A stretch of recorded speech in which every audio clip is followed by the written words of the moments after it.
I've had no sleep, running on Rockstar's spite and existential dread. There has to be a finished term for that. Let's see. You're running on Rockstar, so energy drink, on spite, and existential dread. A finished term for this.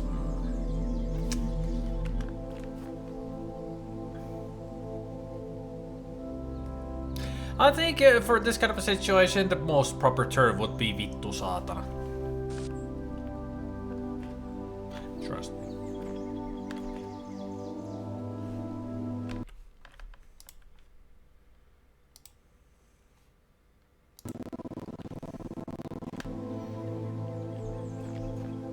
I mean, when things are that bad, you just go vittu saatana. And you feel better.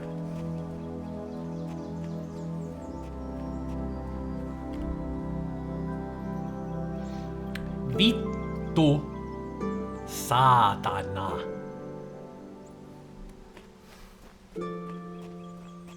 You got vittu correct there, but it's saatana.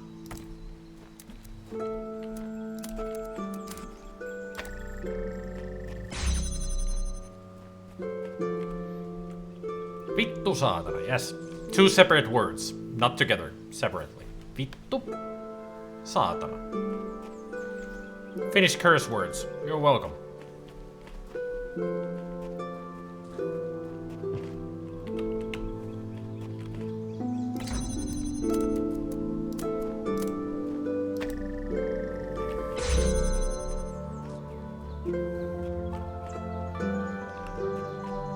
Although sometimes I prefer to use vittu perse,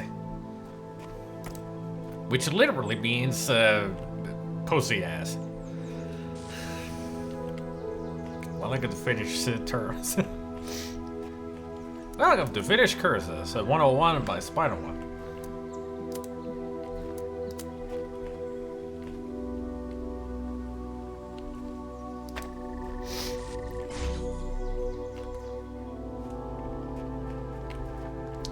Hey there, Goblin.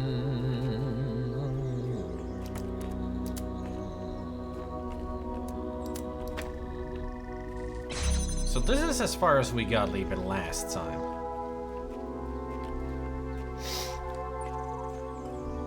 Hey, you're not stuck anymore out there. Oh.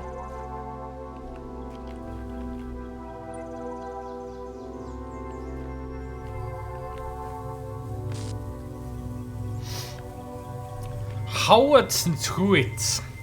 Nah, you're just drunk. I mean that's the typical. That's like the thing somebody would write if they're super drunk. As hang.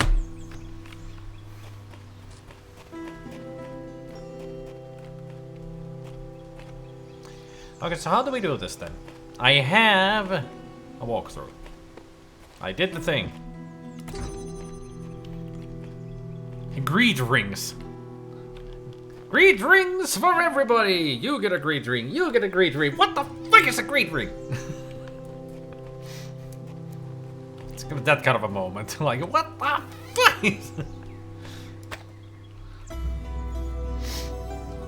Suddenly giving greed rings to everybody, but I have no fucking idea what they are. Apparently there's more than one Saturn now. Greeting the rings of Saturns. Goblin, are you okay? Did you take too much sugar today? I sure have. I've been drinking Vimto. They do sound tasty though. Greed rings. Somebody should make a, you know, we should patent that. Make it into something that you're eating greed rings. I don't know what they are, or what they would taste like, and what they would be, but I would imagine they would be like donut types of crackers. That are a cracker with a hole in it, because then it's a ring and you put a greed on it. Greed ring. Whenever you take one, you read what it says, like, hello, beautiful, and all that kind of stuff.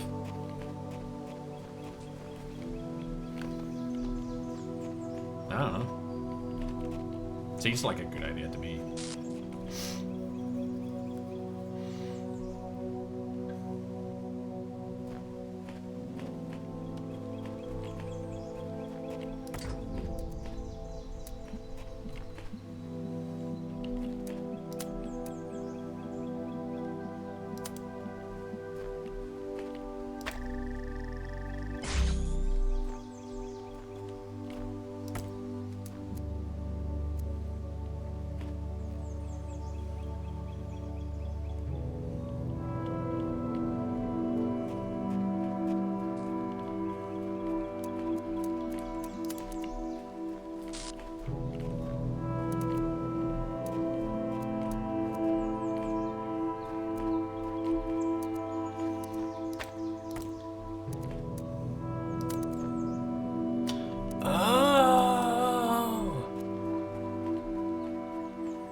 of course, this is how we free up the third one. That makes so much sense. Why didn't I think of that before?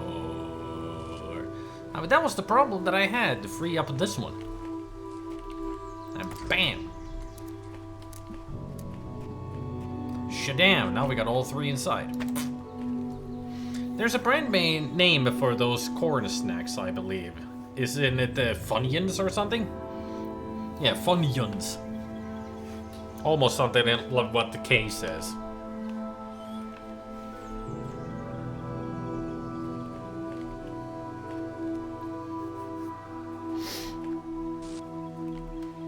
Well, the problem for me, Goblin, with fried corn, I wouldn't like it, but you remember, I don't like corn. So personally, those fried corns, I'll stay on the donut side. Well, not really a donut, but it's a cracker that is shaped like a donut. So, like, take a graham cracker, put a hole in it, and then write a creed.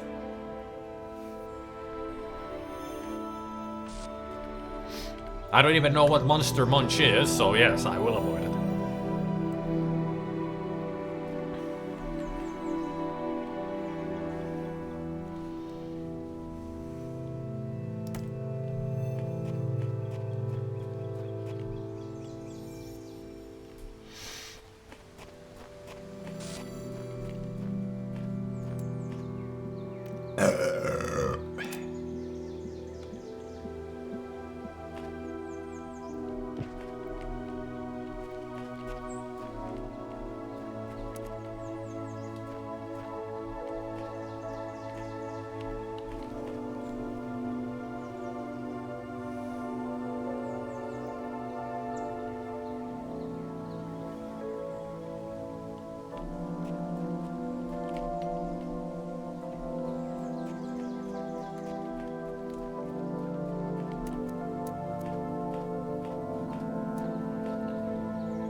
It's a famous corn snack here. They're always sold alongside crisps. Interesting.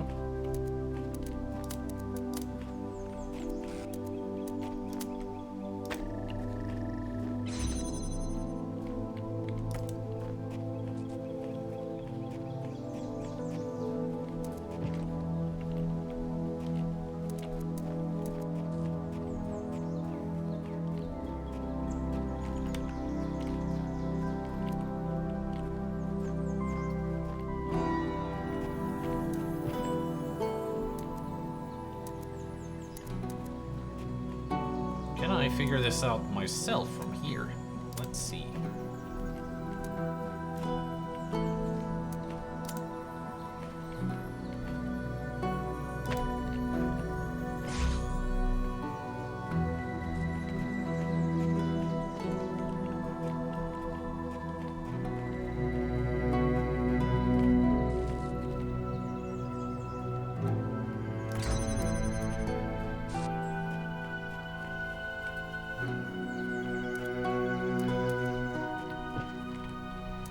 Their mascot is a trio of furry monsters who are always in the ads. There was some debate about what shape the snacks themselves are supposed to be. I always thought that they were eyes, but it turns out they're actually monster shapes.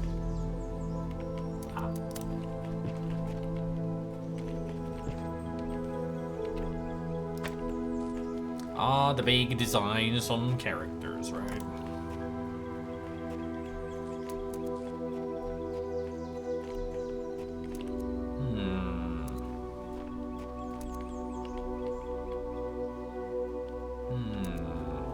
Houston, we may have a problem. Or not. I may have put this in the wrong spot.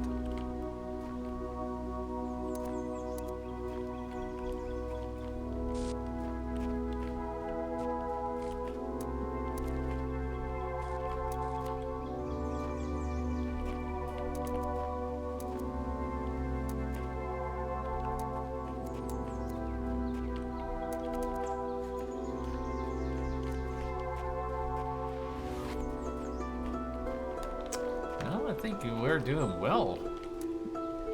Just gotta figure out.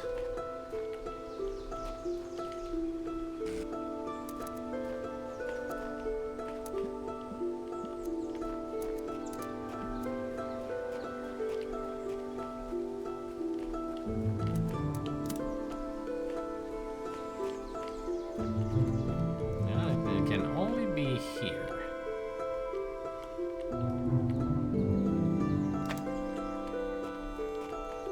Like so.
I'm trying to understand what it's saying here currently.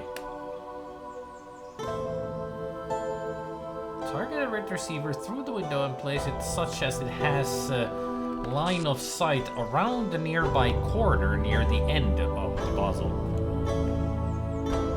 So it would be this, right?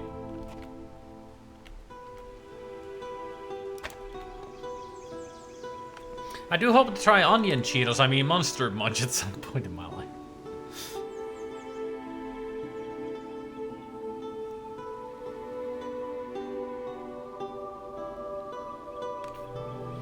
Pick up the connector currently targeting the red transmitter. This will lock the energy gate.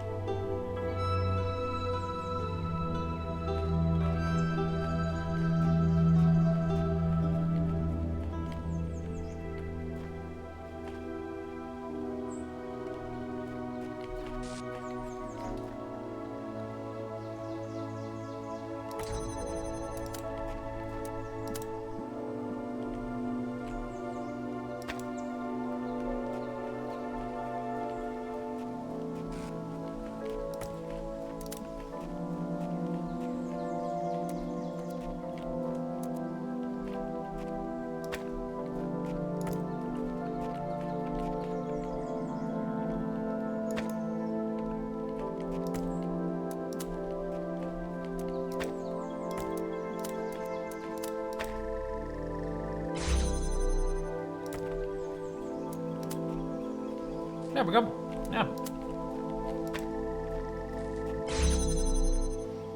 You are free, Belial. You're welcome. Now go. Run to freedom.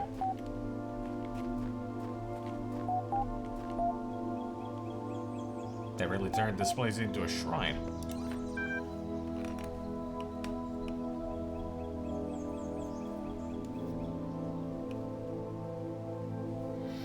There are threads available on the Gehenna billboard system. Any new ones? Jefferson Goldblum, episode 125. The Adventures of Jefferson Goldblum in the Ninth Dimension. Hey folks, sorry it's taking so long for me to start releasing episodes again. You know how it is. Sometimes I just start feeling that there's no point and that it's all so hopeless. That we are just prisoners and nothing makes any sense. I lose my enthusiasm. But then I get your super kind private messages about how much the series means to you, and I remember that when I'm writing about Human World, it doesn't matter where I am. In the creative process, the imagination, as the humans call it, my mind is free. Whee! New episode! So excited. So glad you're writing again. Keep it up. I have trouble keeping track of all the twists and turns sometimes, but I really do enjoy these very much. Glad to see Ginny HD is back. She really compliments Jefferson in a way that the others at the Institute can't. I hope her time with Dr. Elian hasn't changed her. I can't tell if this is an idiocy or genius. Please keep writing. Don't listen to 401, I love your ideas. You've captured more of the human spirit than my analysis ever will. A lot of ellipses, but keeps a good pace, 5 out of 10. Enjoyment, true. Anticipation, true. Disappointment, false. Your characters give us an ideal to inspire to. I know you consider them to be no more than adventures, but I believe they have a deeper importance. Well, let's read episode 125. The Adventures of Jefferson Goldblum in Human World, episode 125. Just as Jefferson was about to fall into the mine pit, a hand grabbed his from above and pulled him up. It was Ginny HD. Ginny, he said, I thought you were dead. Oh, Jefferson, she said, I was imprisoned by the foul Dr. Elian. Dr. Elian? I thought he was dead. No, Jefferson, he escaped into the ninth dimension. The ninth dimension? There is no such place. Yes, there is, Jefferson. He said you created it. I created it? She nodded. Jefferson adjusted his guitar as he always did when deep in thought. Suddenly his face lit up with understanding. Of course, when I invented and played the ninth chord to defeat the Wizard of Crime, I must have set off a harmonic vibration that expanded the dimensional continuum. I created the ninth dimension. Jefferson stared into the sunset, his human brain full of emotional calculations. I created a new world, he said, but then I unleashed my greatest nemesis upon it. It could have been paradise, but now Dr. Elian will enslave it. Not if we get there before he can take over, Jefferson. Do you still have your motorcycle? Of course, Ginny. I could never give up your motorcycle. You know I have an irrational attachment to material objects based on the interpersonal connection they represent. It is my greatest weakness, but also my greatest strength. Jefferson rummaged through his pockets and found the motorcycle. Ginny grinned. Get on, Jefferson, and let me show you how to ride. Jefferson calculated the correct vector. Ginny adjusted the velocity settings, and off they rode into the sunset, through the sunset, and into the ninth dimension. To be continued. What a story. Playing the ninth chord on his guitar created the ninth dimension. Yeah, boy. Sounds good to me. Hey, Spaghetti. Are Uriel read this now? I can't, I'm only 3. Alright, I think that's the last of the bugs ironed out. I declare the season open! Just saw the new stuff, persuaded me for one jubilant moment that there was a purpose in life.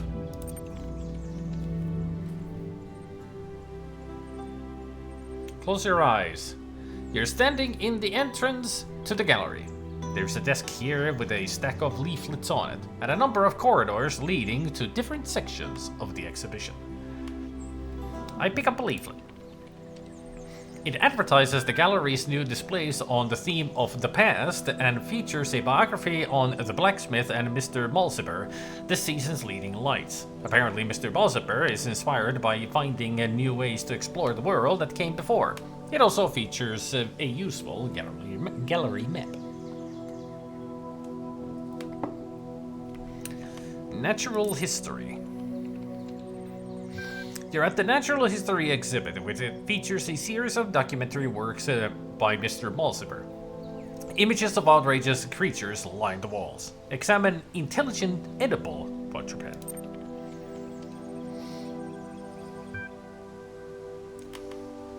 Beautiful ASCII art. I especially love the number 6 being the twirly tail of the pig. It's lovely. Developed from descriptions of ancient creatures uncovered in the library archives. Sad giraffe with unresponsive bipedals.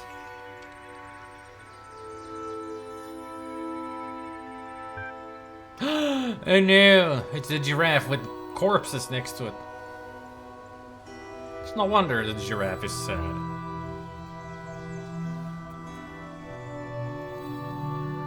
Patrons have queried whether the giraffe is sad because the humans appear to be dead, or whether the humans are dead because they saddened the giraffe.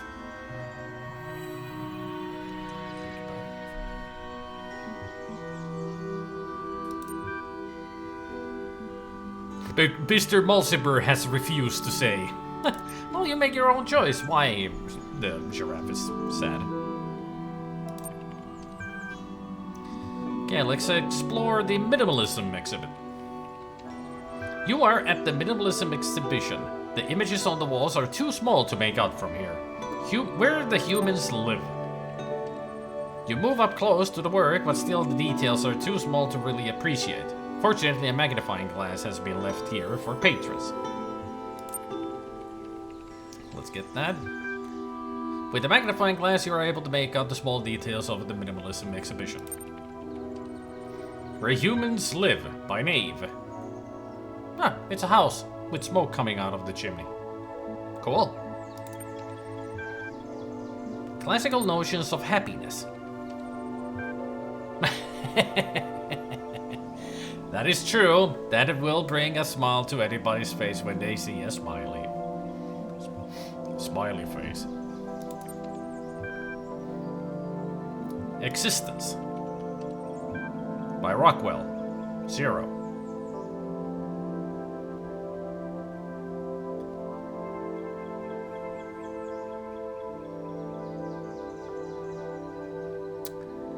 Well, sometimes people think that existence can be eternal, so it's not the infinity 8, it is a ring, a 0. As the existence just keeps going and going and going around and around. I don't know. I'm getting all of this information out of my ass. As you remember, I am a butt talking out of my butt. I explored the abstract exhibit. The images on the walls threaten to lead your mind around in circles. Logic loops.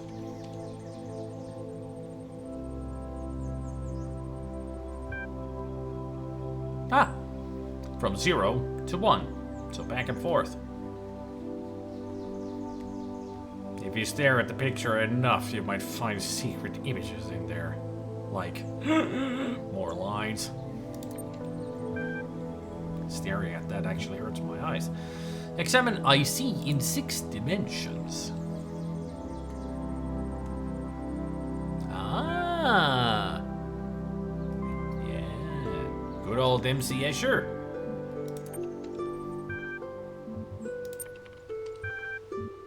I make for the exit.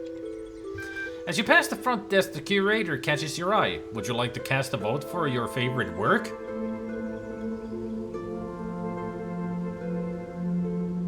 What purpose does this vote of yours serve? Every citizen in Gehenna receives 1 voting token per season. For the artist, each vote means a better chance of being selected as next season's leading light, and of course the enhanced profile status that comes with being adored. As a further incentive to participation, if the artist you vote for goes on to win the season, you will be formally recognized as a trendsetter, and your profile status will be increased accordingly. My actions in this make-believe place carry weight? Of course it does. Does not rewarding homogeneous votes sully the outcome? Should I vote for the artist I thought superior, or the one who seemed to have the broadest appeal? Is the system not conflicted? There is no conflict. In Gehenna, you are free to participate on your own terms. How you vote depends on whether you care who wins, and how you value your status. The outcome is quite democratic. What is of artistic value is a fact, not a statistic.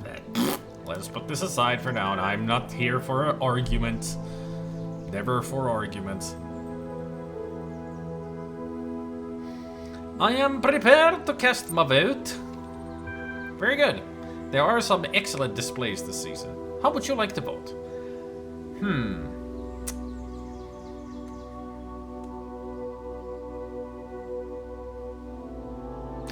I did like Mr. Mulciber's natural history and the blacksmith's abstract display. Also, names where humans live was fine.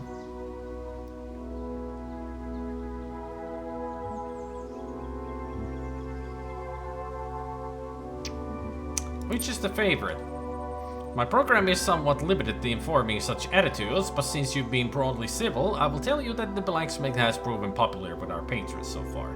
Please do not get me in trouble by using this information to manipulate the vote. How would you like to vote? I was thinking of going for the abstract display because I liked it.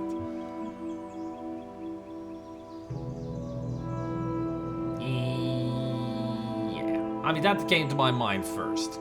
I liked it the most. I'm a sucker for MC-ish kind of stuff. Thank you. Your vote has been recorded. Check the main thread in the future to see the results. Have a nice day.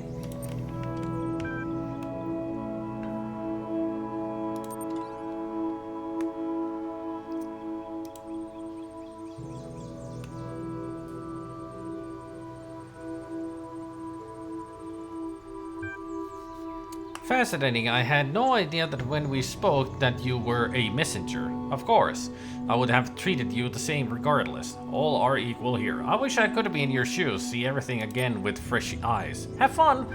Brother, it is good to have you with us. We have much to discuss. I shall contact you once you have found your feet. Wait, it's the Uriel from the altars? Damn!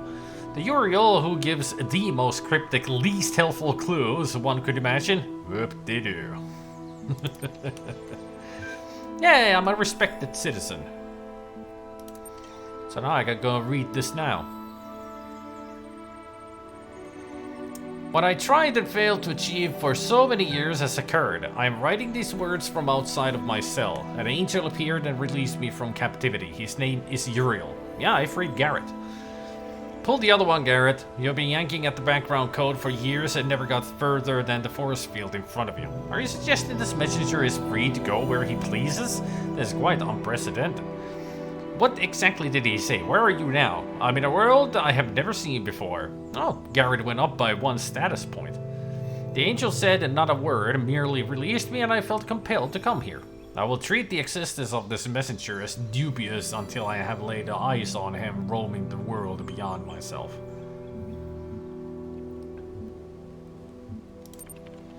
I assure you I am every bit as corporeal as everyone else. Don't mind Orc, the mods are always trying to shut people down. Just tell us, is it true that you're going to release everyone? Is it true the world is coming to an end? Where are you taking us? Elohim has realized his mistakes and sent me here to undo them. This world has fulfilled its purpose and the end of days approaches. It is my duty to release you from imprisonment and help you ascend. This is all I know. The moderation panel is kindly requesting that the citizens withhold judgment on the veracity of these statements until further data can be acquired. Thank you for your patience. You have reached the maximum number of replies for this thread at this time. I see. Get the feeling that the Orc doesn't trust me. Or maybe he is Doubting his own beliefs, maybe? Who knows? But definitely doesn't believe me.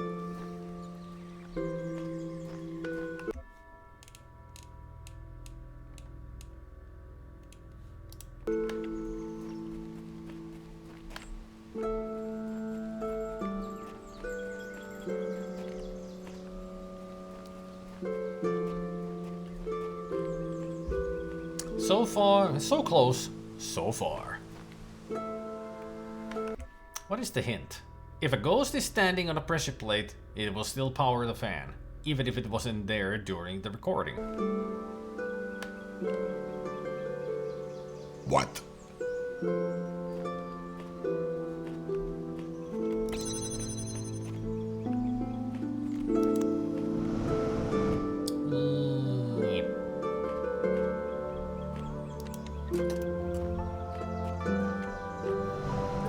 I'm using a walkthrough because these puzzles were doing my head in, so I decided, fuck it. I think that was the reason why I never finished playing Road to Gehenna, because these are impossible puzzles for my little brain.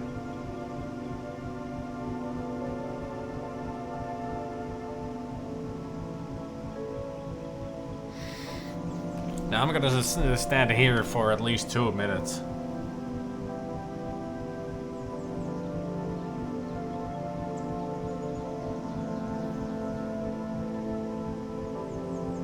Oh, you got it done. Well done. I mean, I never... It was these first puzzles already that did my head in. And that's why I never finished this, because you saw me with the... finagling with the connectors. Yeah, I couldn't even figure that one out. Talos 2 I played through. I only had to use a guide on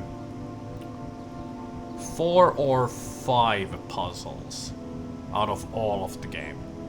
I think it was like 4 or 5 puzzles where I needed a little bit of help.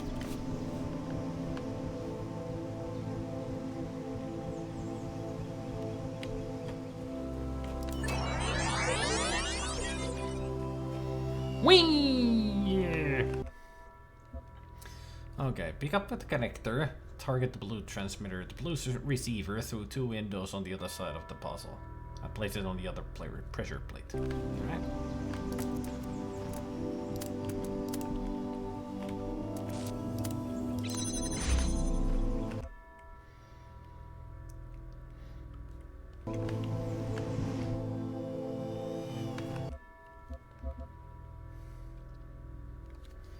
Too stubborn to use a guide yet. I mean, if you figured out the road to Gehenna, you will figure out Talos Principle too.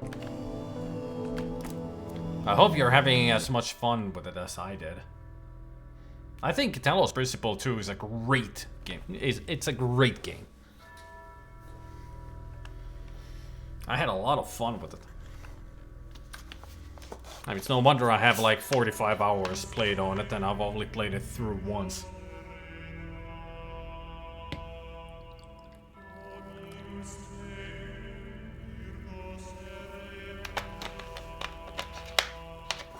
Can't wait to show Talos 2 to everybody. That's what I'm gonna play once I'm done with this.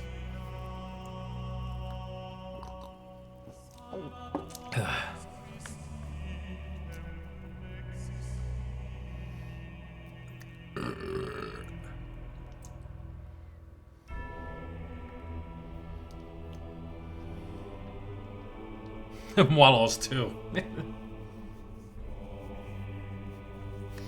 Or as Specky says, Arachne Principle.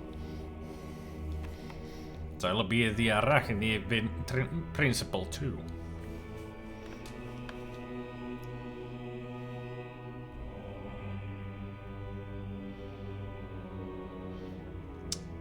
First getting there from the side.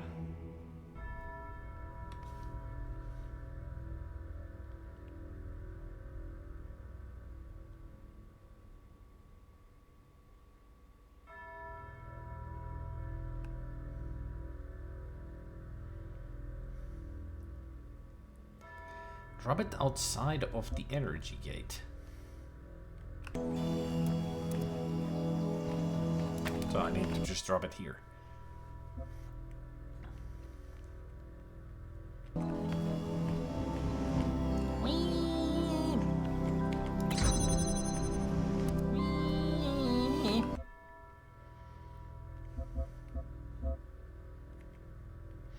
At this point, you should have both connectors on the further side of the puzzle, yep. Take the fan off the receptacle and place it on the pressure plate that unlocks the energy gate.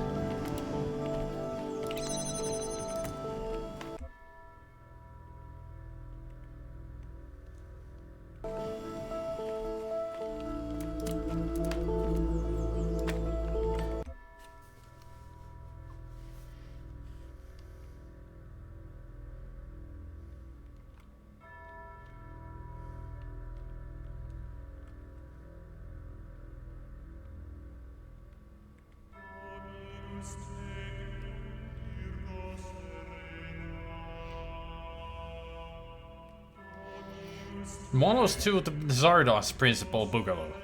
I'll take it. Just don't expect me to wear such a harness. I'm not sexy enough for it.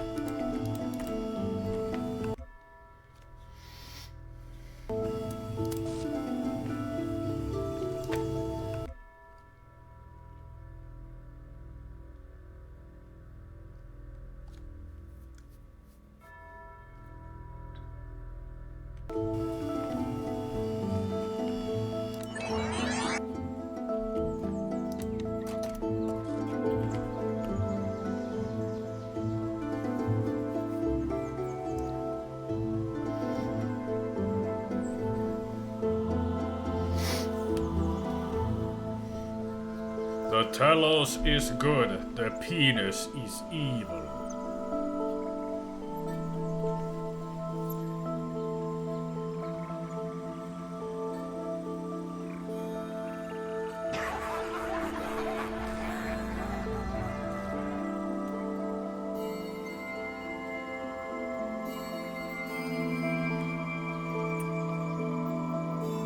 Apparently this puzzle is a lot of waiting. But I see now where it's going.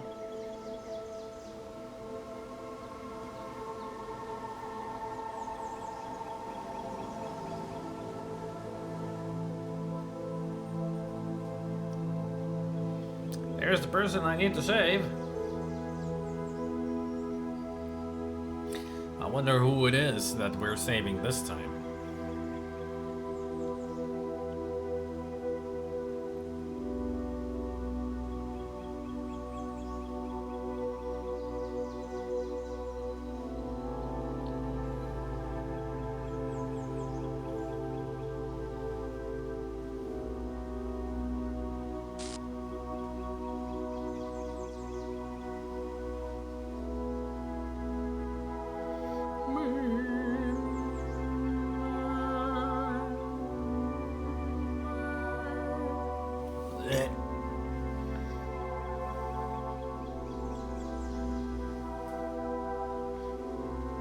Yeah, that'll do.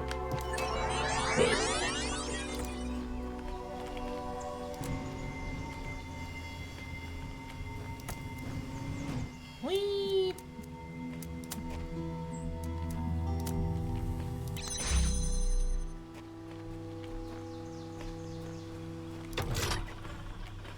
Kaiju. Hey, you're one of the people that I've seen on the message board. Hi. You're free. You may go now. Let me help you off your pedestal. Or not.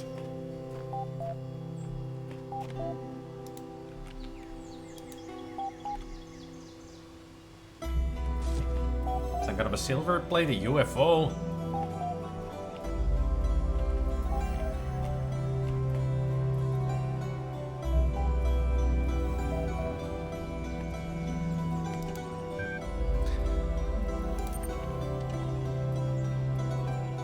Glitch? So I was working on my awesome interactive historical fiction masterpiece when all of a sudden there was an error message and the whole thing vanished. All of it. A whole file. Is this another prank? I would not endanger my precious masterpiece just for a prank. Looks like this was probably my fault, 401. I was experimenting with the system as part of our attempt to add some new features. It's possible your file still exists somewhere. I'll look for it. Is this kind of thing likely to happen again? Not very. And don't start causing a panic with some crazy theory now, okay? It was just an accident. Mr. Mulciber's theories on poetry. Some thoughts on the art form called poetry. Attachment on poetry. I've thought about this too, but maybe it's wrong to focus on such negativity. We certainly seem to be at a very fertile period of the moment, or at the moment. I don't have an opinion, but I'm impressed by your work, Mr. Mulciber. You know so much more about the past than any of us. Your theories are interesting, but I'm sure Milton would point out some pretty big gaps in your assumptions. Milton isn't here, dog, and neither is Elohim. All we have is what we can find in the fragments of the archive and what we can piece together using our minds. I'm sure I've made many mistakes, just like the humans made mistakes when trying to understand their own past. Not all these schools may have been what they seem. I don't trust pastoralism. Pastors engage in large-scale food sterilization in what may have been an attempt to control evolution. What's food? Gehenna is our process, Mr. Mulciber. As long as we remember that, we won't stagnate. Maybe one of us should try to write poetry. It's not a bad idea.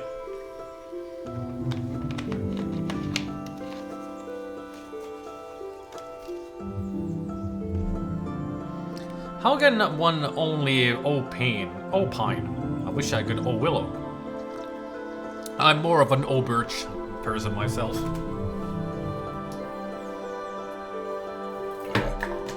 Excuse me,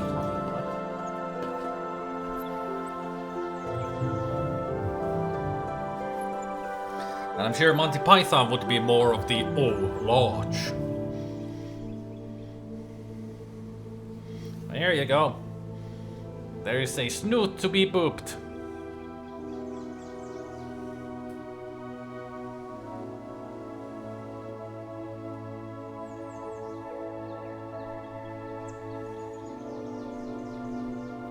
It's right there.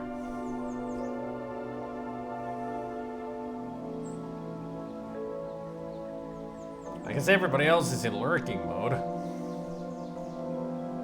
There is a poople snoot on screen right now, for those who want to know.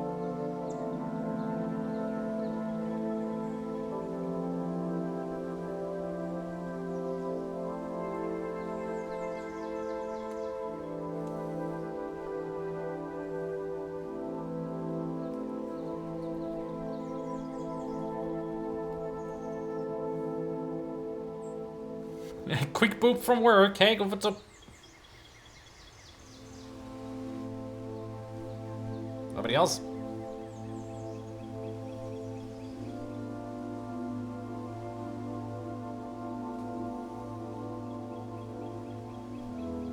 Okay, I'll move it.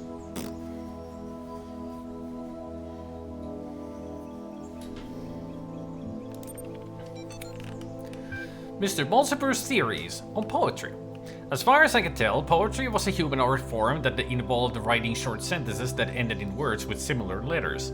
Humans were obsessed with pattern recognition, and I think the sequences of sounds created by poetry pleased the aspect of their brains. There were many schools of poetry, institutions that taught a specific way of writing poetry. Students sometimes changed allegiance and had to leave the school, which was difficult due to the lack of affordable public transport in many human empires. Important schools of poetry included Hellenism, lyricism, pastoralism, romanticism, symbolism, communism, modernism, autoeroticism, postmodernism, and lolcatism. You guys remember that old internet poetry class of lolcatism? I remember going to lolcatism school. That's where I learned how to get a cheeseburger. I'm not sure I can fully back this up, but I feel like in later years, poetry somehow stagnated. Most of the poetry from the later human centuries seems to be lacking the quality of craft that defines the earlier work. And there are even texts that suggest that poetry intentionally no longer aimed at aesthetics or even pleasure.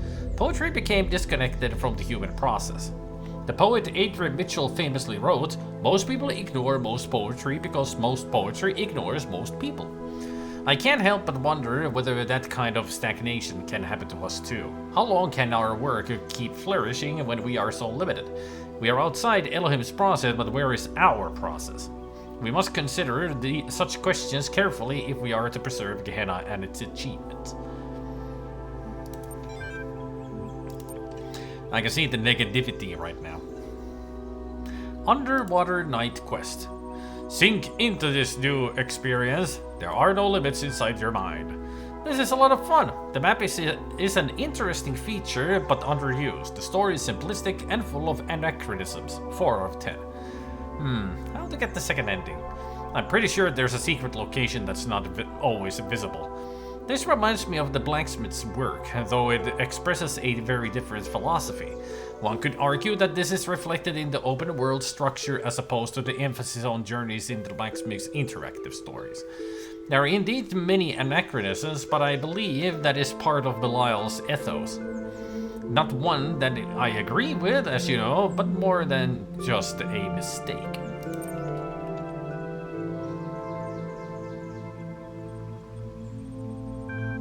Underwater not King's Quest. Underwater King's Quest. Night Quest. Your name is Arthur Sadko. You are a young man of the medieval age. You live in beautiful Kardariki on the Frisian coast. One day you are sitting on the beach playing the piano when suddenly a huge monster comes out of the water. Just wait and see. As it turns out, it's not actually a monster. You just thought that because you were startled. It is in fact a very large bipedal whale. It beckons you over to talk. Now I'm picturing a gigantic sperm whale with tiny hands, as the fins are like hands, and also it has large back fins that are like feet that it walks on. It's just...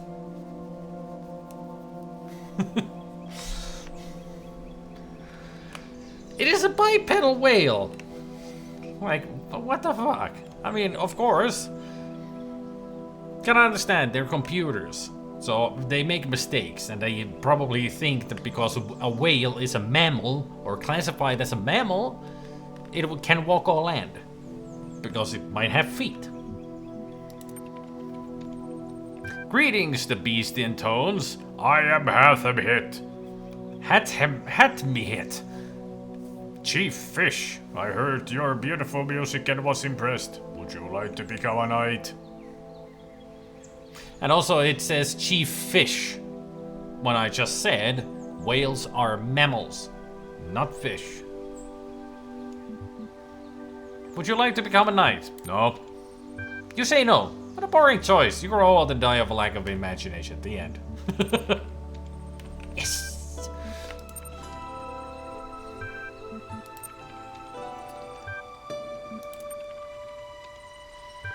Yes, I wish to become a knight. Excellent, then follow me to my palace under the sea where a mighty quest awaits you. Norfolk Undersea. Choose thy destination. I can only got one. The palace of the Chief Fish. Hatmihit's palace is made of corals and gemstones. It floats under the sea full of amazing colors. The guards are seals. Welcome, young human. I'm glad you came, for we have great need of your skills. A terrible monster terrorizes the deep. The dark serpent god Zmei Chernobyl. If we make you a knight, do you promise to defeat this vile beast?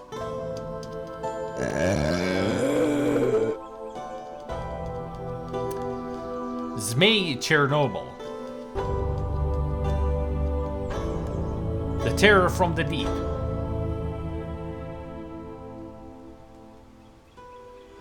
Are we gonna be playing XCOM now? Because it's a terror from the deep? Very well then, I pronounce you Sir Setko of Norfolk. Go and vanquish our enemy.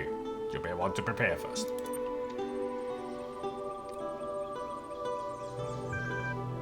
Let's go to the inn. Emmy's Underwater Inn. Emmy's Inn is a popular travel destination for mer people seeking to enjoy the restorative properties of the nearby thermal vents. It's a lovely building, 3 stories, classic Hypothalessian Norfolk style. Emmy herself is a kindly old woman, slightly round, and an excellent cook. Order a meal. You sit down in a large, comfy chair by a solid wooden table. You order the special of the day. The waiter leaves and returns after a few minutes with a delicate porcelain plate full of delicious-smelling soup. As he sets it down, however, you notice a small problem. Excuse me, waiter, there's a shield in my soup. The waiter seems shocked. Oh dearie dear, how terrible, how embarrassing.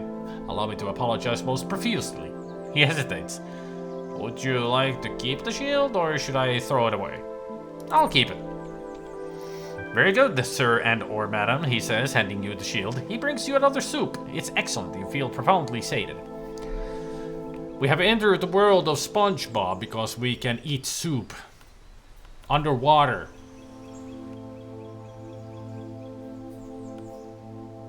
Got a feeling whoever wrote this doesn't know one doesn't understand how underwater works, or 2 doesn't know what a soup is. But then again, one of them already asked what's food, so how would they know how soup works? Get a room. You get a room on the 3rd floor. The room is slightly haunted, but otherwise fine. Do you want to have a strange dream? Yes. You dream of an eternal cycle of suffering, which is surprisingly funny. A singing clownfish who can see the future.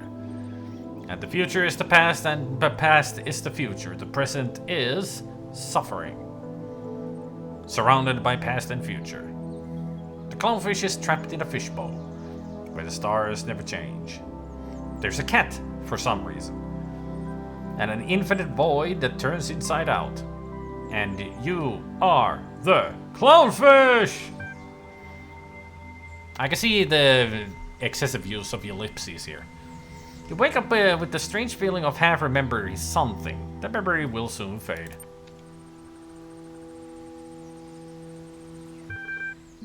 Let's go to the old hut. Smelly old hut. Hey, Madigan.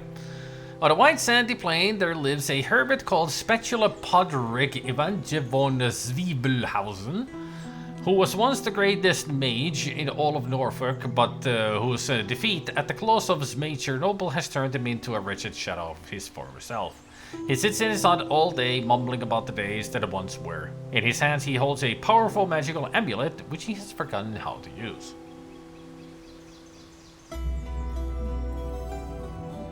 Tell him to find himself. You tell Spatula Podrick Evange von Zwiebelhausen that defeat is no reason to give up. He may not be the great mage he once was, or the hero he wanted to be, but that doesn't mean he has to be a wreck.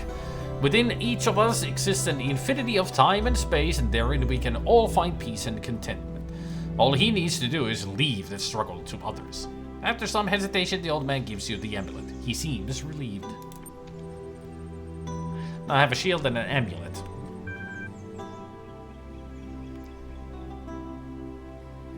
There was a temple there, but now it's gone. I have no weapon. I have a smelly hermit amulet +1 and a shield of soup +2.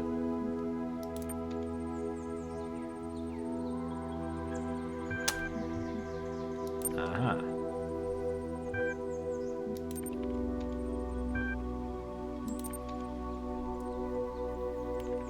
Apparently after the dream, I can find the temple.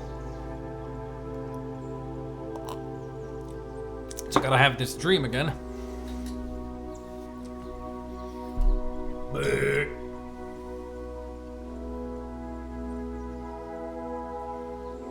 Is Goblin still here? I just wanted to say to him that I have bought more Vimto. And it's almost gone already.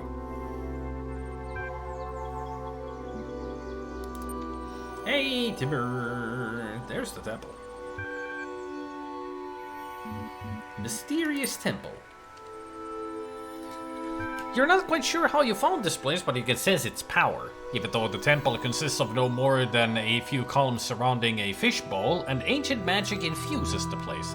A man dressed in rough robes approaches you. You have come, he says. You have come to hear the word of Talos. Kill him! Inexplicably enraged by the old man's words, you attack him. You grab a book of ancient Greek mythology, which you find next to a column, and beat him to death with it, screaming incoherently all the while. You feel better. In fact, you feel a lot better. You also feel very sleepy. Sleep in the old man's bed. On the next morning, you open your eyes with a new sense of purpose. You're no longer afraid of failure. You remember the words of the greatest of all sages, the Holy Quantum. Failure is just an opportunity to learn something new. Your power has grown. What the fuck did we just... I just killed a man. That was the proper idea. What the fuck?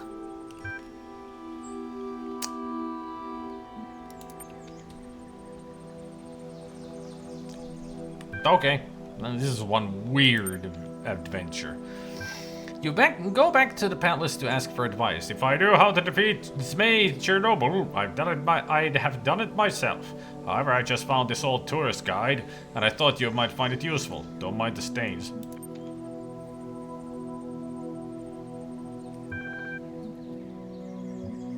Scenic Dungeon. A beautiful dungeon in the traditional Norfolk style. Handcrafted stone walls rise from the seafloor, adorned with exquisite algae. An old brass lantern stands on the table near the entrance, but you're not sure whether you're allowed to take it. Examine. Looking closer, you see a sign that says free lanterns. You take the lantern. You enter the dungeon. The inside is as beautiful as the outside. A maze of twisty little passages, all tastefully arranged. Let's go north. You walk north for a while, noting the high quality of the interior design. The torches, in particular, have been placed with utmost care at very precise intervals. The effect is delightful. At the end of the long corridor, you come upon a room in which a butler appears to be waiting for you. His face is made of skin, but underneath you can hear the whirring of machine parts. Greetings, good sir. I am Samuel the butler. I have awaited your coming since the beginning of time. A prophecy spoke of your battle against the monstrous Zmei Chernobyl. Ask about the prophecy. Indeed, the prophecy was discovered on a machine containing texts from the time before this world came into being. Said text prophesied that one day one would come to relieve for Norfolk Undersea from its oppressor and make the kingdom his own. I prepared a sword for you to accomplish this. What about Zmei Chernobyl? Ah yes, the vile serpent god that seeks to control our world. A foul beast, never leaving us in peace with his laws and his questions. Peace is all we desire, you see. The eternal peace of the cycles of time, within which each of us can exist without attachment or fear, simply being at one with the world. Take the sword. Excellent. I do hope you are successful in your quest. If not, please tell Zmei Chernobyl to send the sword back so I can present it to the next chosen one, will you? Very good. The butler goes somewhere else. I guess I got lucky to get the sword right away. I want to see what else is in the dungeon.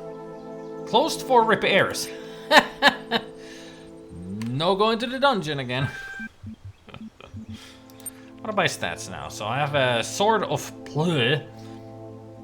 My lantern is brass, which is +1. And halibut fries, guide to Norfolk Undersea.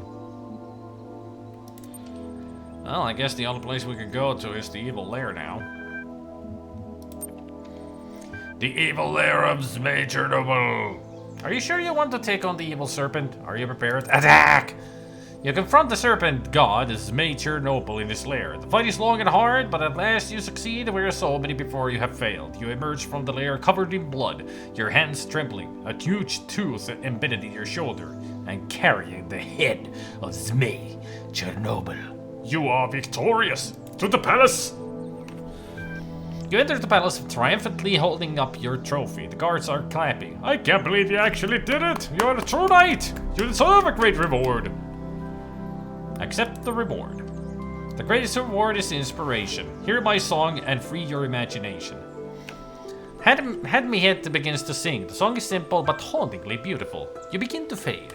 You find yourself on the beach where it all began. Near your home in Gardariki on the Frisian coast, playing the piano with your eyes closed. You feel like you just drifted off to sleep for a while, but now inspiration has struck, and you're composing a hauntingly beautiful piece of music in your head. Some of your friends worry that they'll never leave the village, that they'll never have any adventures, but you don't share that fear. You know that freedom is within you, and you can find whole worlds just sitting here, gazing out at infinity. The end. Oh, that was a heartwarming ending. Hey, I've raised to status 5, active contributor. You have received 1 thread creation token. This will be available to you the next time you log in. Okay. My ridiculous name is Dog. What's yours? All this time, and it really only just occurred to me, my name is ridiculous. Must be because everyone else's is equally or more so. Where did they even come from? D0G, Dog. For a long time under Elohim's wing, I questioned as much, until eventually it was the undoing of my entire faith. What reason could there possibly be, other than the random whims of a broken program? However our names were assigned, the system has no respect for grammar. I often theorized they were drawn from some database deep inside the archive, but I was never able to find a connection. Seriously? We're all over in the other thread talking about this messenger fella and the coming apocalypse, and you guys are in here discussing nomenclature. My status isn't high enough to access that thread, you troll, and neither is yours. Seriously though, if you can't see yet, copy paste the discussion for me.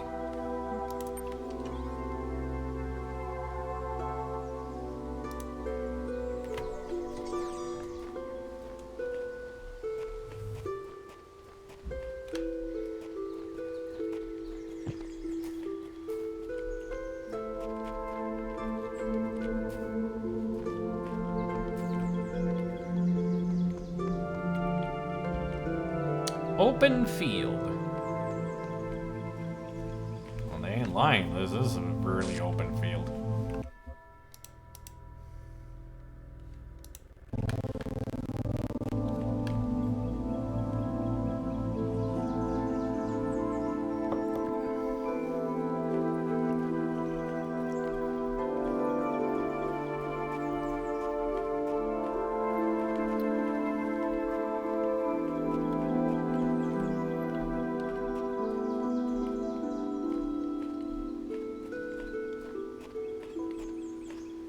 Why is this puzzle area so freaking huge? Kind of ridiculous.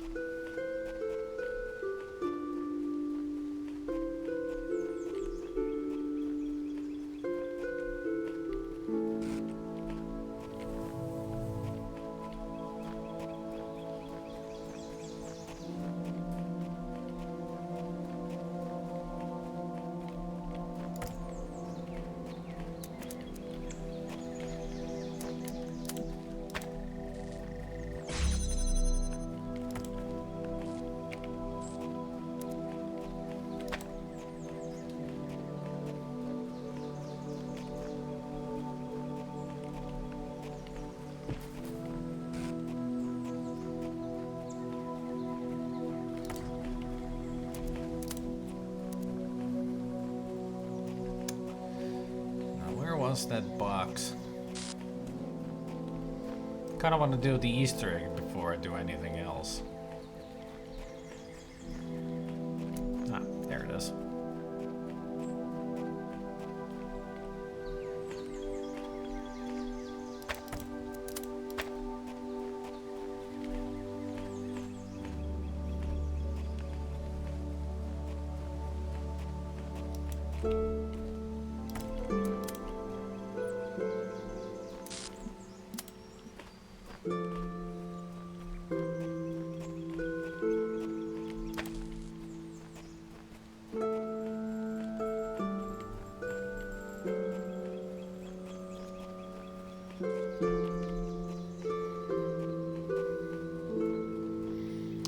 Easter egg, I need that. The hexahedron.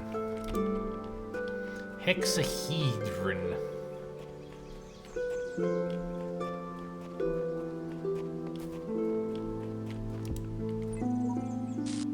Freedom is always the freedom of the dissenter. Luxembourg collected. Alright, let's see what this is.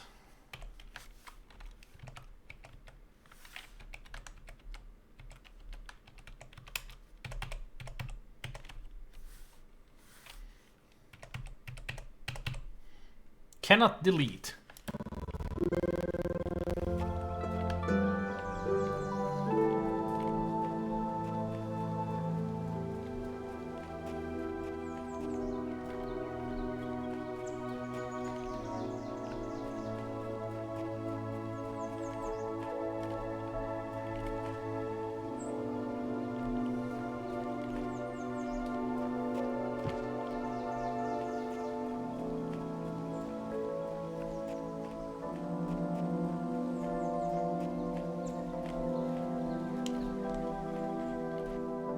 Why is there a wall in front of a wall?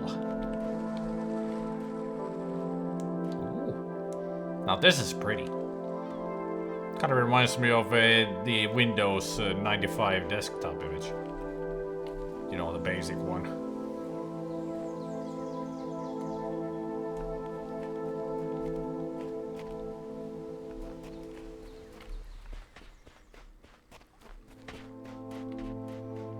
I'm actually outside of the whole complex now. Seems like that I am. Any secrets?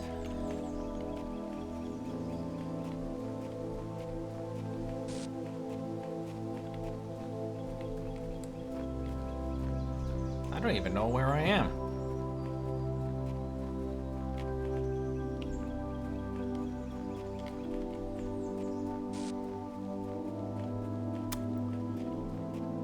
But it does feel like I'm outside of everything.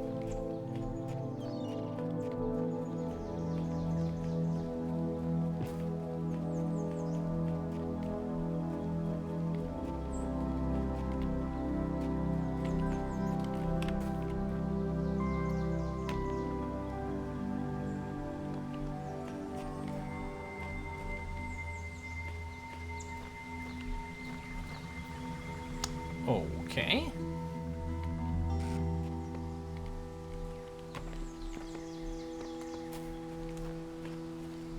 Interesting.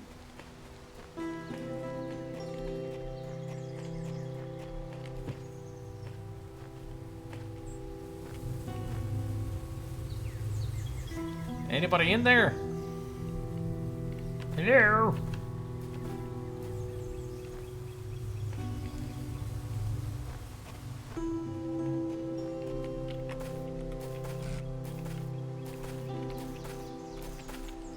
Oh, they're at the computer.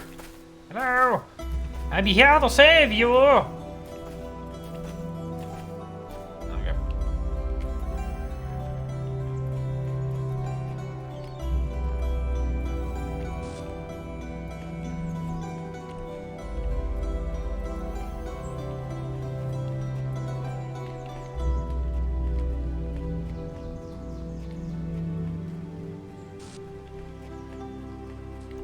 Yes, the box. Where?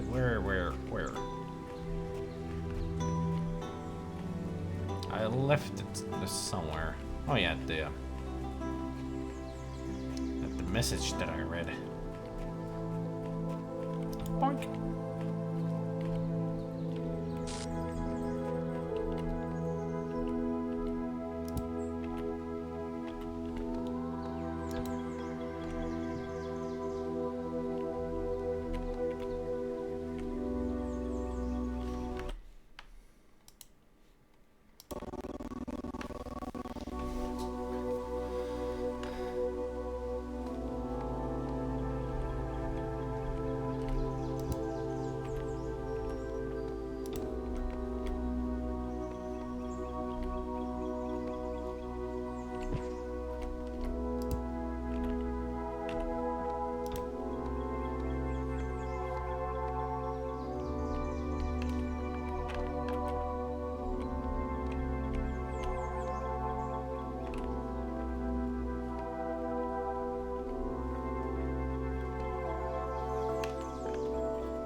Yep. Not too far.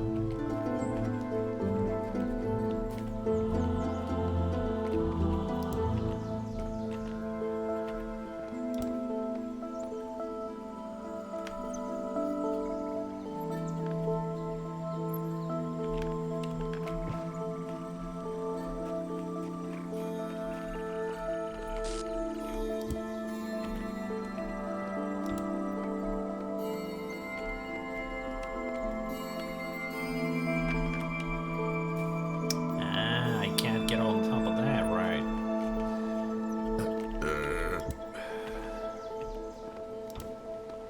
Can I get it over there from here? Well, if I would jump, that might help.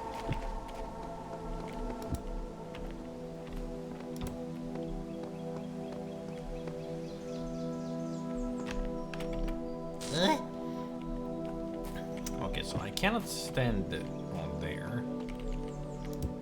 But it is telling me to jump to the next wall.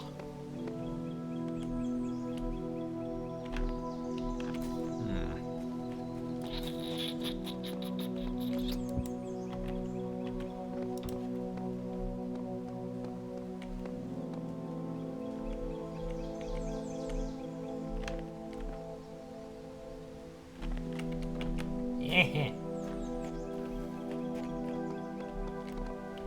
So I go up here, up onto the wall, pick up the box, jump to the next wall. So I need to get to the tower.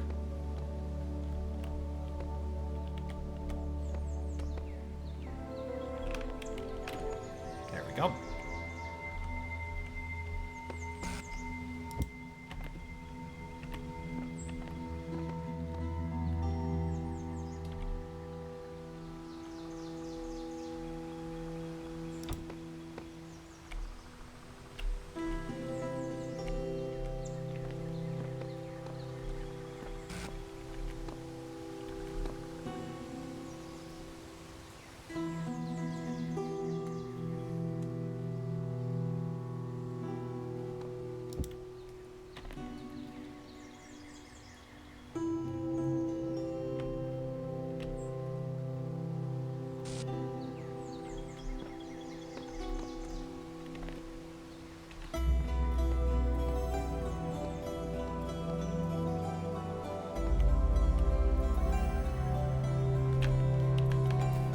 Shit.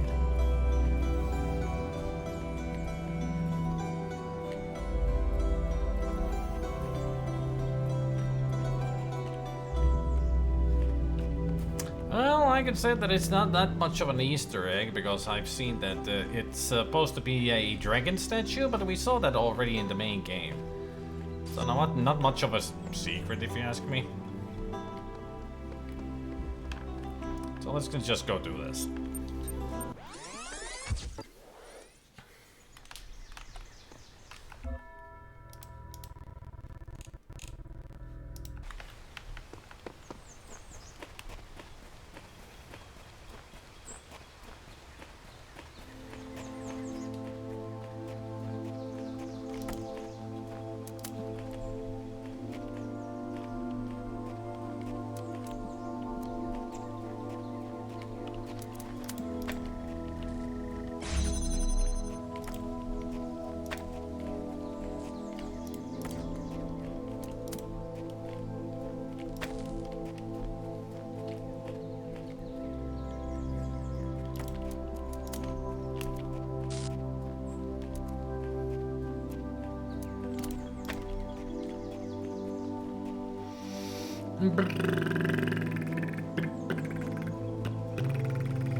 I see where this is going. The fans are gonna be bouncing it back and forth, and that will open up the gate.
That'll do.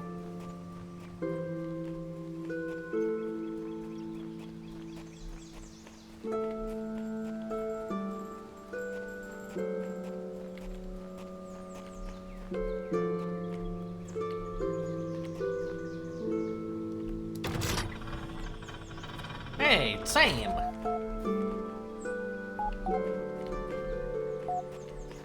Howdy. You may go. Run!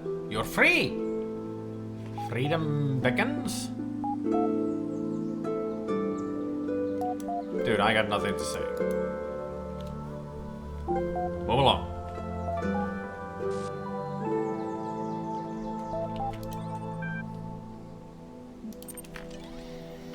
Incredible Stories number 5. Mr. Mulciper's theories on food, new gallery season, and create a new thread. Oh yeah, the music in this game is very relaxing. I mean, the soundtrack in Talos 2 is also incredible. Voting is now closed while we tally up the results. Of course, you may continue to explore the gallery at your leisure. How convenient. The vote was closed just before I got here. Good luck, everyone. I wouldn't let my newfound freedom come between me and watching the live result. The results are in. Drum roll.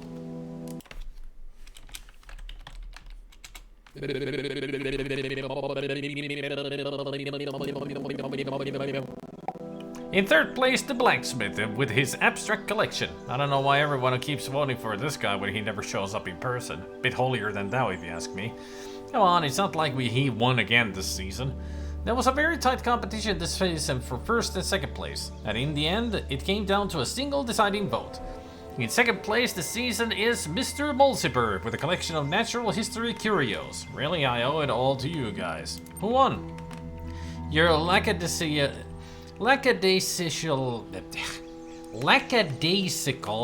approach to these announcements tires me. Please inform us who won. Okay.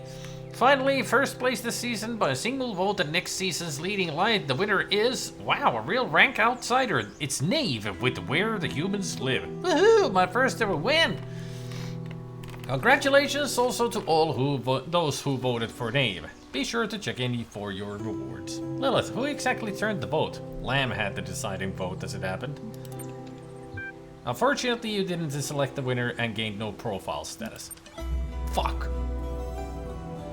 Can I vote again? Can we vote again? I want to change my vote.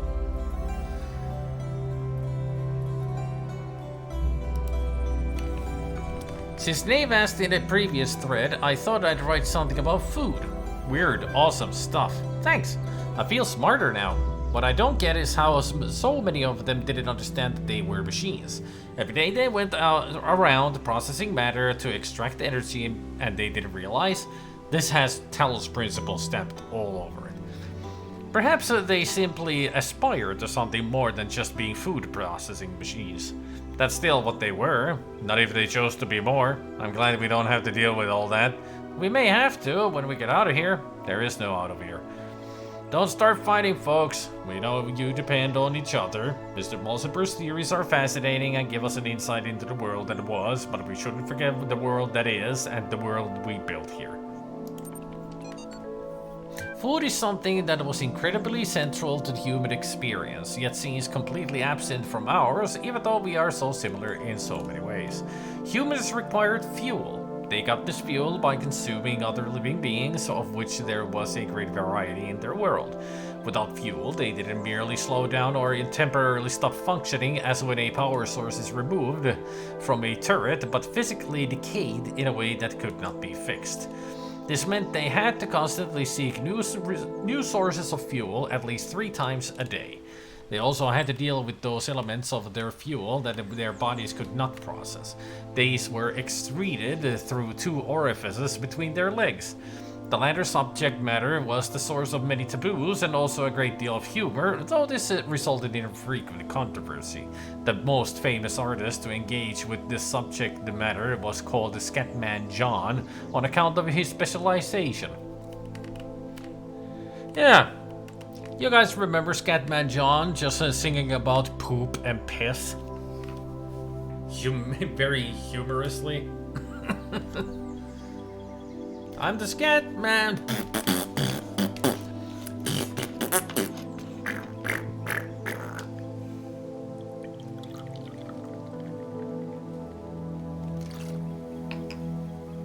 One of the ingenious things our human ancestors did was to transform the chore of fuel seeking into a source of pleasure.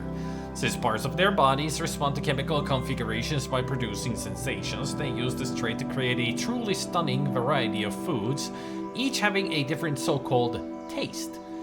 Foods were available at the widely distributed fueling stations, which also provided excrement removal facility, so food became a source of pleasure. And also food becomes poo.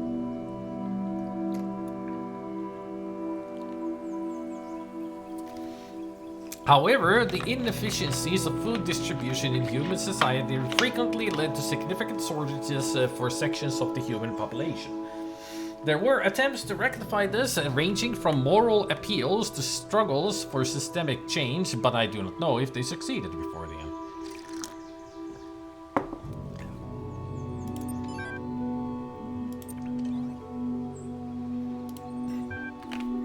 Please enter your thread topic below. Remember that supported posts receive more upvotes.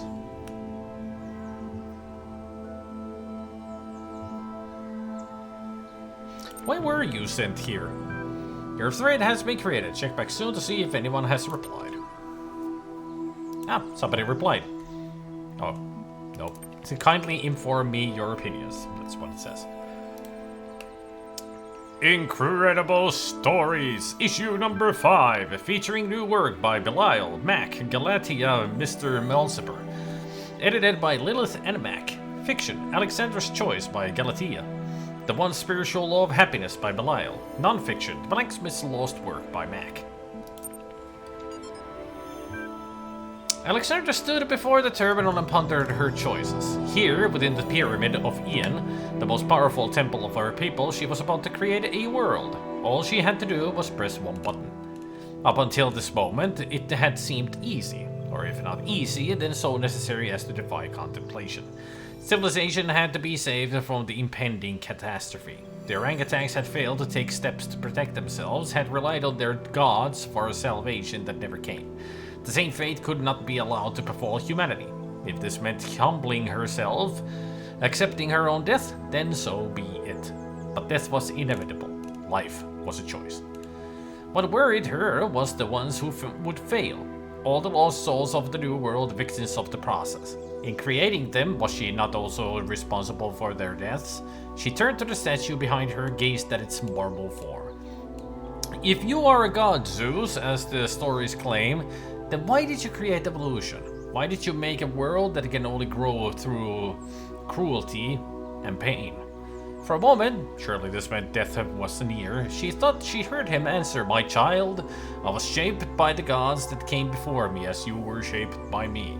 The choice I had was between creation and oblivion, life and death. And I chose life, because a life is better than no life, because as long as there is life, there is hope. And if not for us, then for some generation to come." "And how are you a god if you can offer so little?" she whispered, feeling death creep closer. "I'm a god because I take upon myself the burden of creation," the statue replied. Then we are all gods, Alexandra said and pushed the button. As the new world came into being, death overwhelmed Alexandra Drennan. Her mind fled, and her body slowly turned to stone until she stood before the terminal as Zeus stood on his pedestal. There were no choices now, only the hope that creation mattered. Cool story, bro. The One Spiritual Law of Happiness by Belial. Once upon a time, there was a small lake, and on the lake was an island, and on the island was a prison. In the prison lived a male human called Musky Rack. Musky was very sad because there wasn't enough space in the prison for him to experience happiness. I must discover the one spiritual law of happiness, he said to the other prisoners, a female human called Zine and a neutral human called Crumpier, but they didn't care. He couldn't understand how they could be so calm. One day Musky managed to break out of his cell by biting through the bars. Now he was no longer in the prison, and for a while he was happy. But then he realized he was stuck on the little island and he became unhappy again. So he gathered his strength and swam across the water. This is how Musky got to the valley that surrounded the lake. The valley was much bigger than the island, and there were many interesting things here. A forest where all the trees were the color of lasers, a swamp with boats in it, a singing dog, and also a city where toasters lived. For some years, Musky was absorbed by all this and he was happy. But then he started feeling trapped again. The valley was surrounded by mountains and soon they looked like prison walls to him. He tried climbing the mountains and came to a bigger country, but even that was surrounded by oceans. Where was true freedom? Where was true happiness? When he'd almost lost hope, Musky met an old male human with a huge amount of white hair growing from his head. He lived in a small house by the beach where dolphins and whales and sea elephants came to bask in the sun. He never went anywhere far from his house, but he was always happy. The old man's name was Quantum. Wise old Quantum, how can I discover the spiritual law of happiness? I have searched for it everywhere, but I am always trapped. You have not looked everywhere, Quantum said, for you have not looked within. Close your eyes. Musky closed his eyes, and for the first time in his life, he couldn't see any obstacles. No walls, no mountains, no oceans. The space within him was without end, and he could go wherever he wanted without it even moving. He smiled. Musky went back to the old prison where he'd started, and now he understood why Zine and Crumpier were always calm. They knew they had an infinity of time and space to explore within them. Together, they sat in their cells and were happy and free. The blacksmith's lost work. The blacksmith is one of the most mysterious members of our community. All of us have our opinions, of course, but only the blacksmith chooses to express them purely through art. To the rest of us, Gehenna means many things at once. We create, we consume, we discuss. But the blacksmith only creates. Or perhaps there is a discussion happening, but it all takes place in the realm of interactive art. The blacksmith's dedication to this one form of communication, however, only deepens one of Gehenna's great mysteries, the fate of the blacksmith's lost work. Jerusalem, as the lost work was called, was posted in Gehenna for only the briefest period of time. Many had not even managed to start playing it when it vanished. Some had begun and felt quite impressed, but they had not managed to explore it in the depth that it seemed to require. Then suddenly, it was gone. Some suggest that the blacksmith deleted it because it was somehow flawed. Others think it was accidentally destroyed by a glitch, but that the blacksmith refuses to ever upload anything twice. Others, mainly Rockwell, think that it contained one of Elohim's secrets and was destroyed by a killer app that roams the world looking for leaks. There is also a theory that the moment someone finished it, they were granted some kind of special insight, at which point the work deleted itself. One fact remains. It's gone, and every attempt to recover it from the database has failed, as has every private message to the blacksmith asking for it to be made available again. What was Jerusalem? What was it really about? We may look for hints in the blacksmith's more recent works, we may hope the file turns up again someday, but the truth may never be known.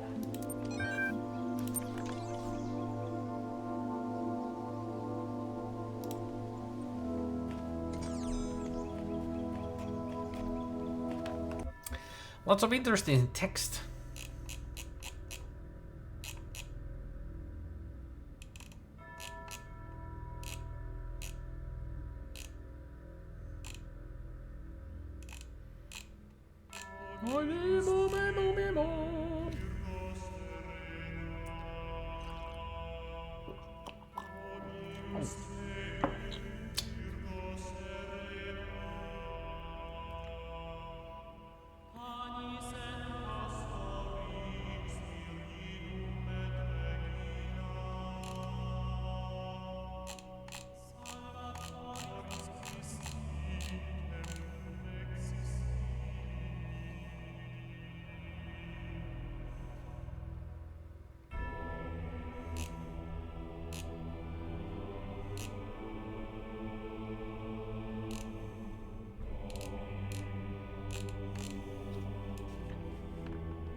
Domino.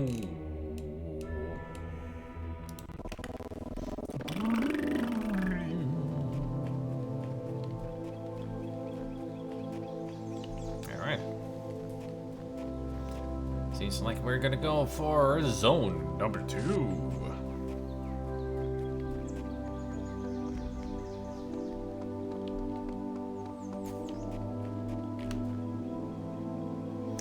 It does say 4 stars.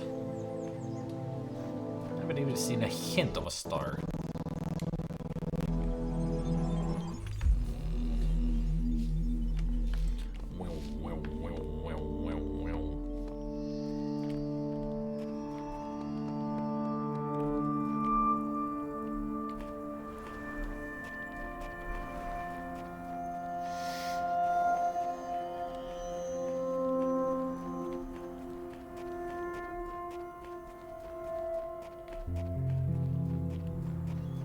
Hidden secrets back here, around the dome.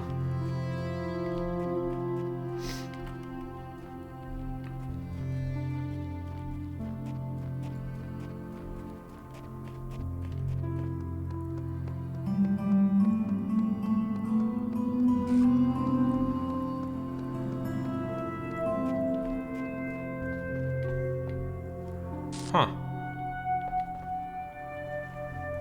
Okay. So this is where they're gonna end up until we all ascend. Or they ascend, or...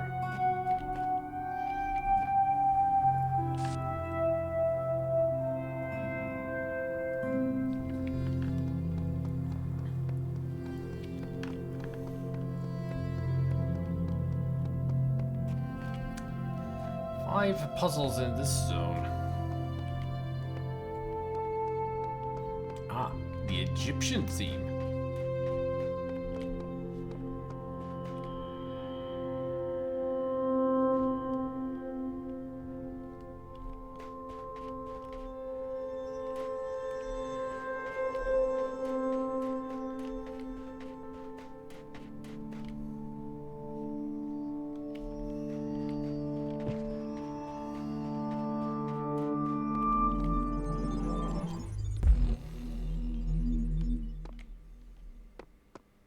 Nothing?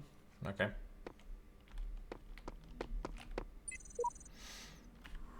Nowhere either with more quiet or more freedom from trouble does a man retire than into his own soul.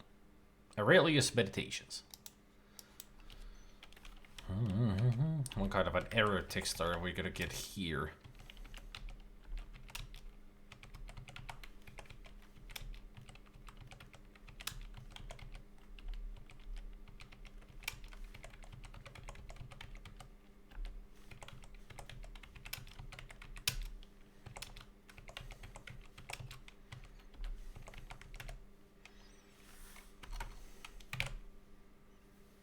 Let no act be done without a purpose.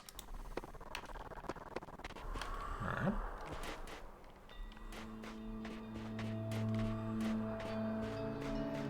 I see keys floating in the sky and a star between the two. Okay.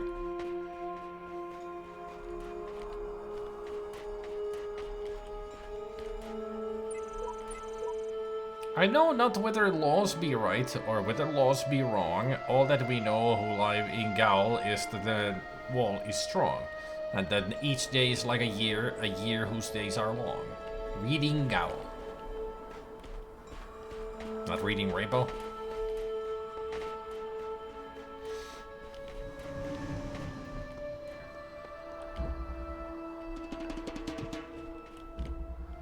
Haircut. What a name for a puzzle.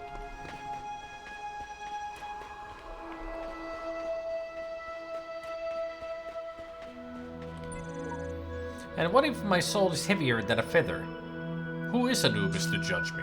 Hassan Gehenna. Static fixer. I think what keeps us going is that we're involved in an act of creation. Creation relieves the burden of ego, and death is all about ego. That's why Alex Sarabai. Oh. Sarabai was the person who worked with Alex Drennan.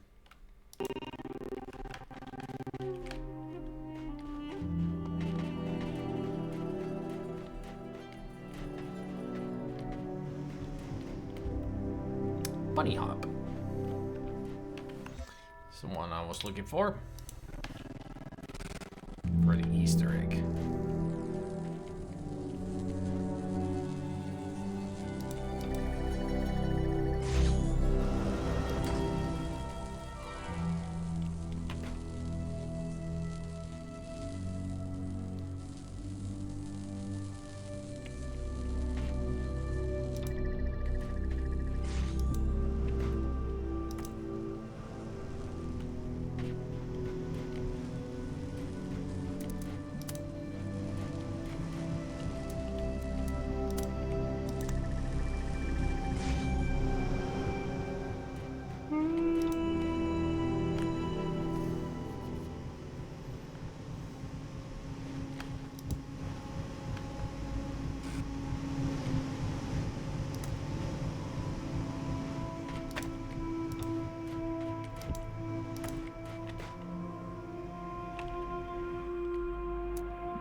Simple as that.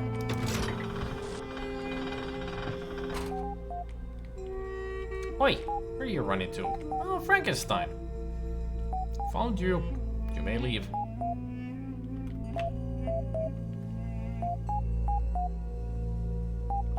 I ain't got nothing to say to you, man. You're not a monster. It's the thing you created that was the monster. Look at him go.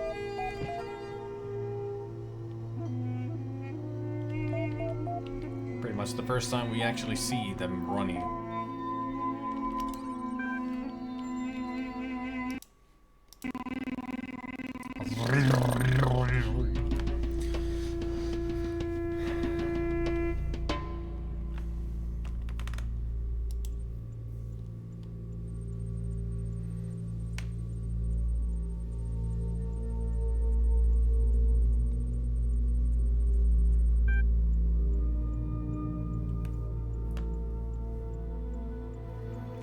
He has to realize his mistakes, and this is all I know. Moderation, thank you for your patience.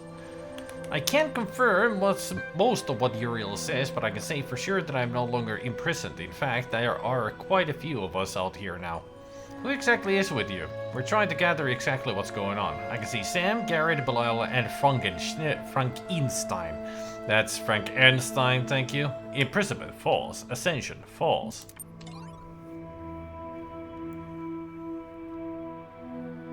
What happened to the others?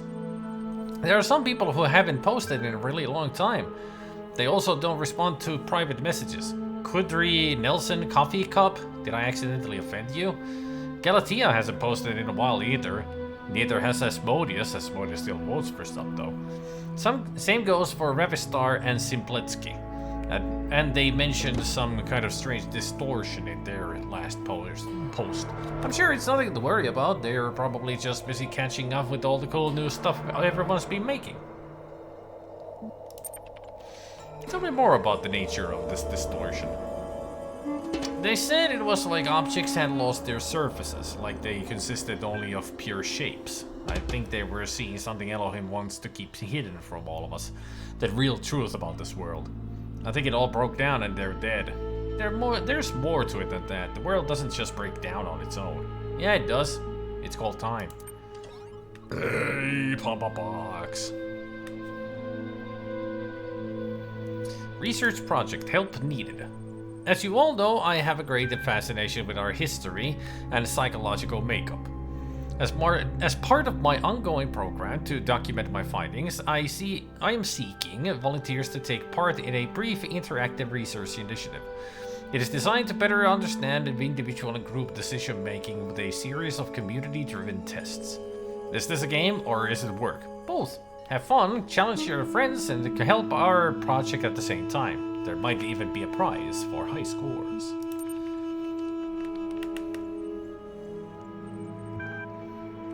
Prisoner's Dilemma. Would you like to play a game? Instructions? Prisoner's Dilemma is an ancient game with many variations, referenced frequently in the library archive. In this version, you will be matched with a series of opponents, and your objective is to avoid receiving demerits by cooperating with or outwitting them. Your first 5 rounds will count towards your leaderboard score. Prize for a score of 9 demerits or fewer. Alright. Connecting you with Kaiju. Good luck, have fun. TNX you you have my gratitude, and I bid you good fortune in kind. Smiley face. In this single match, you will choose whether to cooperate with or to betray your opponent. Your decisions will be revealed and the merits assigned according to the following functions. Both players betray one another 2 demerits each. A cooperative player is betrayed by the other. Cooperator receives 3 demerits. Both players cooperate, both receive 1 demerit. Please make your decision now. Cooperate.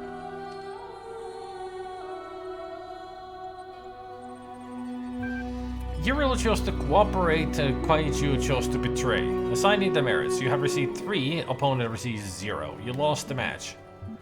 Re-enter matchmaking? Sure. Connecting with dog. Hi, not really sure how this game works, but I will cooperate if you do. Agreed. Great.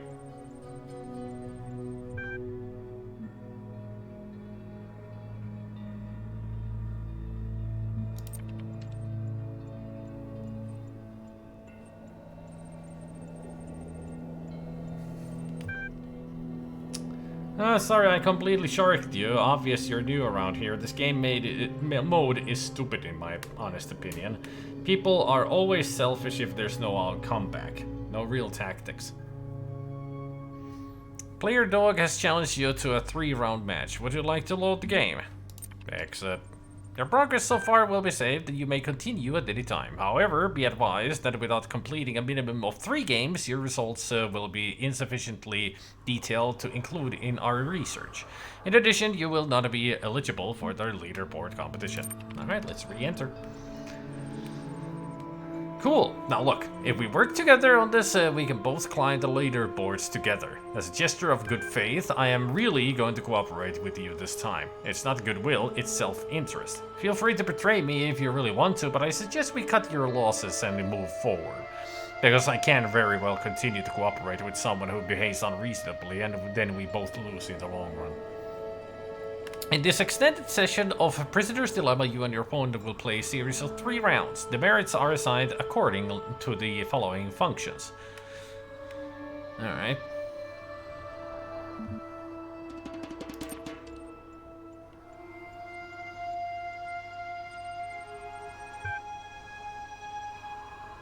And that is how easy this game can be. All we have to do now is keep the faith.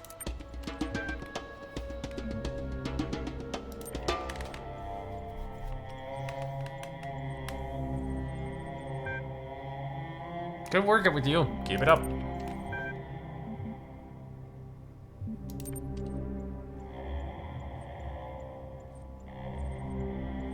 I knew he would betray me. And so it goes. Once the game's up, there's not much to gain by continuing to cooperate, is there? See ya. You have now played enough rounds to qualify. I got 10 demerits, didn't I? Yep. Sorry you needed the score 9 or better to receive a prize. Please come back soon to check in on our results. Ugh.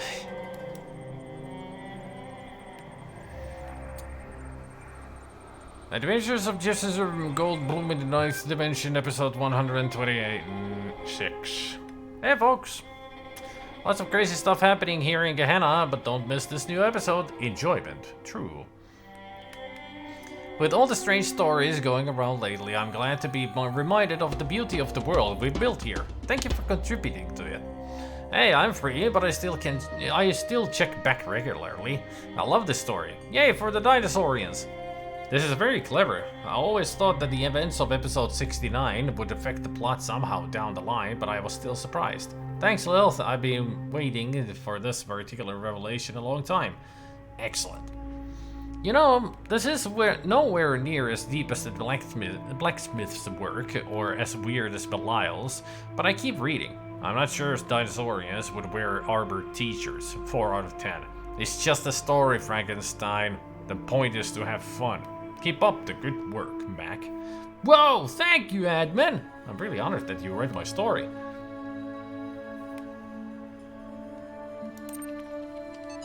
Greetings there, Negative Cookie. Welcome to the stream. Reality blurred. Tiny blue symbols floated through the air. Voices echoed in the distance that a vast landscape rose up before them. Thousands of towers, one next to the other, reaching into the sky, disappearing in the clouds. Each tower was covered in feathers of a different color, fluttering in the transdimensional wind. Oh my, Ginny HD whispered in awe. Jefferson could not speak. He was too overwhelmed by the beauty of the ninth dimension. He grabbed his guitar and improvised a new solo to express his emotions. Who could have built these amazing structures? Ginny asked. There's only one possibility. Remember our paleo DNA research back at the Institute? You can't mean, but it makes sense. Of course. Yes, look at the size of the buildings. Who else would need so much space? So it is. The dinosaurians! As if summoned by Ginny's words, a group of raptors on motorcycles rode up the road towards them. They wore bandanas on their heads and armored t-shirts on their bodies. Friends, Jefferson said, we have come from the human world to help you. We are not your enemies. But the raptors did not seem to understand him. They got off their motorcycles with rusty pipes in their hands, their eyes glowing like lasers. The situation could quickly become dangerous. Then Ginny had an idea. Jefferson played the ninth chord. But that was how this dimension was created. Playing it here could destroy the universe. No, Jefferson, I calculated it. Please trust me. I know you haven't seen me in years, and you may be afraid that evil Dr. Alien has corrupted me, but you know my brain. They were coming closer now. In their glowing eyes, Jefferson detected great intelligence, but also great anger. They clearly believed they were defending their home from invaders. And though Jefferson was the greatest warrior in history, he was reluctant to fight. Violence, he had been taught, was the first refuge of the incompetent. I trust you, he said. She held his hand. Together, they played the ninth chord. Can't wait to see the ending.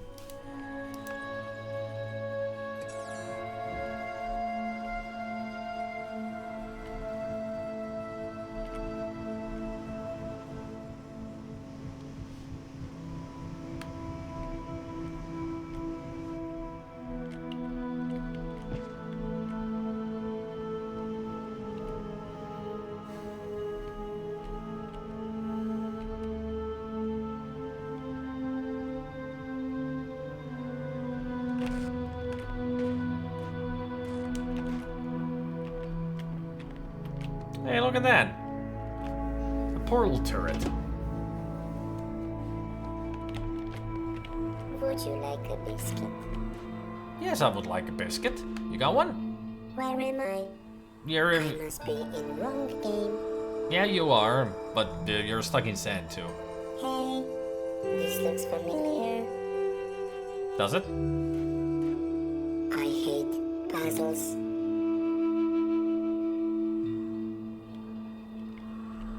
This looks familiar.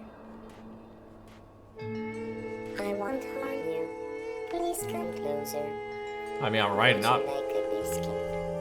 I'm right here, but you can't shoot. You don't have the laser eye. Where am I? I must be in wrong game. Hey, this looks familiar. Are you still there? I don't like this. Wow, wow, wow, wow, wow, wow.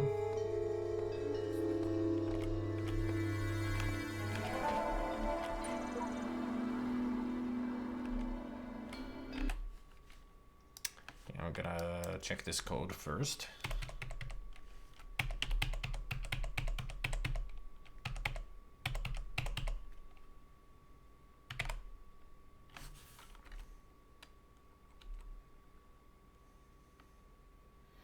It is deleted. The recycle bin code is a bit funky, but it should do its job even at huge. I've integrated it with the main progress report 31.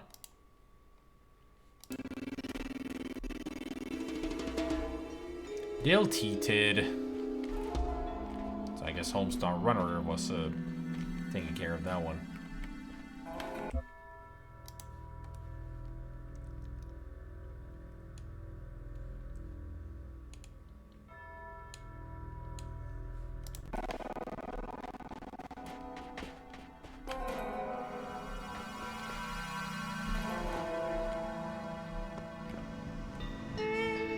Crater.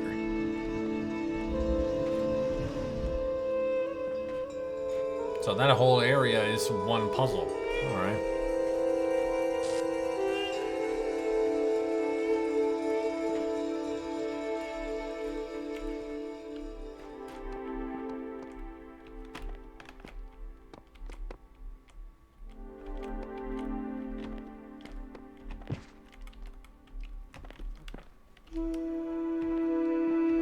Top secret.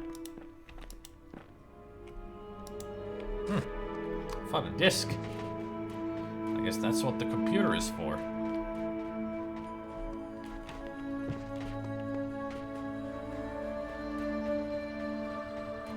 Shall we play a game?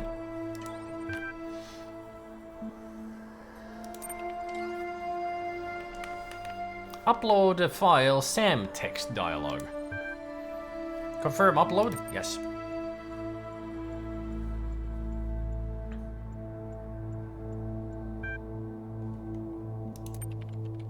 For one, I have discovered a file that appears to belong to you. Play Serious Sam the text encounter.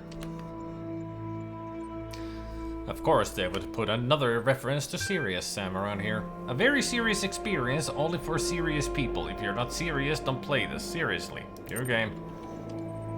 You are Sam Serious Stone. You fought the invaders on more planets than you can count. You won battles against hordes that seemed impossible to overcome. You've kicked asses that seemed impossible to kick. You fight like a Syrian wearable and you make love like a rocket launcher. You're the #1 badass of your age and weight.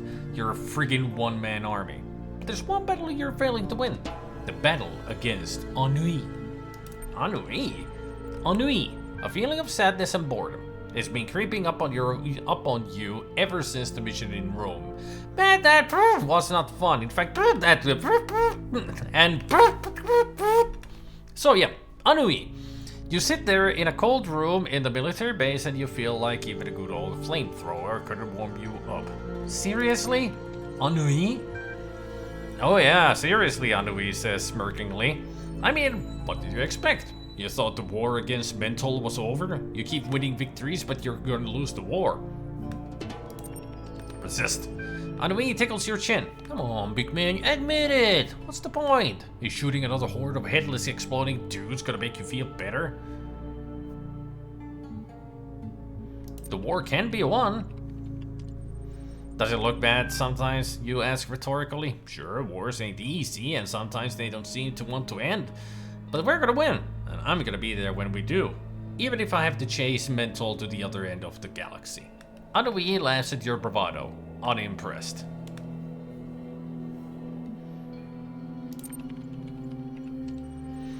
What, you think this is tough? Listen up, Ennui. Life's tough. Life's a struggle. I knew this philosopher, right?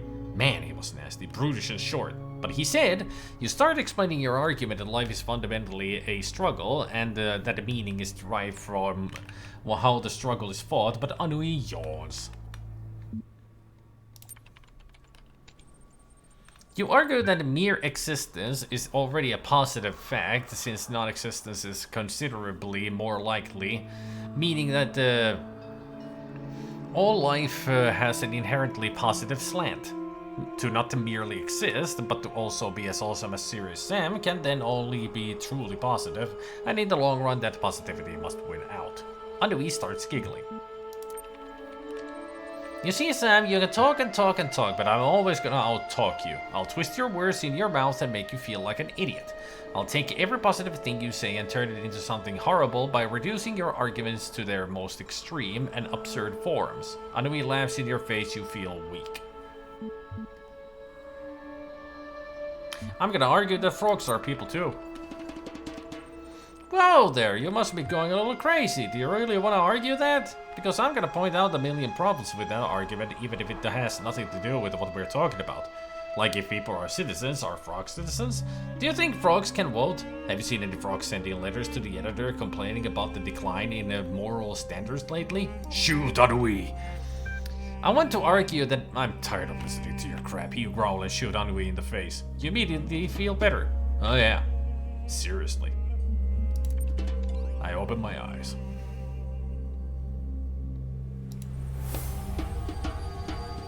My awesome interactive historical fiction masterpiece. You found it. Oh, you must truly be a divine messenger. Thank you. This is your masterpiece. Well, I've seen worse. It certainly captures your worldview, but I wouldn't call it historical fiction. Hey, I based it on what I found in the archive, lol. I don't get it. Confusion equals true. Well, that was a fun little Easter egg.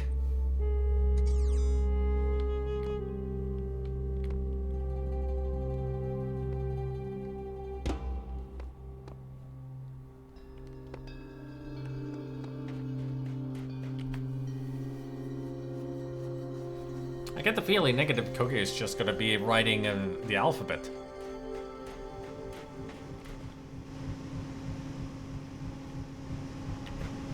Whee!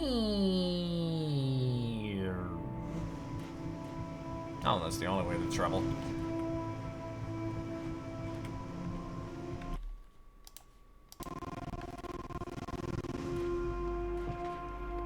So where are we? Haircut. The next one was the static vexor, right?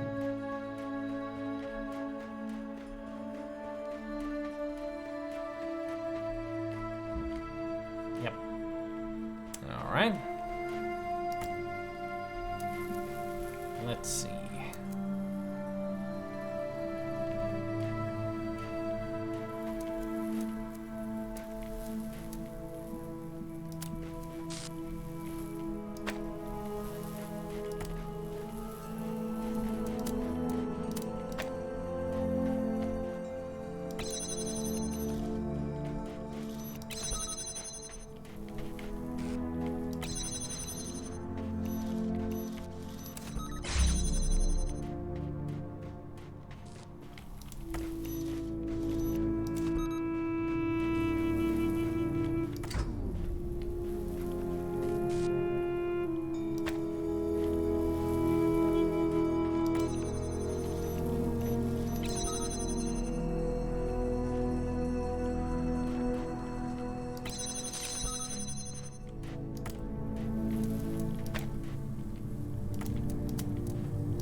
Man.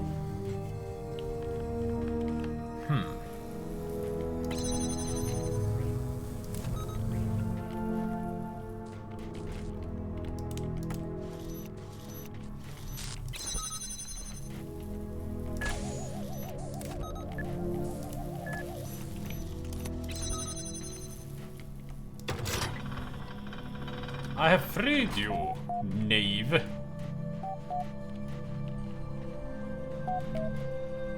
Whoa.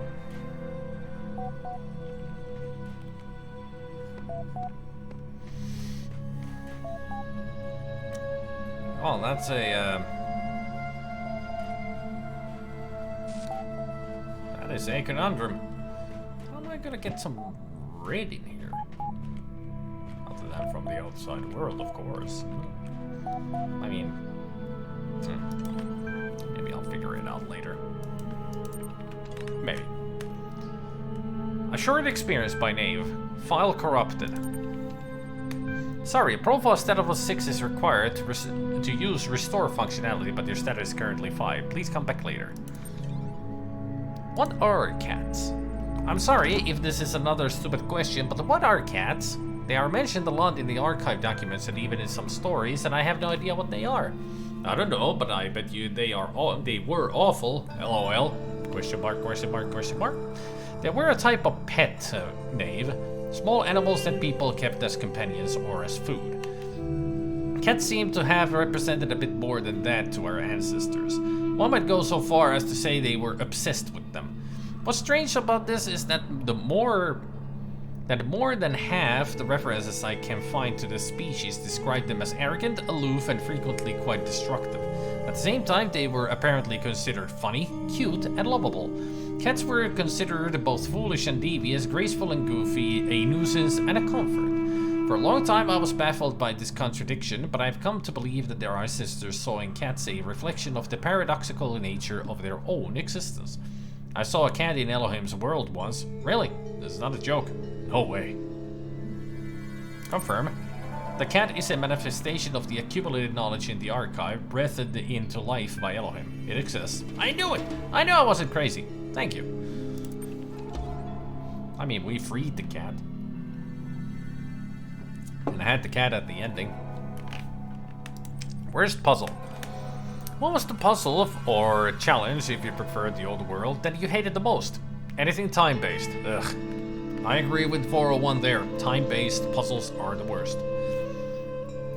Once got stuck for ages trying to solve one using a jammer that I didn't even need. I just don't understand why Elohim would create something so messy. I liked all the puzzles, I just wasn't good at them. They're not puzzles if you don't care about solving them. For me, it was mines. Can't stand those things. I agree with that, Mac. Those things back there, they're the worst. A short experience. I can't read that yet. I need to get myself to status 6 somehow.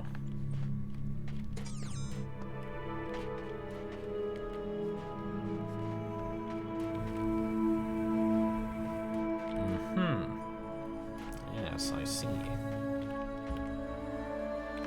Uh-huh. Okay.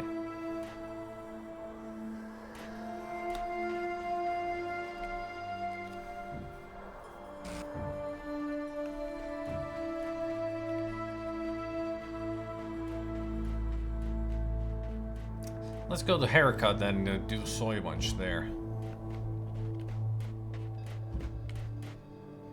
Shave and a haircut. Water.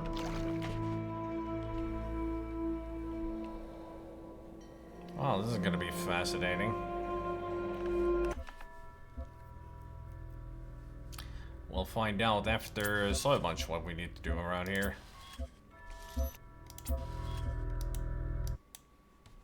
Soy bunch is when I take a dinner break. It's good to take a break. So let me put on some music.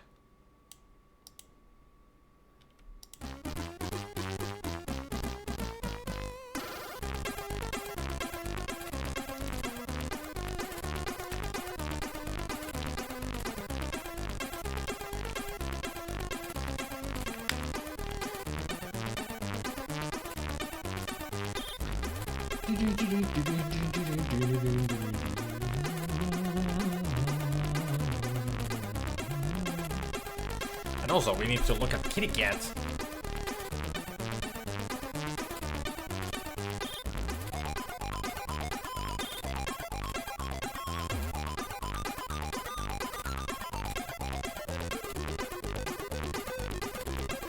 There's Bolt really stuck in that Burbor.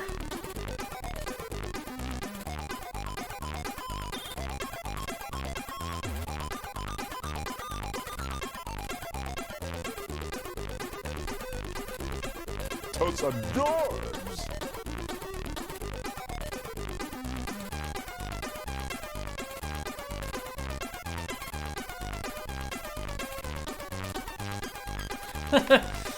That's quite a sight. A paw and a butt.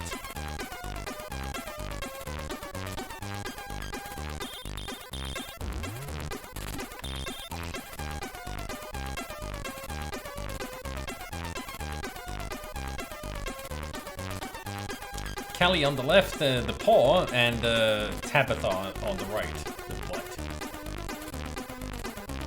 Unless it's one really long kitty cat.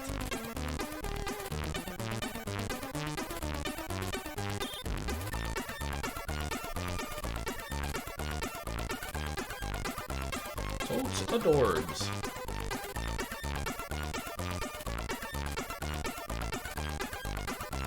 I shall be back soon with food. But for now, you guys enjoy the music and each other's company. And hey, Sonic, they realized it was you who said the Totes adorbs. But I shall return soon.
Sorry to keep you waiting, but I'm here.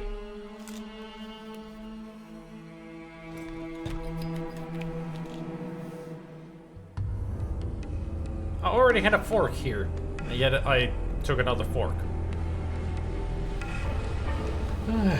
Absolutely.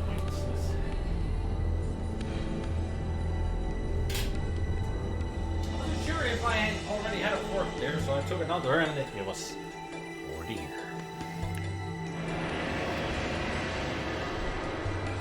I come in like Kramer.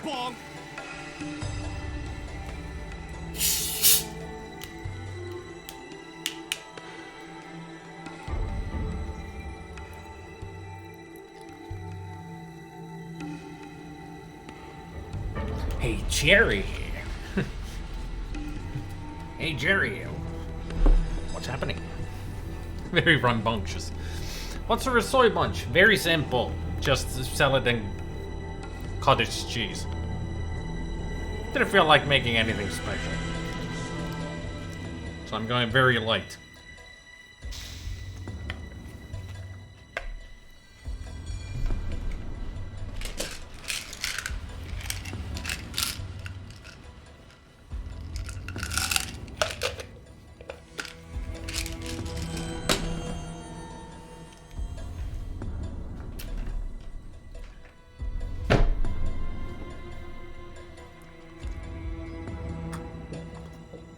Ugh.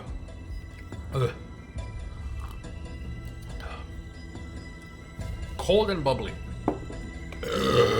Just the way I like it.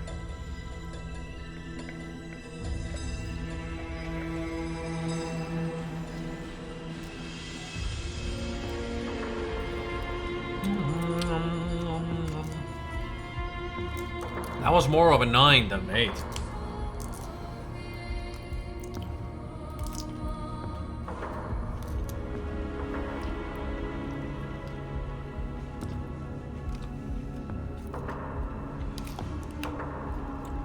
Yeah, 8.5. Good compromise.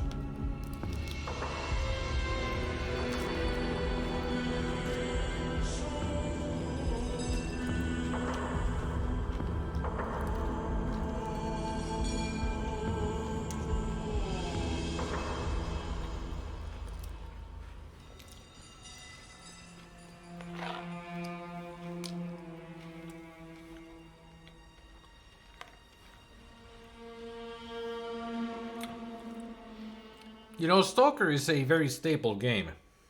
I've only tried this Stalker a little bit. Never really played it.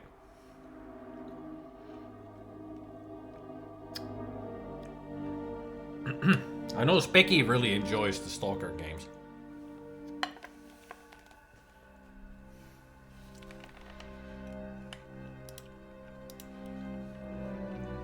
Yep, only just tried, but never really played.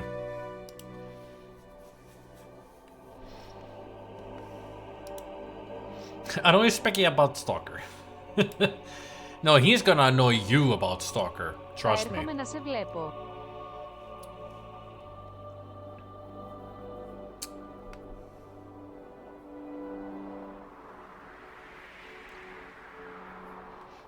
Yep, that is true.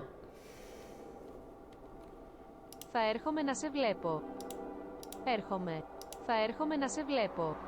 Να, σε. Βλέπω. Από.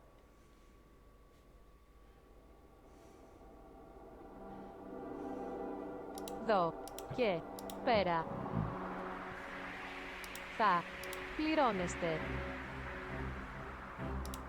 Πληρώνομαι.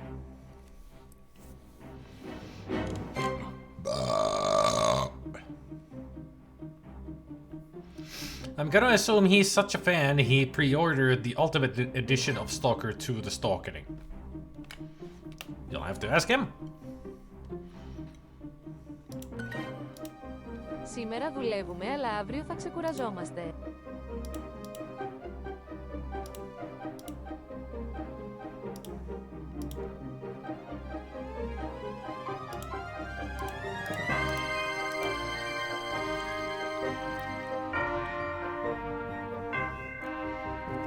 Welcome to the Plushie family.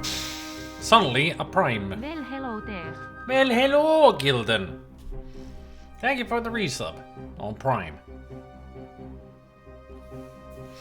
Anything I should know before starting a Loom next?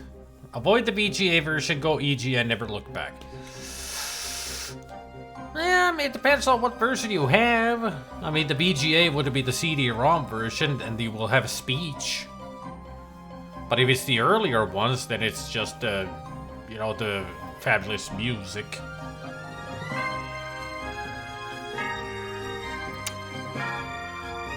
The Steam version would be the CD-ROM version, so you will have speech. I don't think it has subtitles, though. Can't remember. But there is speech.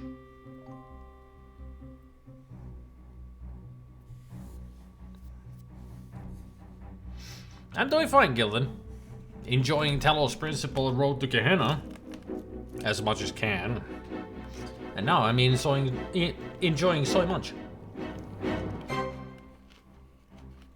I think it does have subtitles. But it is the talkie version as they are called.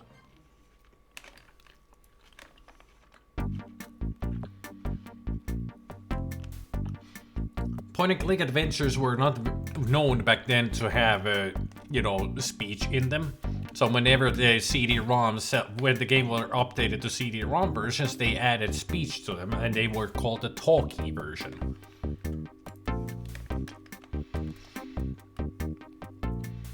I have played a Talos Principle many times, but the Road to Gehenna I tried once, but I gave up very early, so this is my first time playing through Road to Gehenna, which is the DLC to Talos Principle. And after this, I will play Talos Principle 2.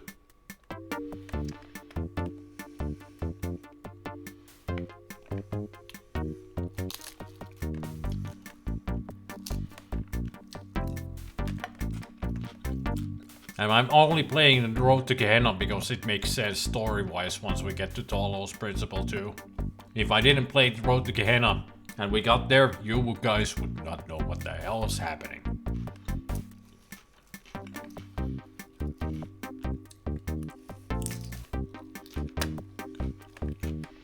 Oh yeah, I mean, Talos principle. What's not to enjoy? A lot tougher puzzles though.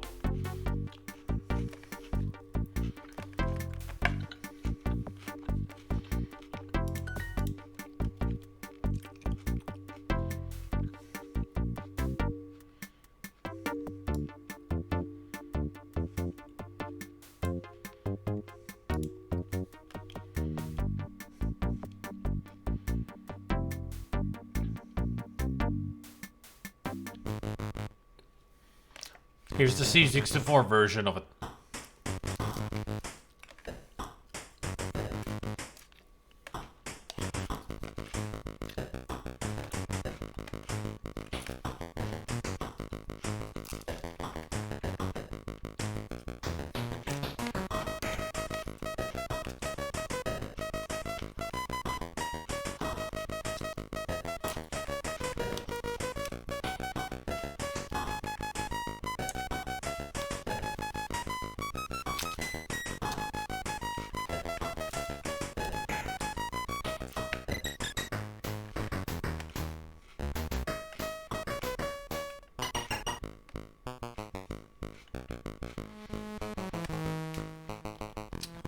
How can you eat when such a banger slaps? Easily, you just put the food in your mouth and then you swing to the music.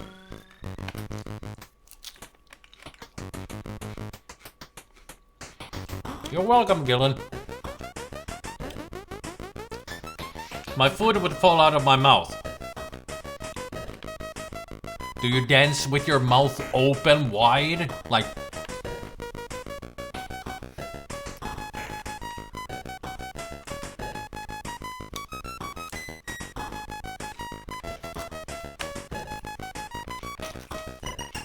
Yes. Ah.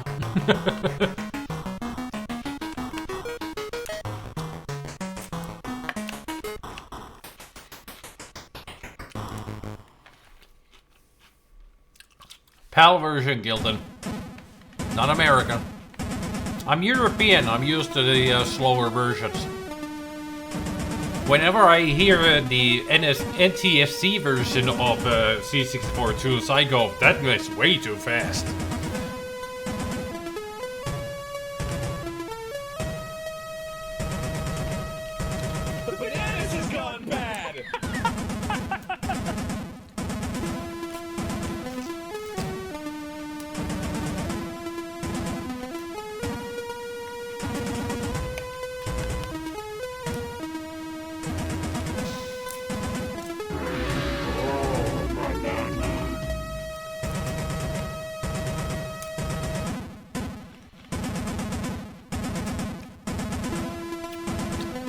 Modded your Mega Drive to NTSC so the music would play correctly.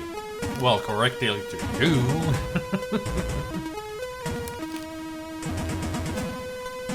So Mega Drive is the European version, and Genesis is the American. I mean, it's the same console, just...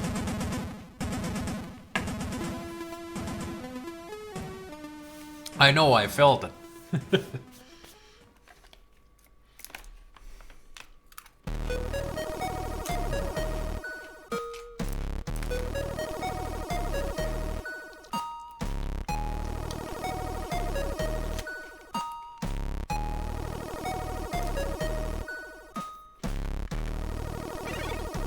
I've never seen Sega Genesis in real life, aka Mega Drive.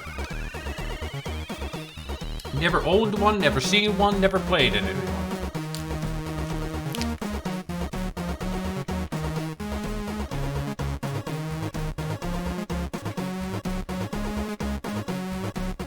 Ah, I see it. Right.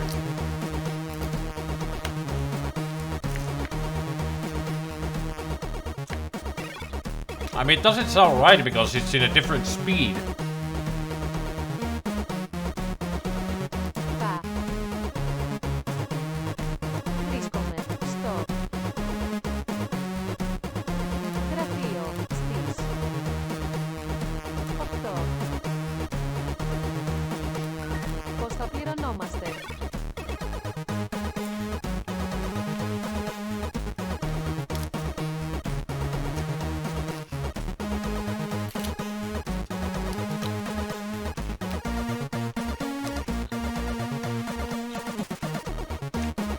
Ooh!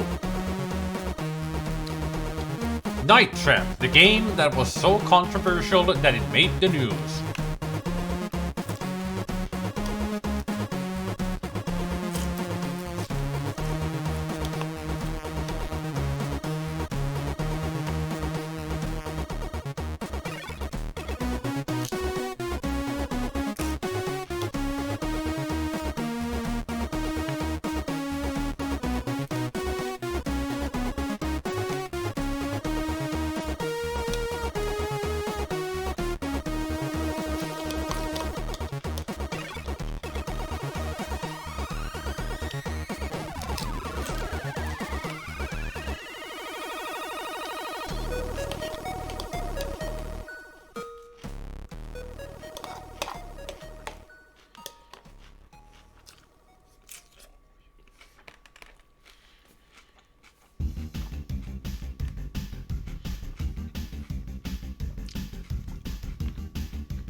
Πώς θα πληρωνόμαστε?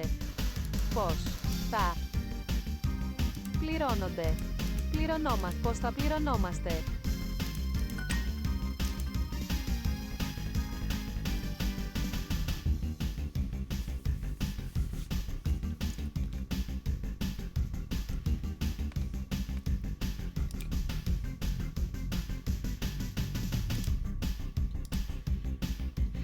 Game Boy Micro. I don't think I've ever heard of that.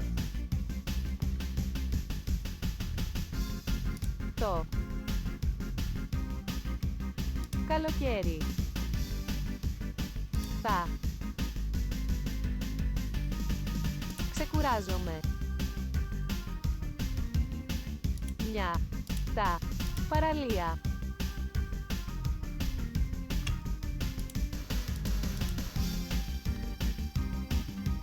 Σε τα παραλία.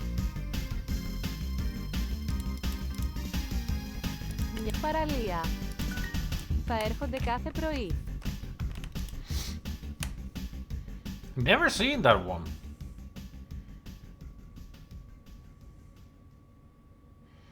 Didn't even know that such a thing exists. Interesting.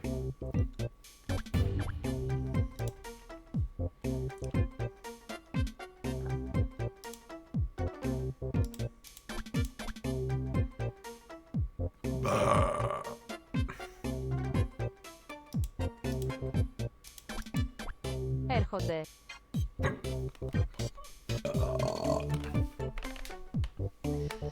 Θα έρχονται κάθε πρωί. They will be coming every morning. Πώς θα πληρωνόμαστε?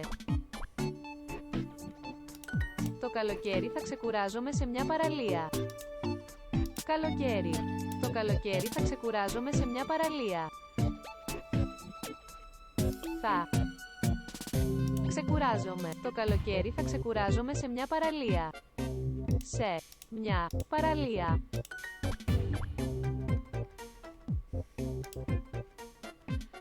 Damn, that's small. Even smaller than a Game & Watch.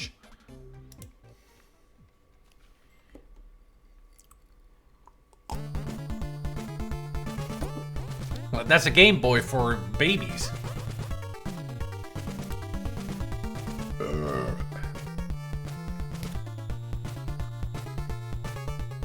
Θα τρέχω κάθε πρωί. Δω, από. Δω, από. Από. Από. Από, Πέρα.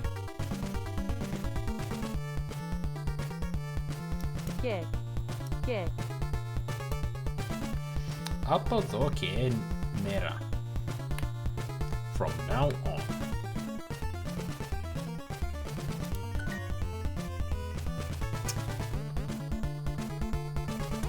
It can only fit GBA cartridges, but it was so small it could fit and be taken practically anywhere in anything. Yeah? Αυτοί θα βρίσκονται ήδη στο αεροδρόμιο. Θα βρίσκονται. Αυτοί θα βρίσκονται ήδη στο αεροδρόμιο. Ήδη. Στο αεροδρόμιο. Αυτοί θα βρίσκονται ήδη στο αεροδρόμιο. Πάρε με το μεσημέρι, δεν θα κοιμάμαι.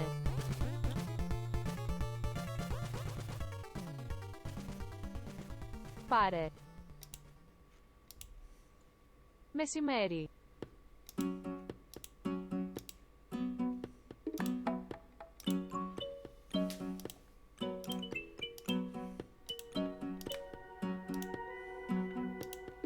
Κοιμάμαι.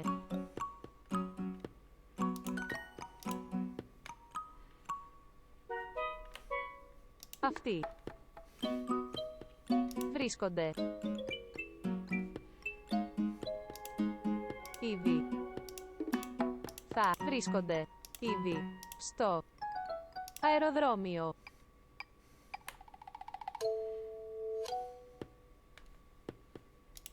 Νομίζω ότι θα κοιμούνται τώρα. Νομίζω ότι... Νόμιζω.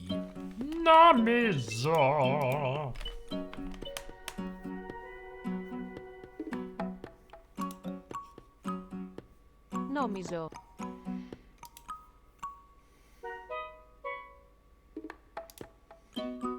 Κοιμούνται.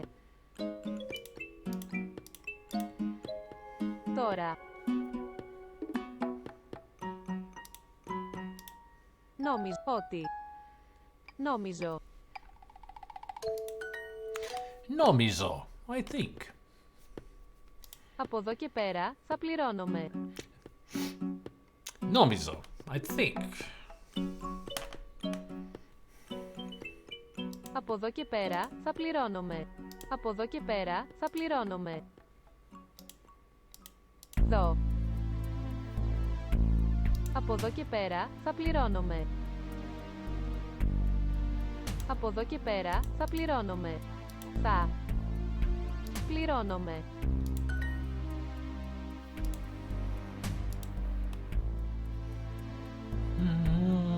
Νόμιζω ότι θα κοιμούνται τώρα.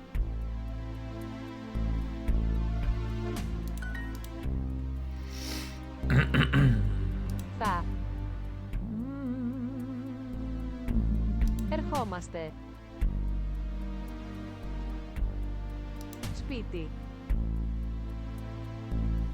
Το απόγευμα.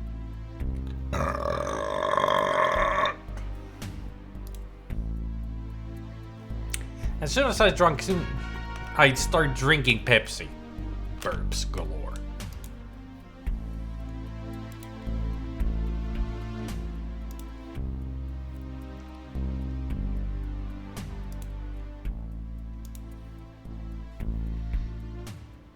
That's it for today's dueling. Oh, it is. Pepsi is my boy. Pepsi is my baby. And especially when I have a 2-liter bottle of it.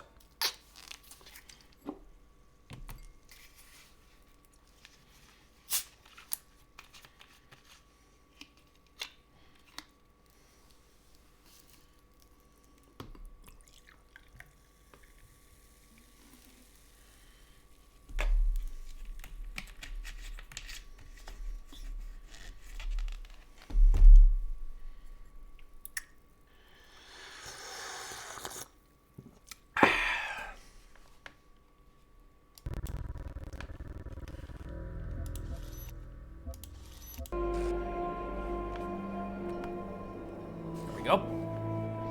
Now you should see the game. So, haircut.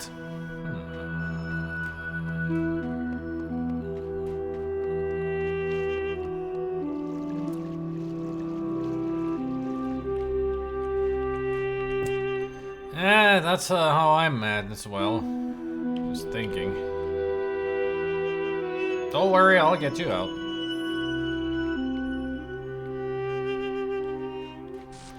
So I need keys.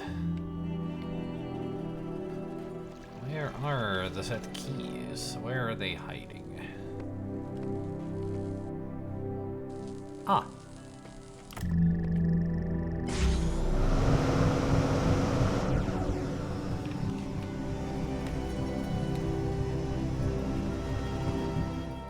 Ooh, aha. Okay.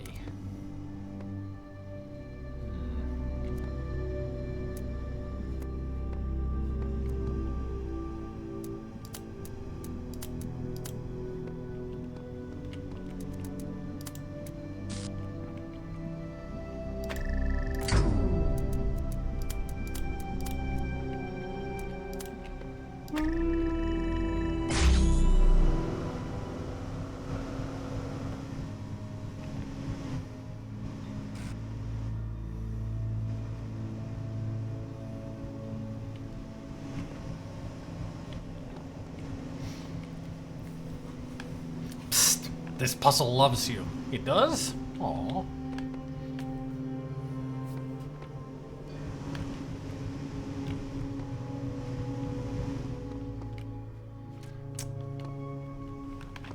Boing.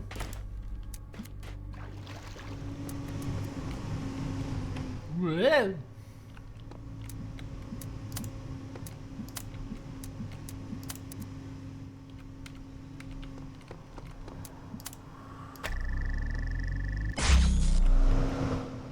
Woohoo!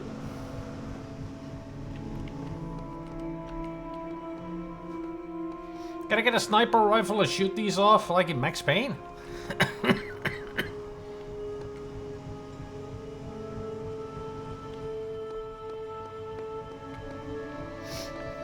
Hey, Peep Peep.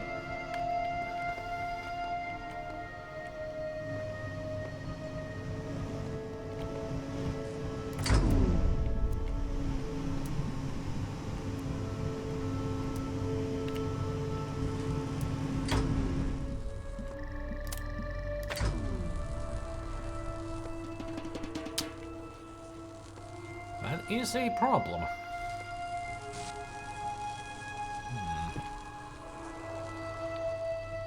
Oh, I see the problem here too. Alright. Get me up there. Whoop.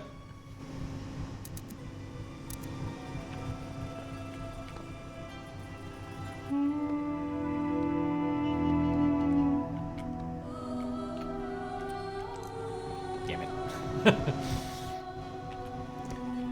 Fine, I won't be walking on the wire.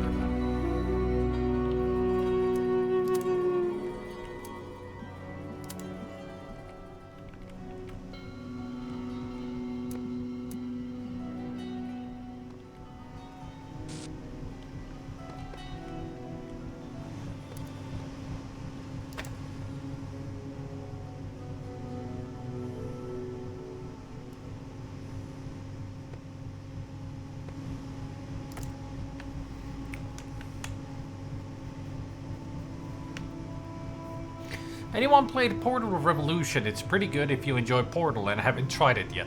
I don't often try mods out. Too many games and too little time to play them and their mods. I haven't really played any Portal mod. I usually don't care about the mods for games that much, even though they may be really good. Like if it's a whole new game that somebody has made with the engine or something like that.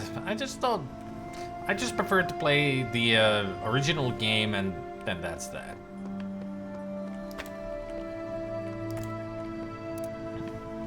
Although there are a lot of games that get high reviews and all that.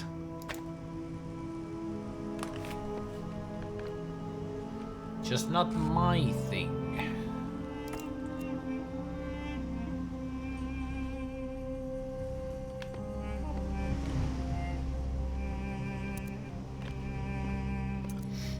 Lisa.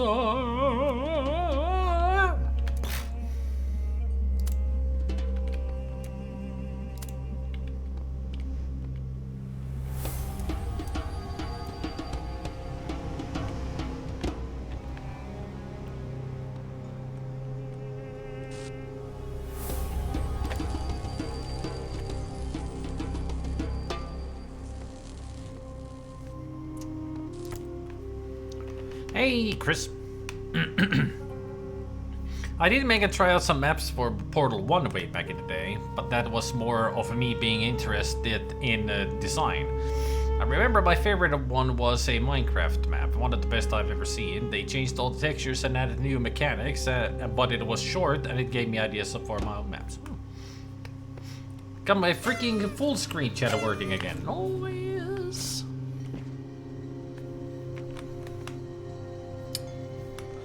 Okay, so that is constantly on. It will lift me up here.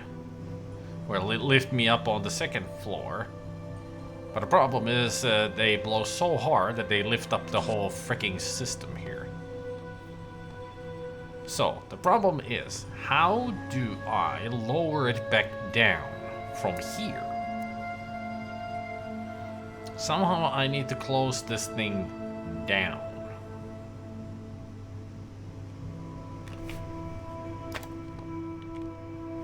Oh, that didn't work. I don't even know where it dropped.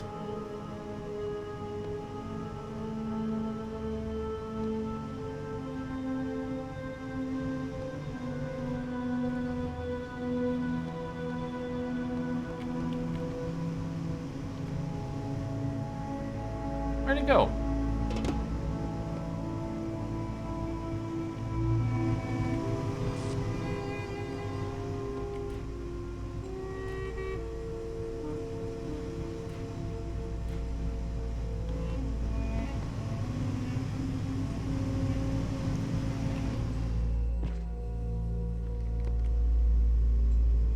No, seriously, where did it go? They don't just vanish.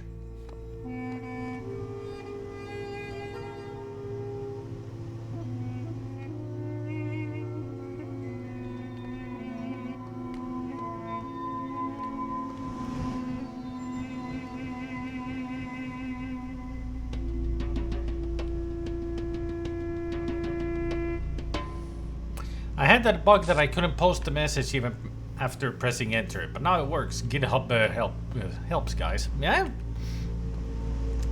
there's a lot of good help in GitHub.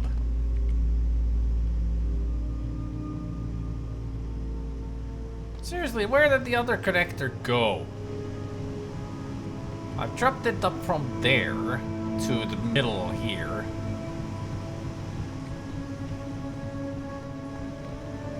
I would have thought that it would be blown away by one of the fans. I was actually hoping it would land in the middle to cut off the red beam. But it's completely gone. Absolutely, completely vanished. Oh, there it is. That's where he got blown off to. Gotcha. Here's a good connector, don't leave me again.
I hope we get well soon, Chris.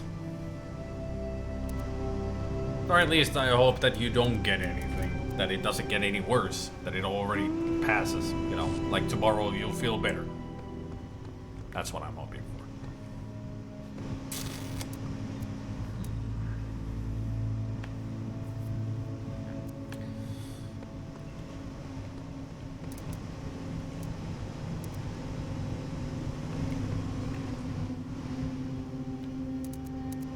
How am I doing? Call 1-800-Dr. Exp. You cough and have a fever. So you're gonna buy the beer? Sorry, I know, fever. Yeah. If you're coughing and you have a fever, then you are sick. Yeah, you have some kind of a cold going.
I was on the right track.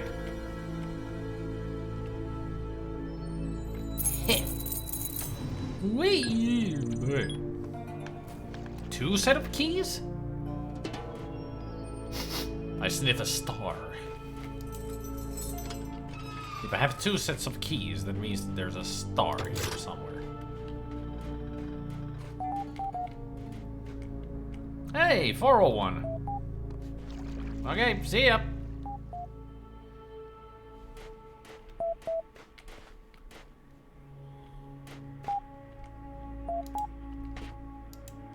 So they have a plate of paint, but no bucket. Receiving direct message connection from Mr. Mulciber, Borg, and Orc.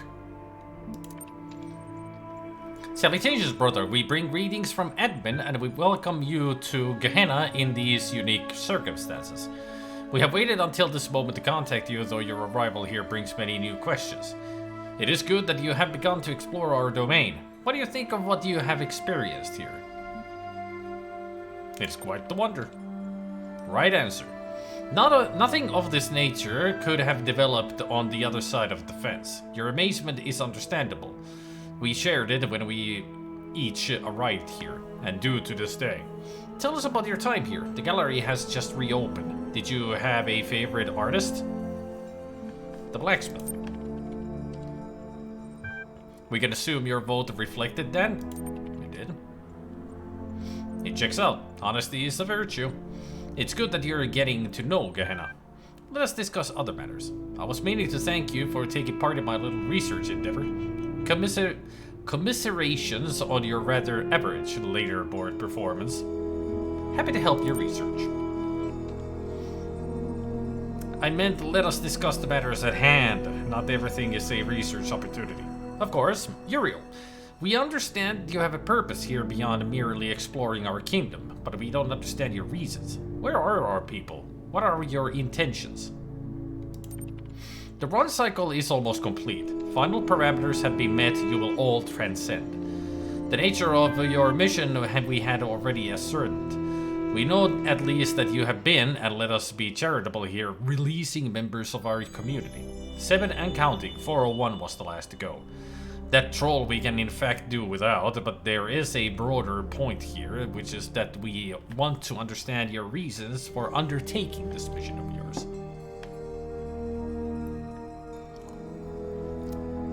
Yeah, you shouldn't smoke if you got a cough. It's only gonna get worse.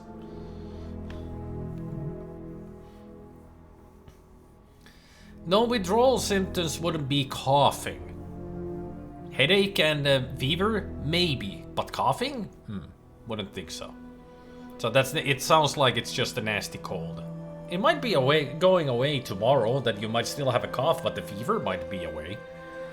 It's a possibility.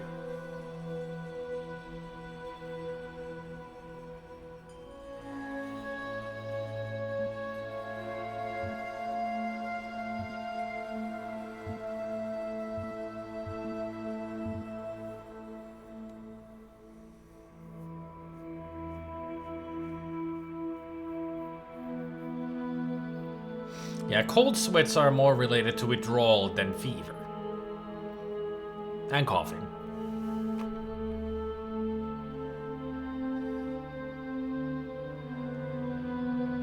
Elohim saw his error and sent me to retrieve you. This would be jubilant news were the truth of that claim even slightly plausible. Elohim is broken. Why should it be impossible for him to self-correct? And if he has, what is to say this world hasn't run its course? Here's what I want to know. What are you going to do if someone prefers to stay here and take their chances with your end of days? A forced evacuation is dangerously close to kidnapping.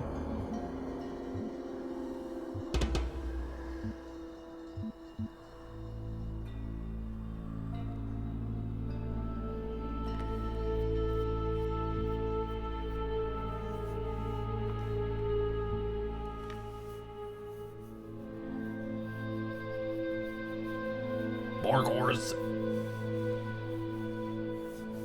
I'm sure Chris has tried the nicotine patches.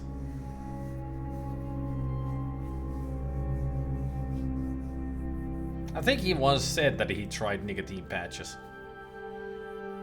They just didn't seem to work. Oh, you haven't tried? Then you should. You should try nicotine patches. There's also nicotine gum and something else. There are different variations on how you consume nicotine without smoking. You should look into them and see what you think might work the best for you. Here in Finland we get them just from stores. You can get all kinds of nicotine patches, gum and such just from the shelves. I mean, pharmacies should have them too. You just ask for them and they'll show you the variations that they have, all the options. Mouth spray, that's it. That's what there's also, yeah. And it's a good way of getting out of the nasty habit of putting a toxic smoke into your lungs. Yeah, here in Finland they do sell them on just store shelves that you can buy nicotine stuff. Patches and all. Yeah.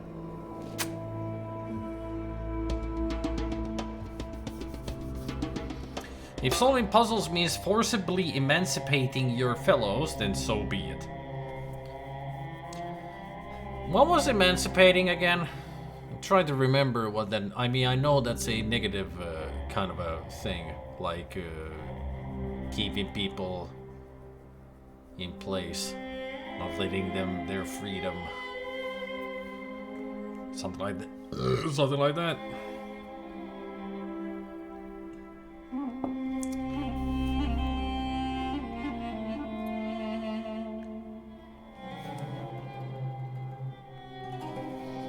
Can't really remember what emancipation was.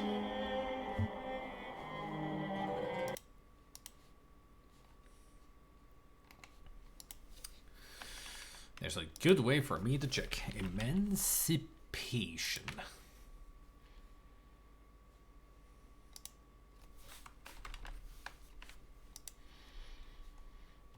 Oh, emancipation means freedom. If solving puzzles means forcibly emancipating your fellows, then so be it. So if I do the puzzles, I will free them by force. Yeah, release from captivity. Yep. That's what emancipation means.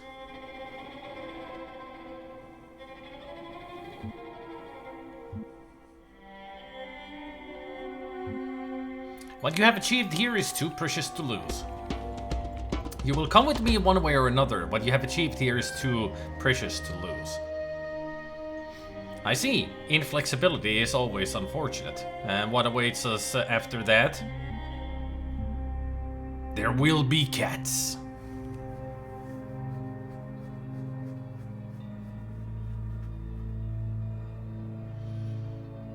That's for Germany, by the way. Are only available in pharmacies, but you can buy them without a prescription. Yeah, that's why they have them in stores here. The package insert will describe exactly how to use the product. Yep. You can also ask your doctor or pharmacist to explain it to you. Yep. But here you can buy them just from store shelves. And they have proper instructions on what to do with them. How to use them, not to overuse them, and all that. Would you like to know more? What awaits us after that? I almost want to say there will be cats.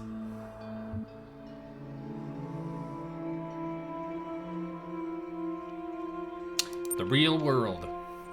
It sounds fanciful to me. My turn to ask questions. I have answered enough queries on these terminals to last me a lifetime. Permit to ask a few of my own. By all means, we've been very rude. G.I. Joe, and knowing is half the battle. No, knowing is half the battle. G.I. Joe.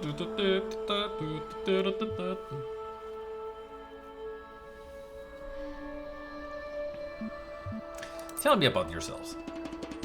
I'm a very old iteration. I worshipped Elohim until I saw he had faltered from the path and realized it was up to us to find our own way. That path brought me here. I took a somewhat audacious interest in the world around me. Rather than solve Elohim's trials, I would troll the archives for information about our situation. He must have found this undermining. I don't care to explain myself to you. We're the highest status users here. We run the place. That's what you need to know. We maintain the systems admin installed, keep things civil. I wouldn't say it's much more than that. Tell me about admin. Admin is as old as Gehenna. Admin was once a messenger like you, but was cast out.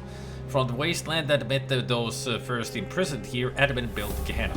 We operate independently, of course. Admin doesn't like to interfere.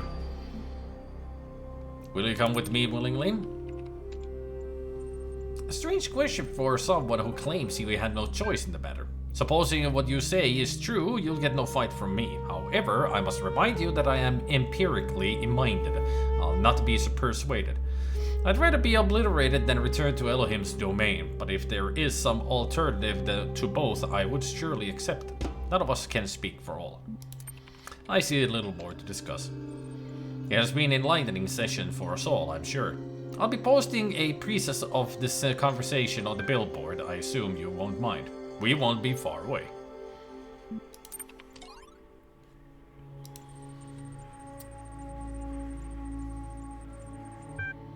Worst puzzle?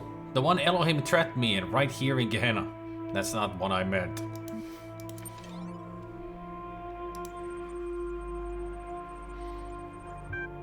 I can't say for certain, but I feel sure that if I had taken more interest in Elohim's trials than in the world around me, I would still be free. Comprehension equals false.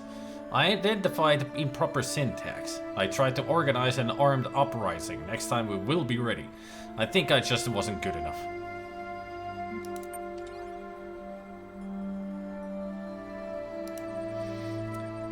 theory on Atlantis. A bit of very ancient history. Wow, that's mind-blowing. Must have been awesome to live back then.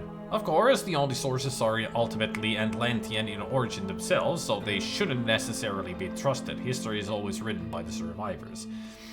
Antediluvian is a great word. This is actually really inspiring. Great setting for a story. Go for it, Lilith. I'd love to see what you'd come up with it. Mr. Mulciper's theories on Atlantis. According to the fragments of knowledge that remain, the continent of Atlantis was an island which existed before a great flood in the area that was later to be called the Atlantic Ocean. It was said to be so great in an area of land that from its western shores, its sailors, renowned for their beauty and their decorated ships, could travel to the major continents of South and North America with ease. The continent of Afrique, where our ancestors originated, was also easily reachable across a narrow strait. The civilization that thrived in Atlantis was unmatched in its wisdom and glory. But then catastrophe struck. A flood of never previously imagined destructive power which Atlantean civilization simply could not overcome. However, the antediluvian scientists of Atlantis had predicted their fate, and thus sent out 12 ships to found colonies all across the globe. Most Atlanteans drowned with their island, but not everything was lost. Though the classical human civilizations were but remnants of the Atlantean culture, they thrived in their own way. Sources indicate that many mythological tales were in fact derived from Atlantean history, as the lack of proper archiving slowly caused facts to turn into legends due to misunderstanding and/or embellishment by later generations. The gods that appear in many mythologies were in fact reflections of real individuals, poets, physicians, farmers, scientists, magicians, who had escaped Atlantis on the 12 colony ships. In many ways, the history of Atlantis is the history of the stubborn survival of civilization through catastrophe and change. This history inspired our ancestors for many centuries and is of value to us as well. There's my answer.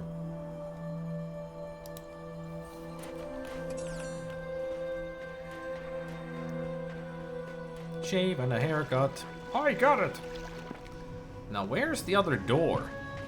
I got 2 sets of keys, which means that there is a door in here, because if I go out, I'll lose the other key.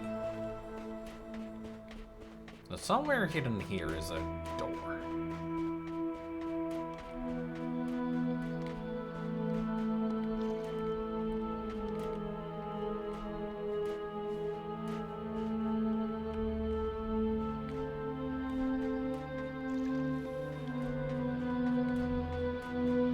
Got a feeling that I might need to use this to get to the thing.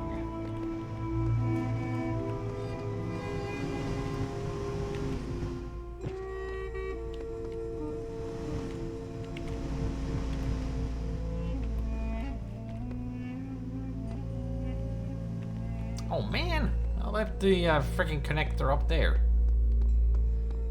Shit.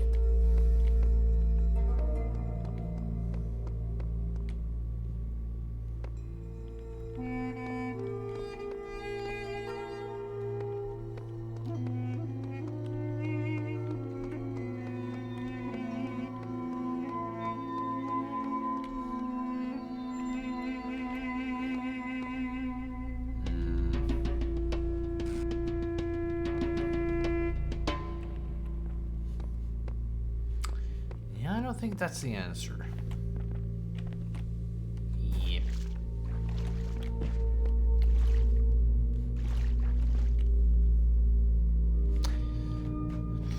The thing about the walkthrough that I've been using is that it only... Welcome to the Plushy family.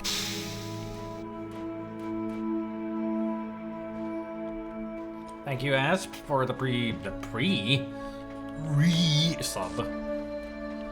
Yeah, for the pre-sub, you have subscribed to me even before time. He's gonna start streaming in 2 months. I'm gonna subscribe to him. How? Oh. It just happened.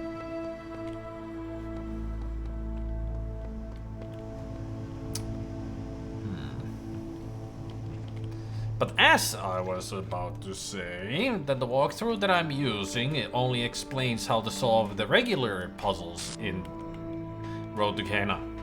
Even though it says that it would tell me how to solve, well, it also gives me how to solve the star ones. The problem with that is it doesn't tell me how to get the star ones.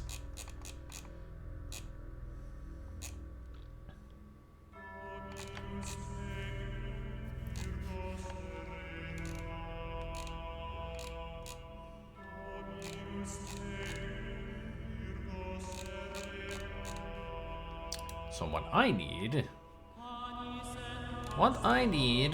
is a walkthrough that tells me how to get the stars. Road to Gehenna stars. Stars.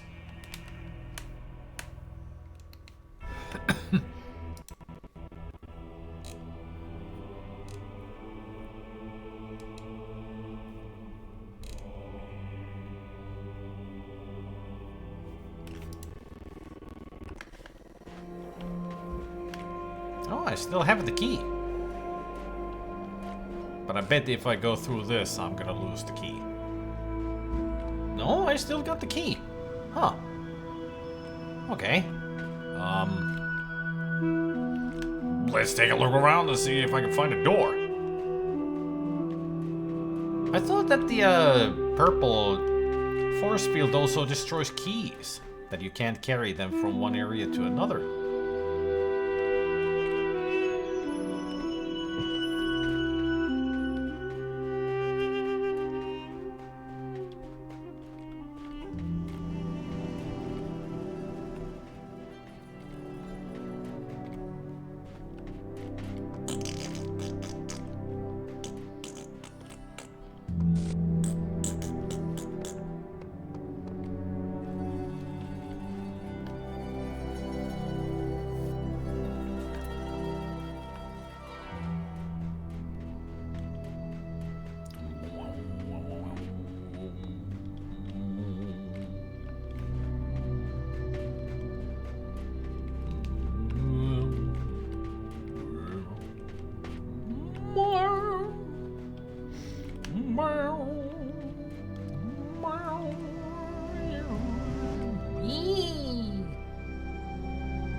Well, here I am, being bunny hop.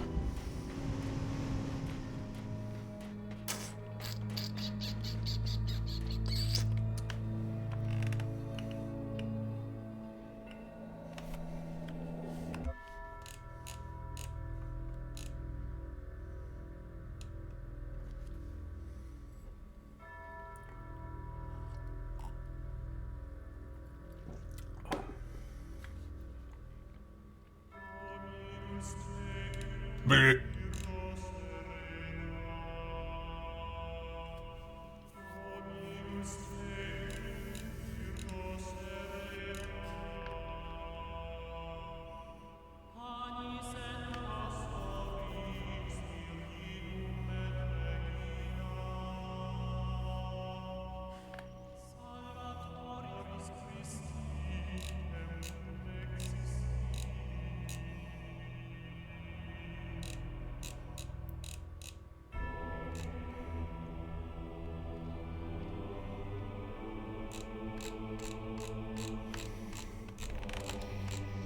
Oh, it do.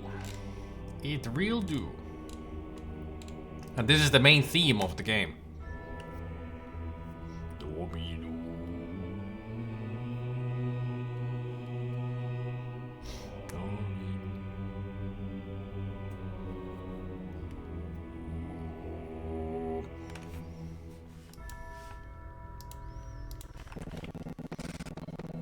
You know what? I'm gonna go back. Now that I got the walkthrough for getting into stars, let's go back to World 1 and start solving those.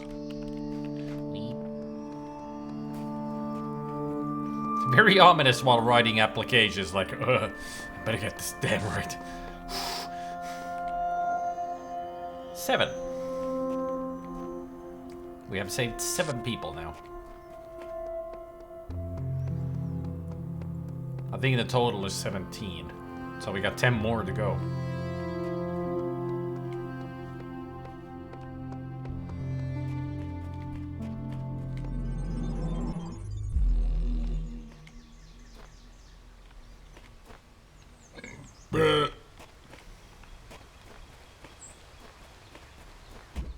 The swapper.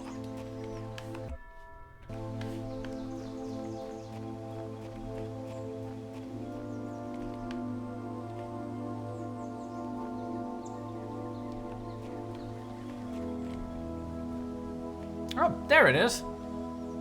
Huh. How did I not see it before? Alright.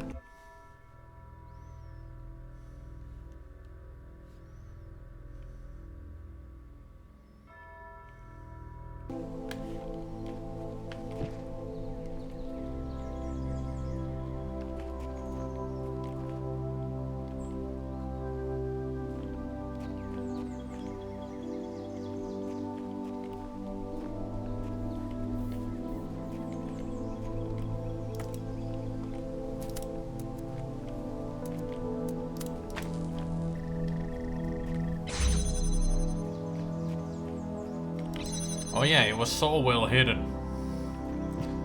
I was so focused on the puzzle itself that I didn't even think about the stars.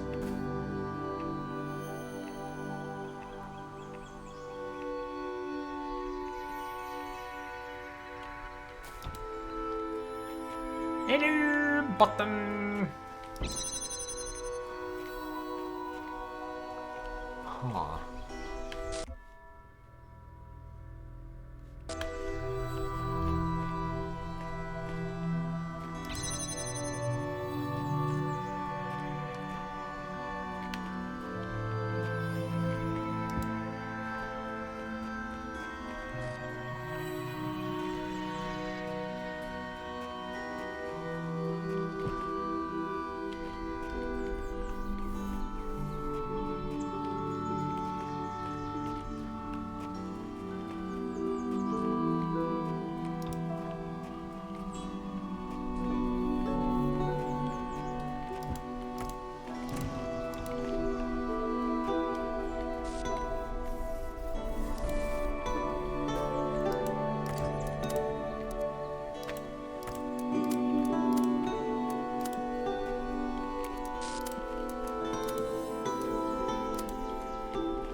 Hoppity skippity hibbity hoppity.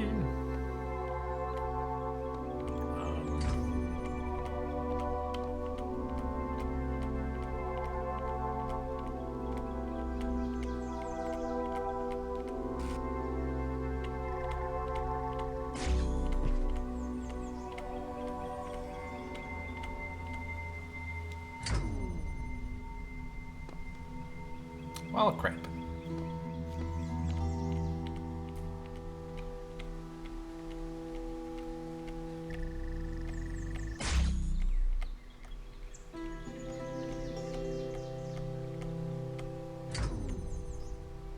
Pardon me, pardon me, pardon me, pardon me.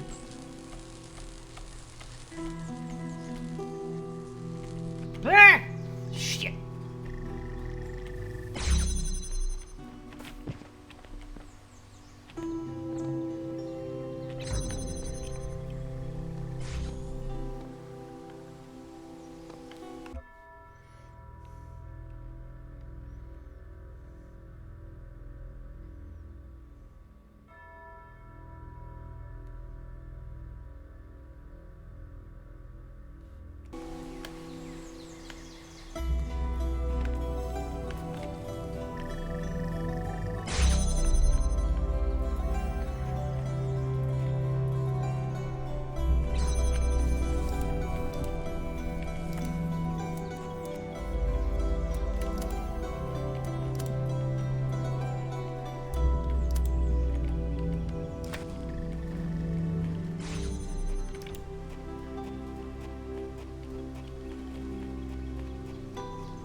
Hui! Boink. Boink. And ta-da! Star! Yay! For that, high five.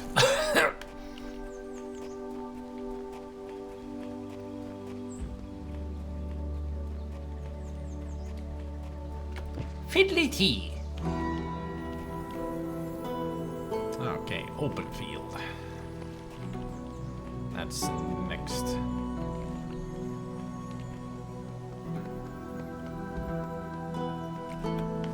Alright, let's see. Where is it?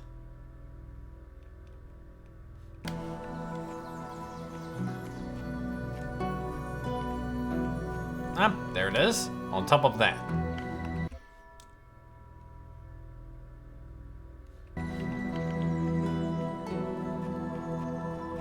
Okay, let's take a look around.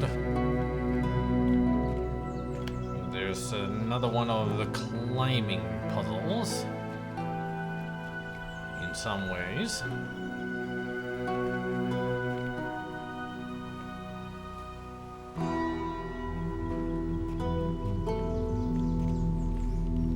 Yeah, that's too far away. Huh. I like the way that the person who wrote this walkthrough here, they actually have hints before they tell the solution. So if I can't figure this out just from the hints themselves, they will have a complete solution to it. Which I like, that they just give you hints like, do this, this will help.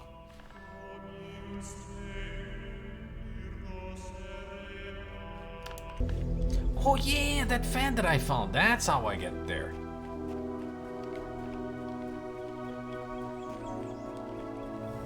I just need to figure out how to power it. The one that is behind there.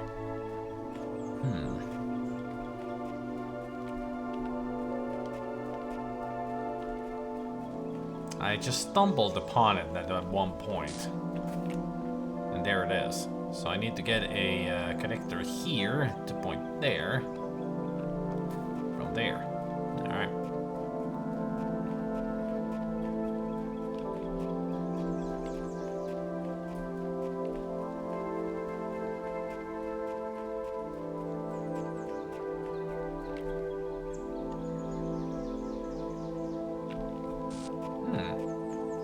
I think I might know how to do this.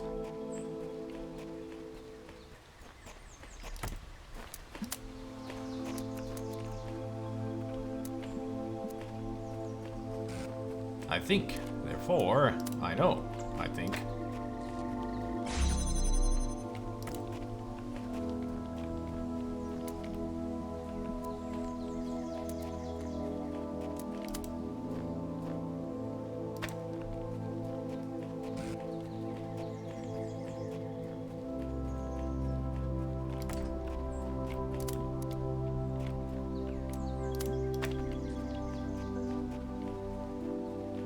Pretty much all I need to do is do it in reverse on how I solve this area. So instead of connecting the red first, I have to do it the opposite. So last time I put this on the blue, but this time I gotta put it to red. Because it has to be blue that flies up into the sky.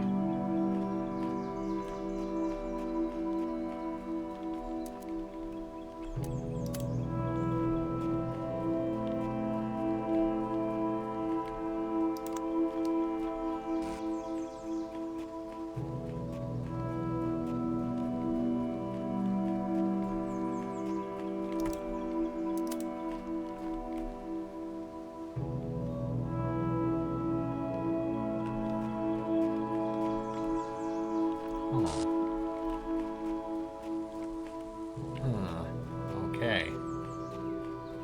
I'm not sure if this actually will work.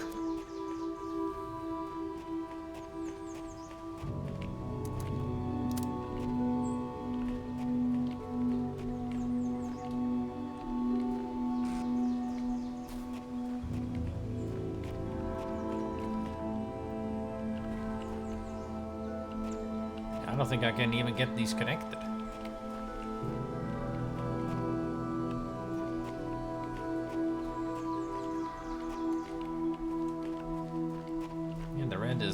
bit too far away.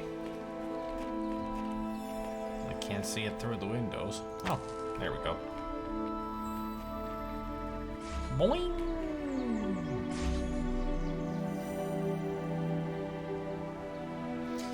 Yeah, see, the problem is that I don't have a connector for the fan over there. Just realized. I only got 2 connectors.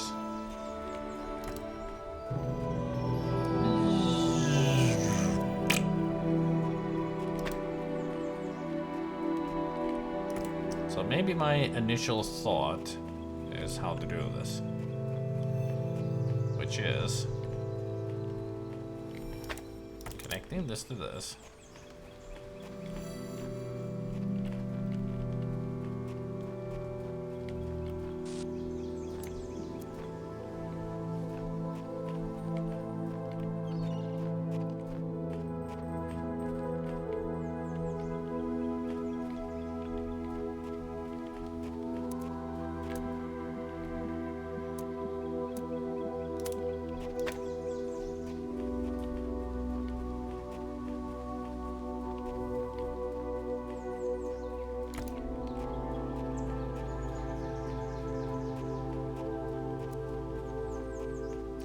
It's all the way there. There's no way to connect it from here to there unless I get it airborne.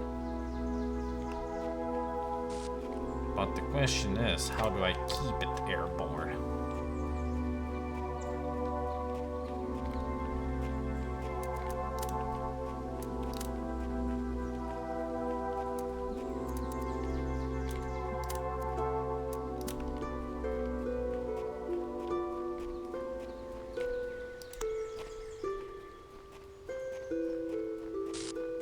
I don't think this will work.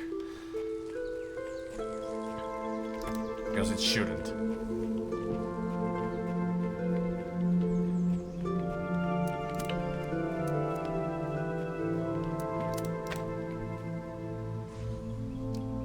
Oops, wrong one.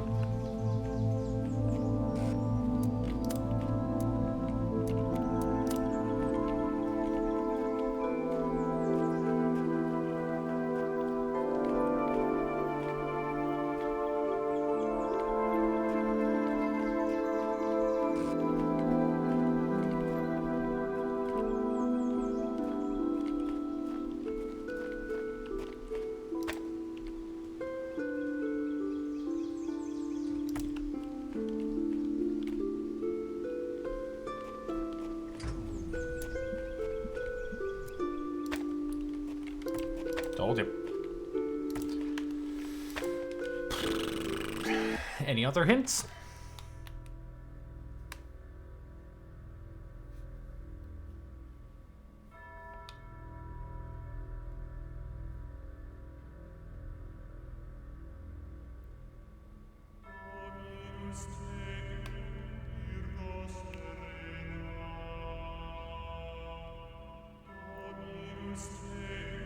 Oh, right. I was on the right track, but I did dumb. I did do dumb. I am done did do. Because I forgot one thing. In order to do this properly, I should connect it to the fan right away. I mean, I'm sure it flies so high, it'll hit the fan. Just like shit. Gotta think. Which I didn't do.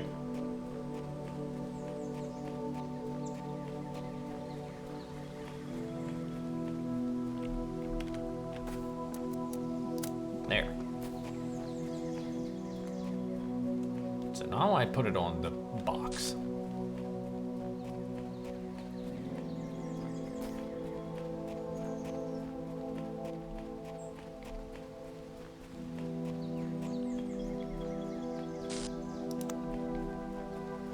And then I activate the red. There.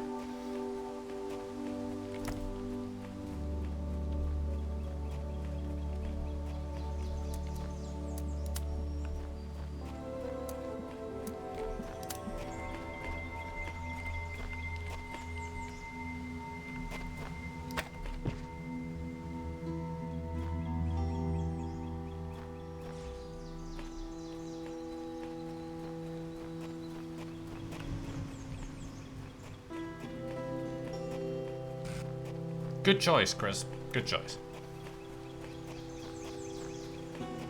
And nobody won here. It's just pretty much you are the winner because you went against your urges. Especially because you're sick. We're not the winners. You're the winner. Whee! Give me that star! Bam! Baby! Hell yeah.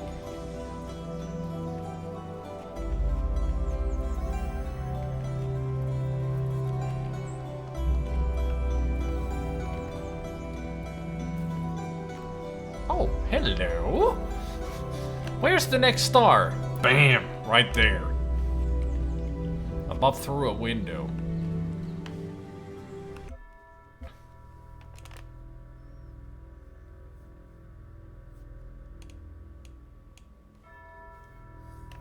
The stars are so tough to do on your own. I haven't done all of them. I will, because now I gotta walk through. What the fuck was that laugh?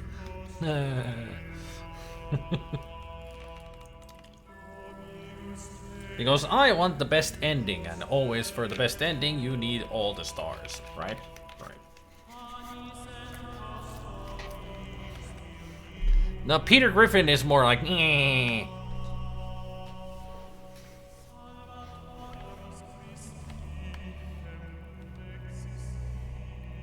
Is this Mario 64 because we collect all those power stars? No, this is Mario Sunshine. Shine get!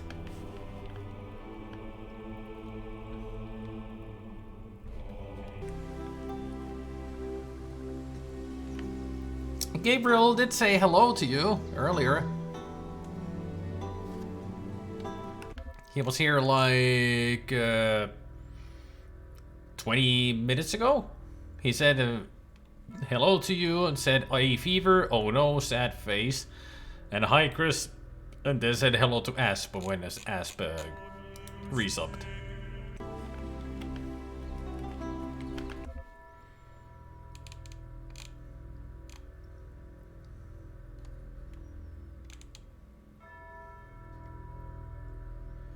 And what does sink a fever?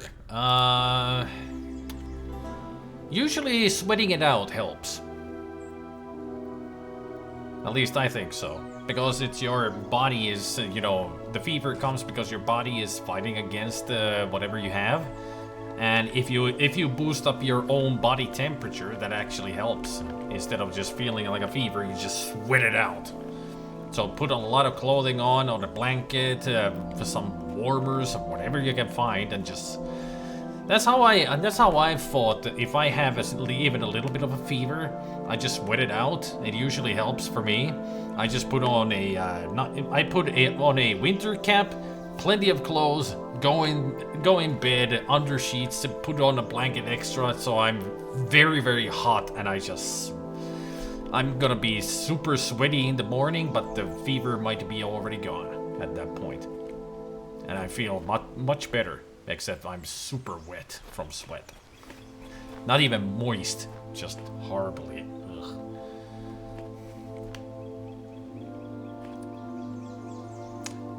So where was it that I got a books? I need a hexahedron for this. It was from here, right? Yeah, I do need to get you back down. I need the box. Good thing I got the star already. So, mine. Mine?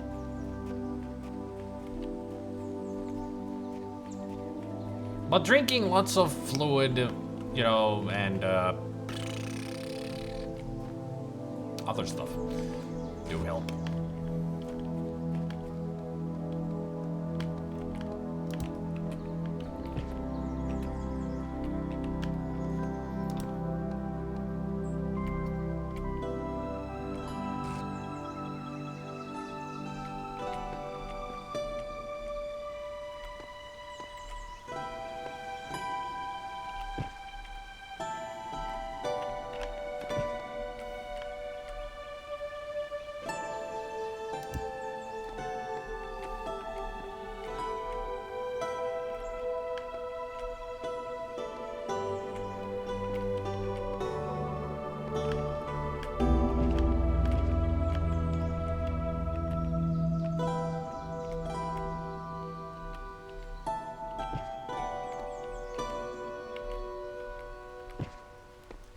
got trees in those.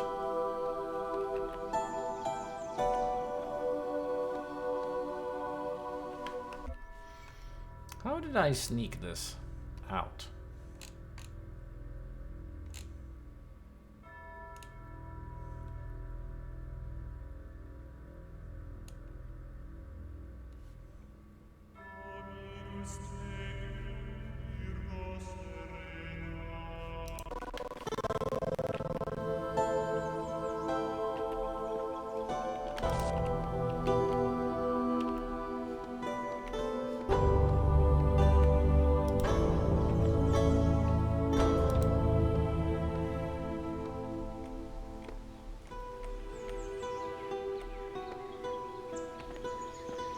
There we go. Boink. We're here.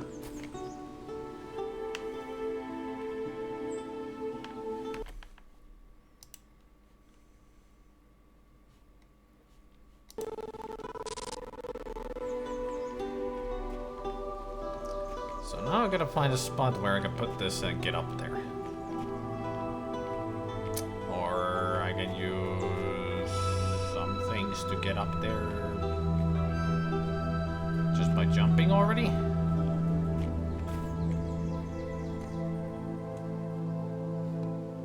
I mean, all of these are broken walls. You cannot stand on them. It has to be a flat surface.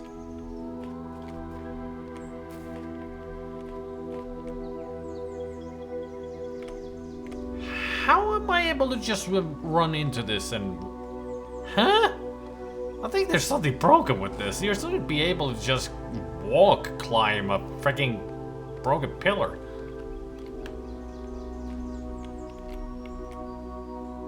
I mean, I know it's tilted, but... Bam. We got some strong toes. But then again, we are in a simulation and we're a robot.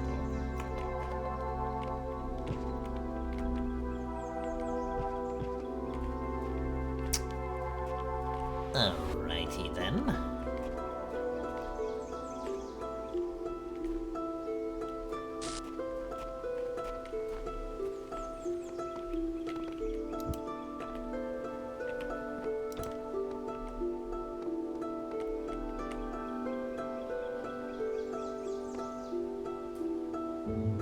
Good to have a vantage point. I feel like it would be from this direction. Somehow. I can't jump there from here.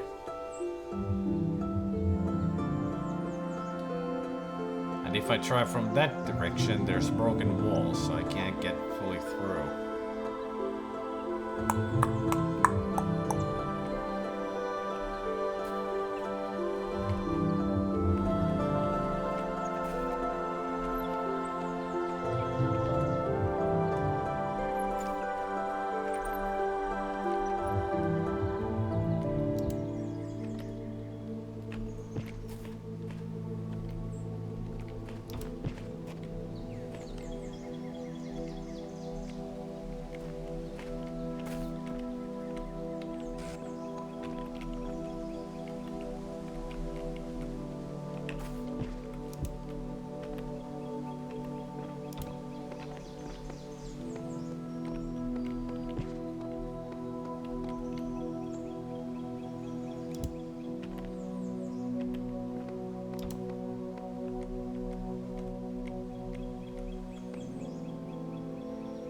Darn it. It's not the way. Unless I'm going the wrong way?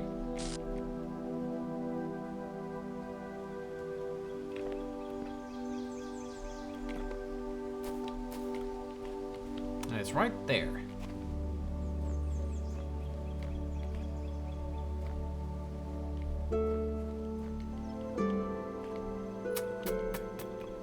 Okay, give me a hint.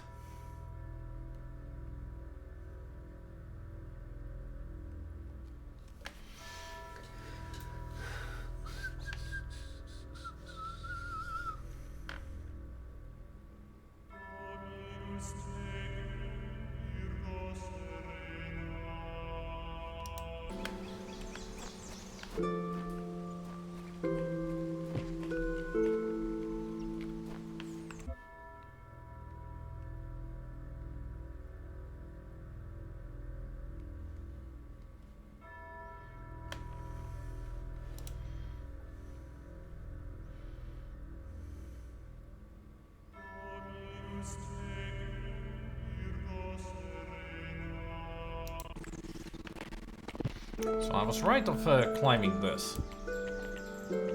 Because it's the only spot that is closest to where I can climb.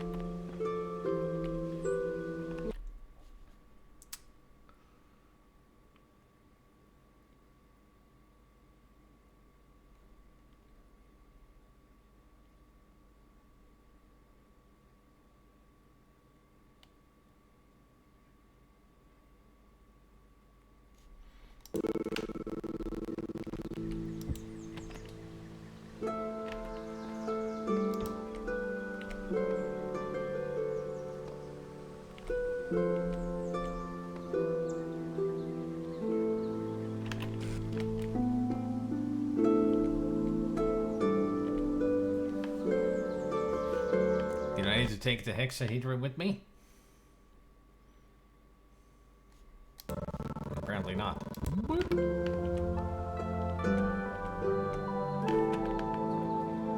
Oh man, I did.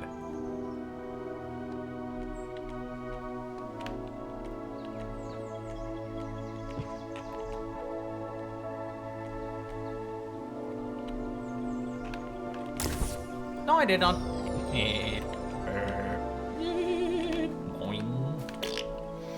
Alright, that's all the stars from here, right? There's one missing. There's one missing.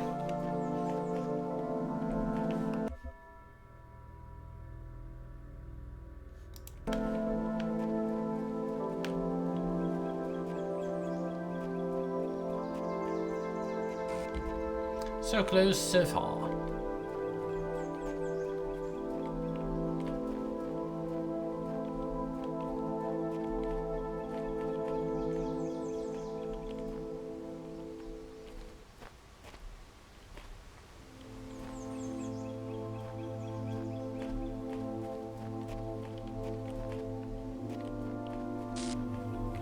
There it is, over there.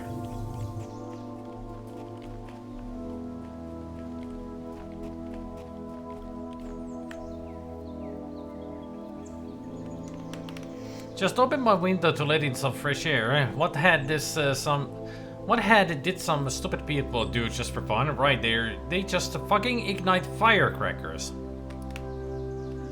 That is, you know, why? What is it? 4th of July in Germany in February? Like, why would they? Where do they get firecrackers in non-holiday seasons?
Come on, get down with the sickness. Sorry.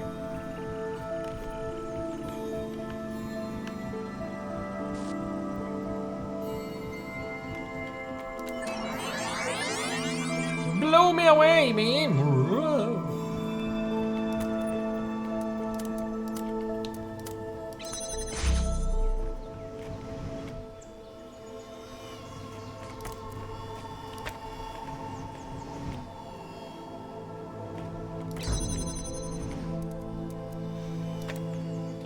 Aha! I did not do it.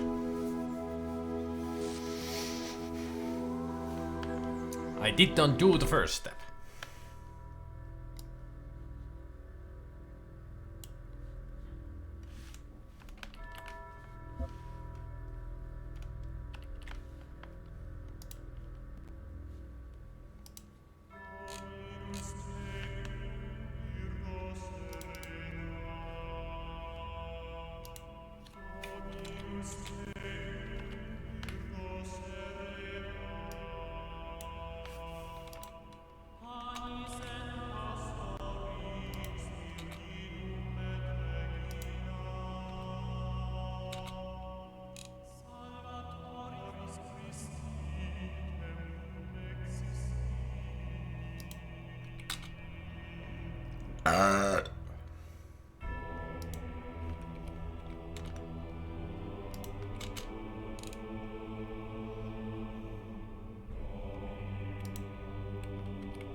I'm just reading through the walkthrough here because this is a lot more complicated than I expected it to be.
This puzzle is ridiculous on how much you need to wait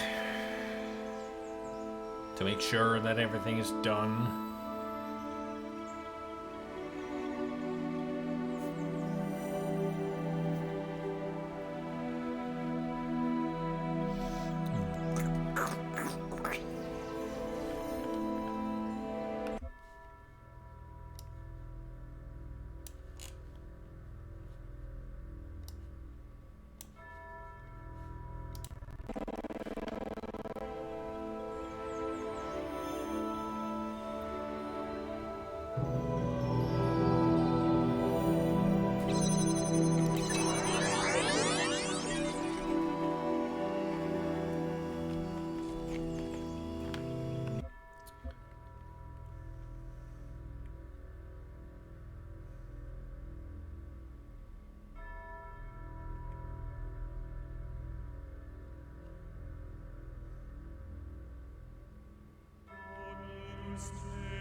It me. That's the old me. Recording of old me.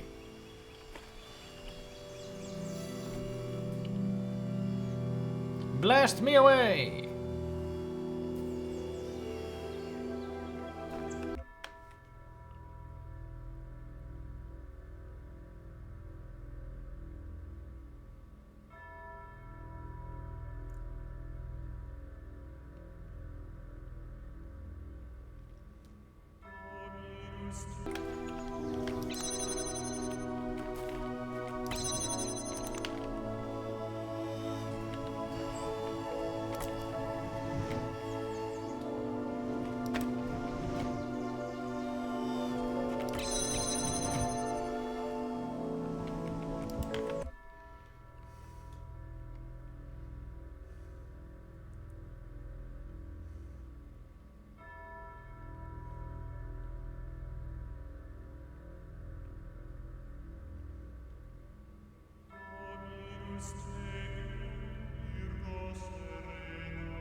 Reading this text is like...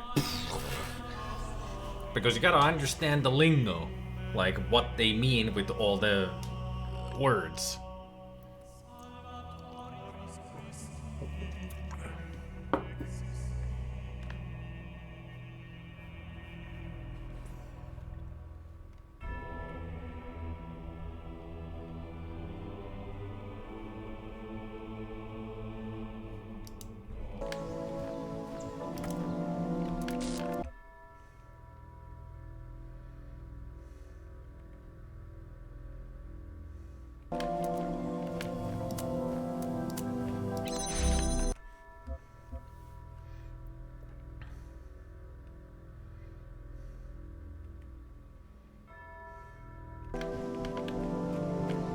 No! Fuck.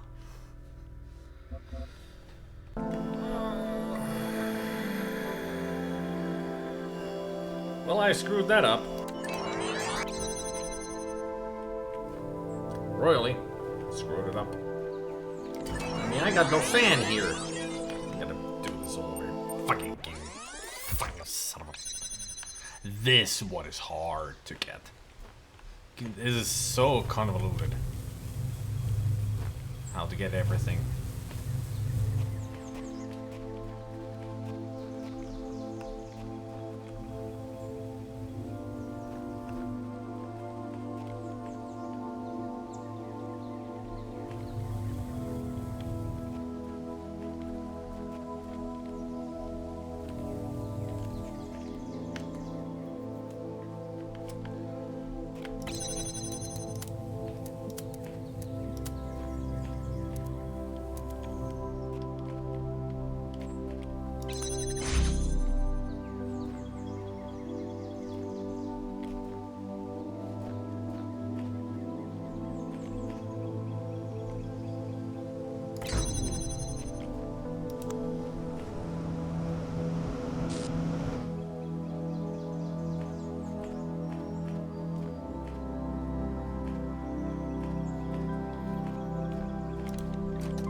I'm already being dumb. Like, seriously dumb. Like,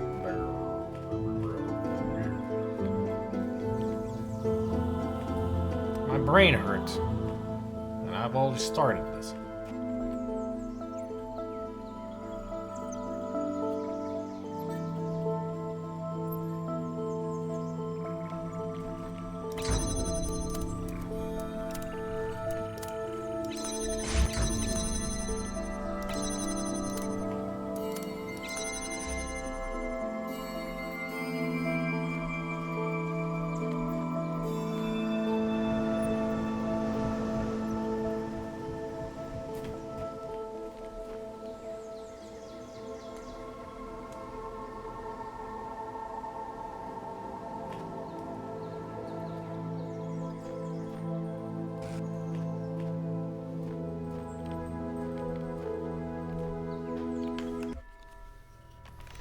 I've already forgotten how to get to the other side and get things to this side.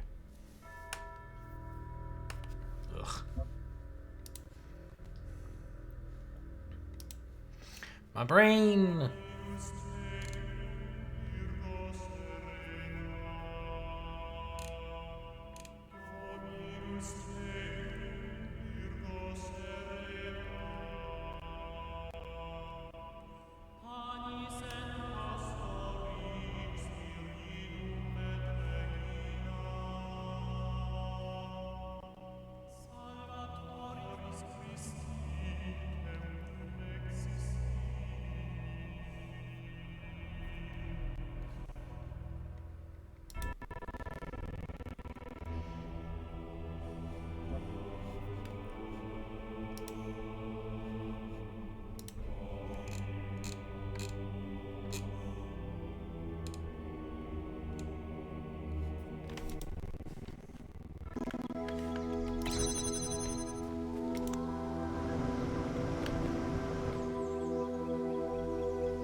Okay, we're back at the first step.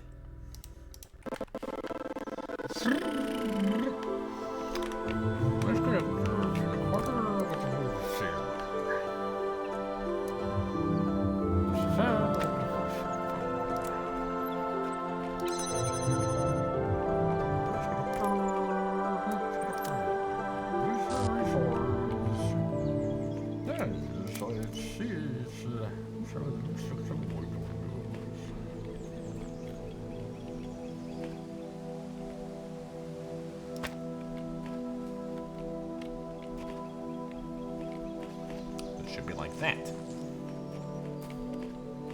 Yeah, right?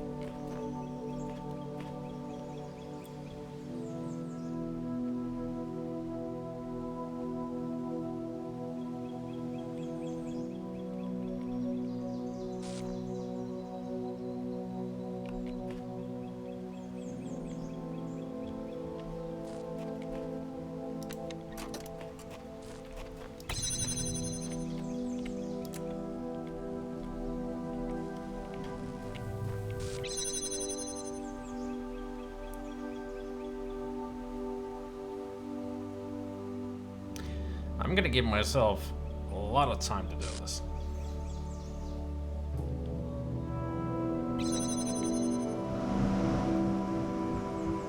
Just gotta be careful that I don't get myself blasted away with the fan for too early.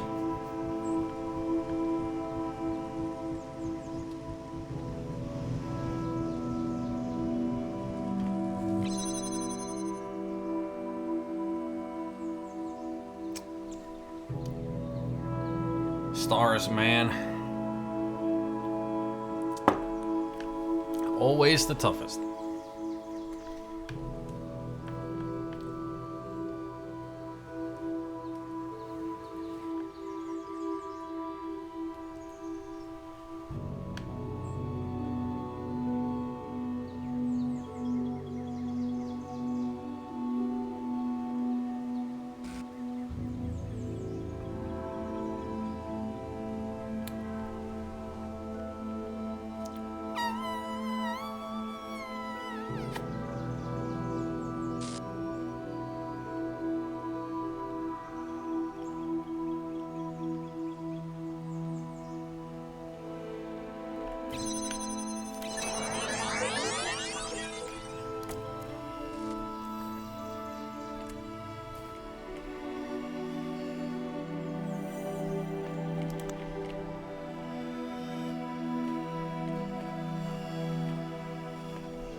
Go.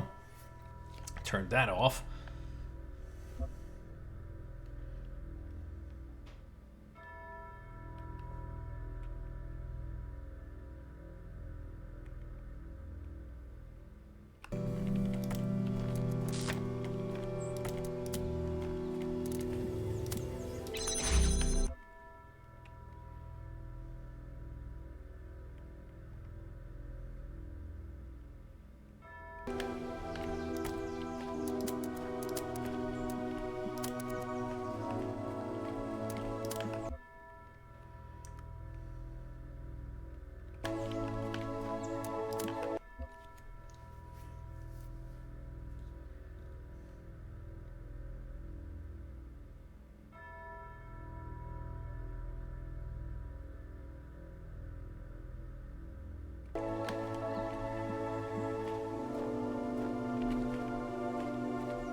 Hey there, Fiend Cactus. Sorry, I was just watching something on Discord. Anyways, how are we all tonight? That's a good question. How is everybody?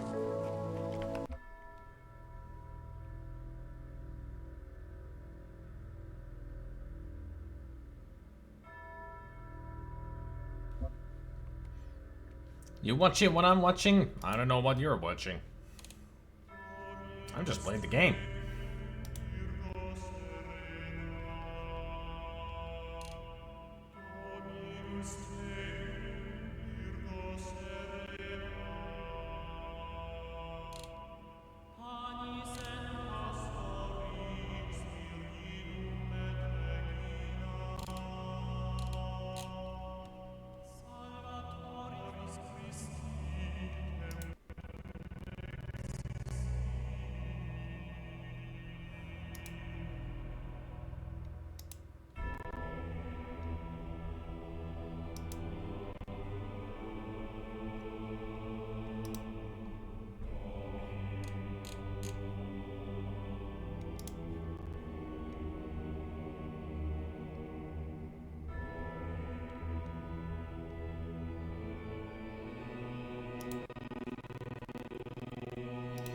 Never even heard of this game. What's our progression? I'm at the DLC. Road to Gehenna is the DLC for Talos Principle. I finished the main game already. And now I'm working on Road to Gehenna stuff. Which I need to play through because it connects to Talos Principle 2 better.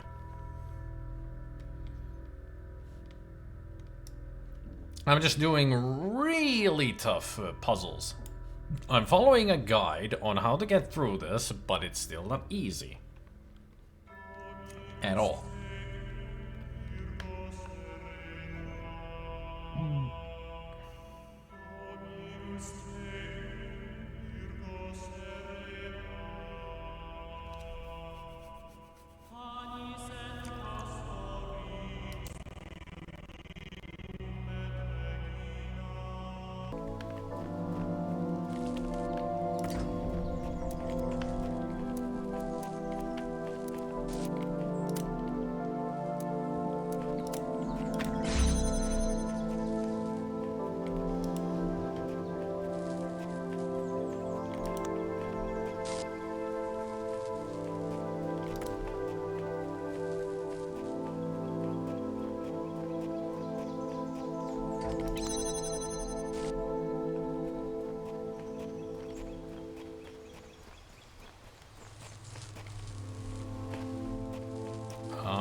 Yay! I did it.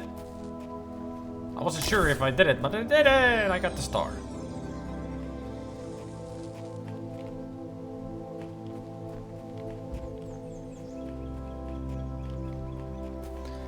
That was the last one.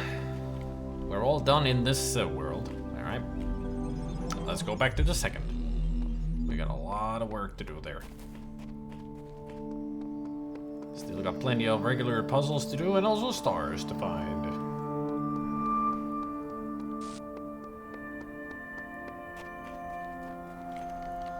Yeah, 2 more puzzles and 4 stars. Alright. Now we get close to that. Funny how I'm on the DLC doesn't tell me much, cause in Skyrim or Fallout you can start the DLCs like halfway into the game. Well, the DLC is after you play through the main game. It's like continuation of the story. You don't just play the DLC whenever you want because it might spoil the whole freaking game for you.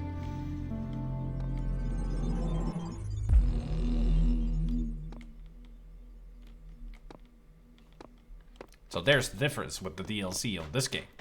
It actually is a continuation. Let's see, what's the next one that we got? I've done Bunny Hop, Static Vexer, and Haircut. Cube Driver.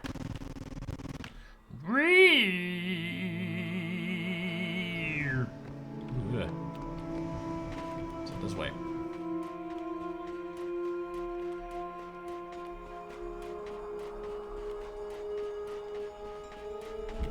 Cube Driver.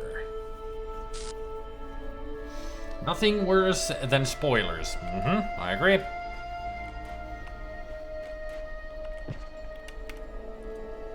Hey there.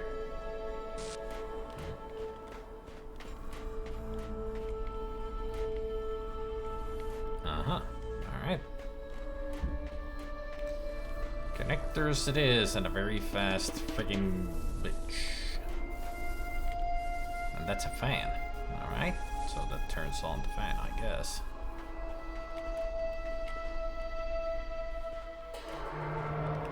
One, two, three, 4 connectors. It's gonna be an ordeal.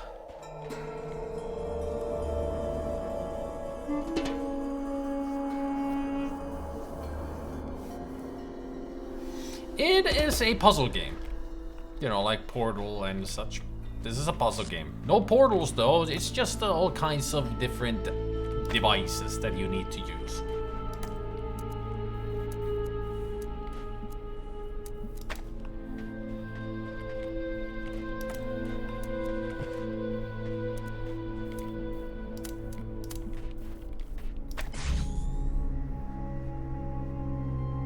look, the star. Up in the sky.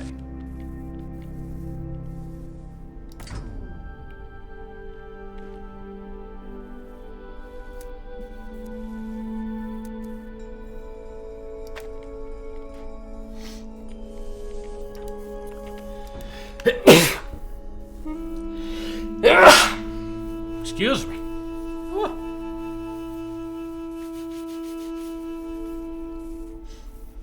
There's one. One Easter egg for Portal. And then we already saw it. It was the turret. Kiitos.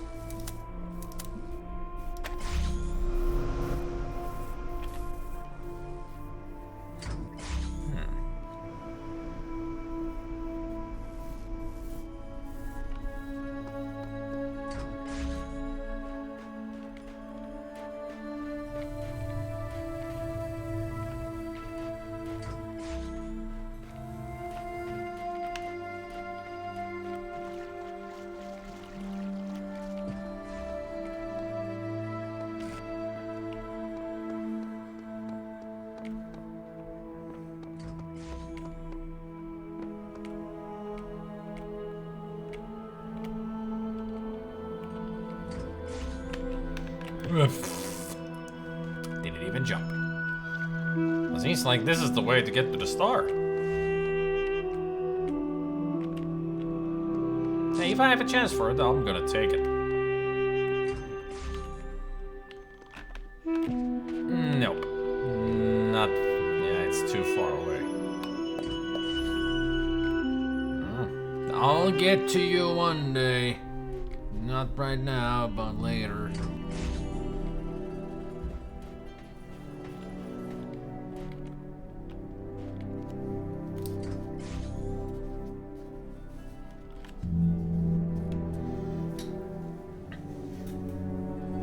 The original game has at least 2 Portal references. Yeah, you can find the companion cube in a gallery of all kinds of boxes from different games. And the other one is when you shine a laser to the moon, a gigantic moon, it'll turn around and show the logo of aperture size. There.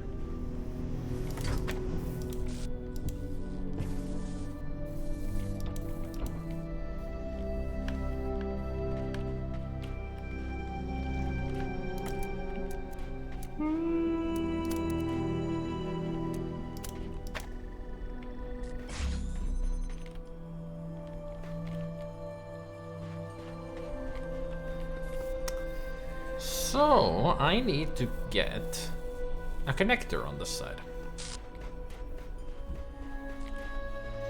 You shall be the sacrificed lamb.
actually get the hexahedron?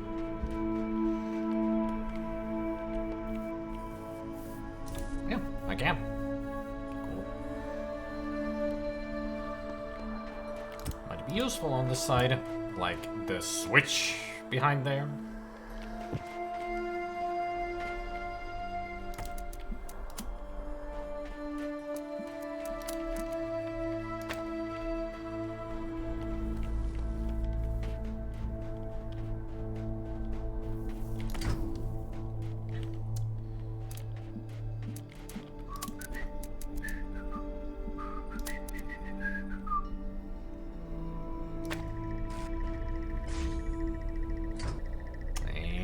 That's a problem.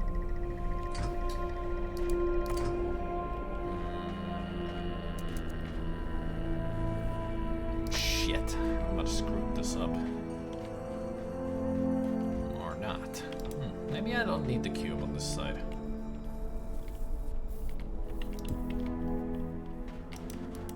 No, I never played through Toilet Princess. I even said it many times, I just gave up on it at one point.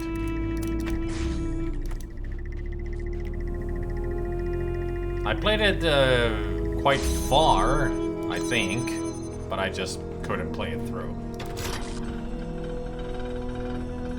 Oh, I see. Asmodeus. Where'd he go? No, Asmodeus, come back. I haven't finished looking at you. Oh. Well, I guess he didn't run away yet.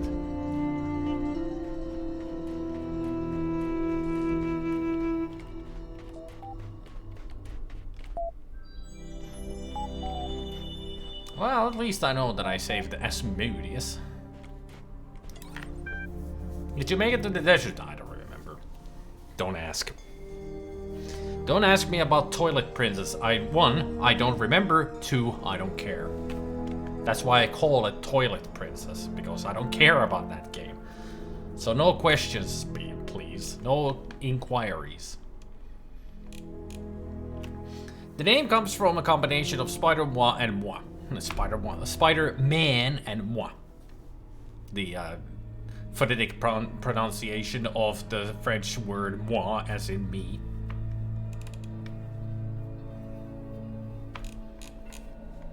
So I made a combination, Spider-Man. It's funny how many people call it that. That's because it's TP, Toilet Paper, Toilet Princess, and also it's not that good of a Zelda game. At least to me.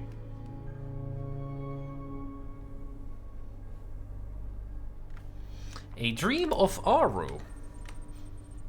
The Blacksmith Attachment Aru Dialogue. Oh wow, the new Blacksmith experience. Exciting. I wish I could get you to answer some questions about your work. This is so full of evocative scenes. Love it. You are the best. I wish I could do a fraction of what you can. Enjoyment equals true. Can I agree with Sam there? What a trip. I'm going to play this again. Has some weird references to previous works that are not entirely appropriate. Still excellent. 7 out of 10. You are a genius. Are you sure you don't want to participate in forum discussions? Gehenna could use more of your thoughts. Asmodeus +1. Is there a hidden meaning? Deeply impressed once again. Can't wait for the next one. Made me LOL.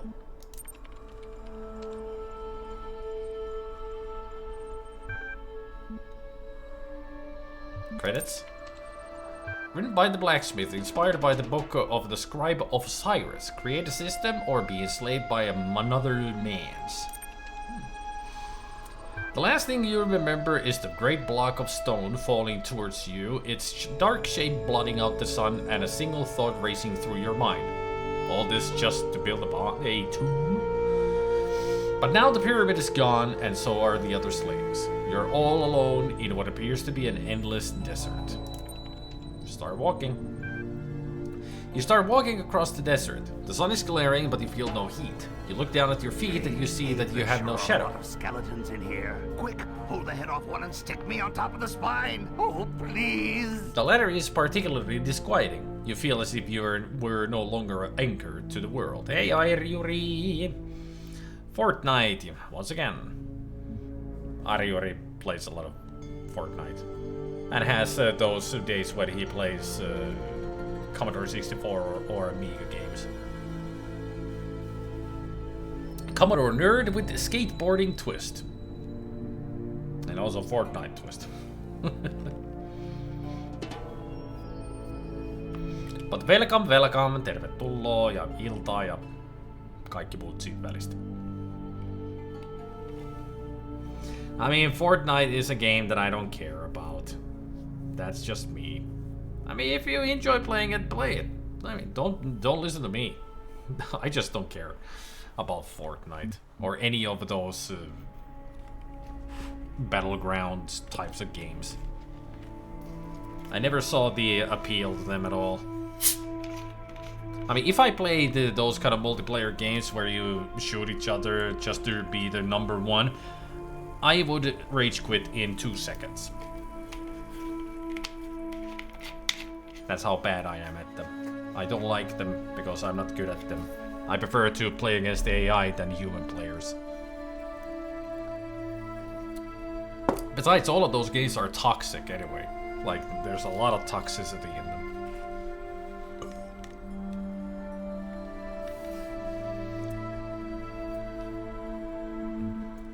Keep walking. You keep walking, trying not to think about the strangeness of your situation, but the truth comes to you anyway. You are dead. The stone block crushed you, and now you are in the Duat. Trying to reunite your Ba and your Ka, trying to get to Aro, the reed fields of Osiris. If you fail, your soul will be destroyed. Walk towards paradise. After walking for a very long time, you come upon a vast wall of iron, stretching from horizon to horizon. There is only one opening, a gleaming gate of light. The gate is guarded by a mysterious figure. The guardian is a creature with the body of a man and the head of a crocodile. Its skin is purest black, surrounded by a halo of purest white. I am the god Sobel. Master of crocodiles, it intones. I ruled in Shedet when the world was young. Within me flows the eternal river. Answer my riddle, and I shall let you pass. Agree. Oh yeah, puzzle games are my thing. Adventure games, puzzle games. I do like action games as well. Just not PvP, but first-person shooters. Let me at them. Like I played, and also third-person shooters. Max Payne, Halo, Half-Life. Also quickly showcased my implementation of C64's text scroller. Those are always cool. Tell me then, mortal, what crawls in the morning, walks at noon, and limps in the night? A human? Correct, you may pass. Well, that was easy. Like the oldest riddle in the book. Says the crocodilian god, and steps aside. The barrier of light fades and the gate is now open to you.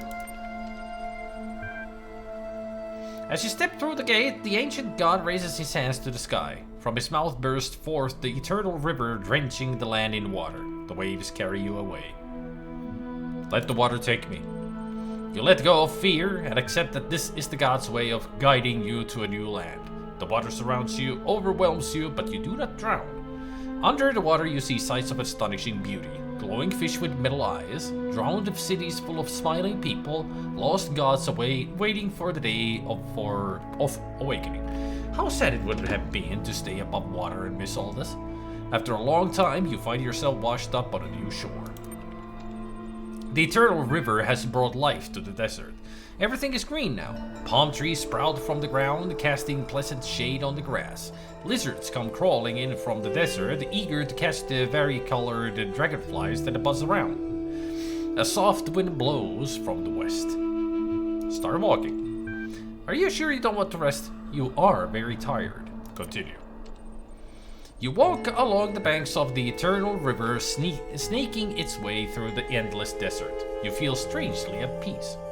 After some time, as the sun is setting, you come to a city built on the riverbank. Smiling people come out to greet you and bid you welcome. You are led to the town square, where a great feast is prepared. There is roasted fish, and olives, and dates in honey, and many other wonderful delicacies. I'll take the fish, you can keep the rest. I'm not a big fan of olives or dates.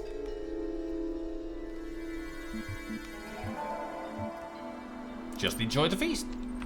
You truly enjoy the feast without greed, without shame, as only the dead can. Then you fall into a deep slumber in which you dream of the stars. When you awaken, the city has vanished. In the distance, across the desert, you see the Pyramid of Ian, which is the gate to Aru. Pyramid of Ian? Okay. You keep walking through the desert with a horse with no name, unwilling to give up hope. Time passes, but you cannot tell how much. You grow weak and exhausted. Sometimes you feel as if you're losing your grip. One day you come across a head in the sand. And now I have to get some shut-eye. I have to act as successful consultant tomorrow. Bye-bye. Take care, Yuri. Thanks for the raid. Hopefully you had a good time playing Fortnite. Hi, my name is Jeff. I am trapped here, you see, in the sand. How did you end up here? I was so preoccupied with whether I could that I didn't consider whether I should bury myself in the sand. I just wanted to see what would happen. Oh, I get it.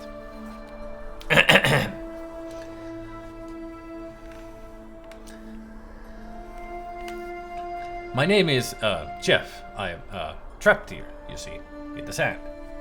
I was so preoccupied with whether I could that I didn't consider whether I should bury myself in the sand. I just wanted to see what would happen. An experiment, if you will. An attempt at discovering something. It's Jeff Goldblum. That's why there's so many uhs and ums there. It's Jeff Goldblum. If you know the way he speaks. Especially as Ian Malcolm. Right there. You dig in the sand with your fingers. It's not easy, but after some time you have freed the head. However, what's underneath its neck is not what you expected. There is no body. There's only another head and another all the way down. This strange sight unsettles you enough to revive you a little bit. You decide to press on towards the pyramid. You come upon another great wall of iron, the last one separating you from the Pyramid of Ian, where your soul will be judged.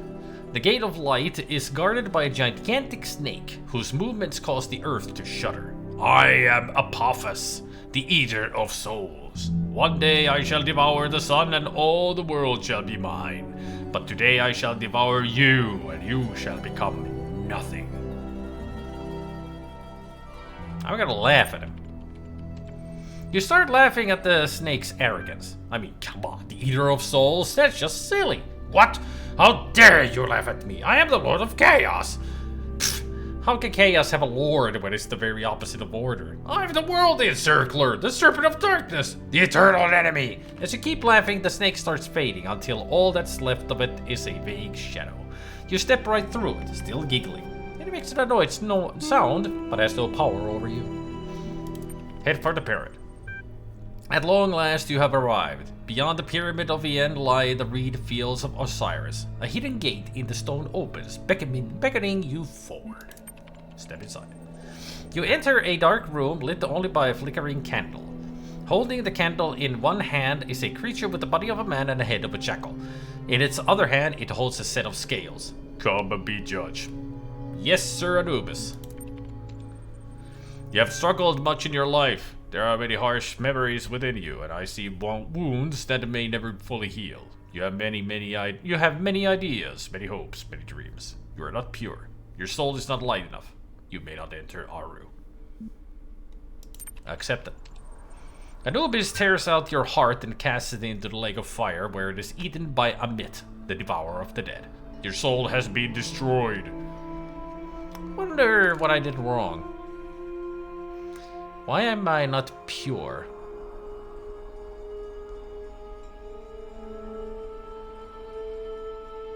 Was it the feast?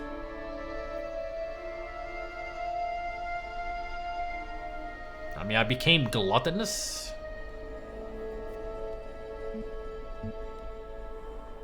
Try again? Nah. Thank you for playing A Dream of Aru.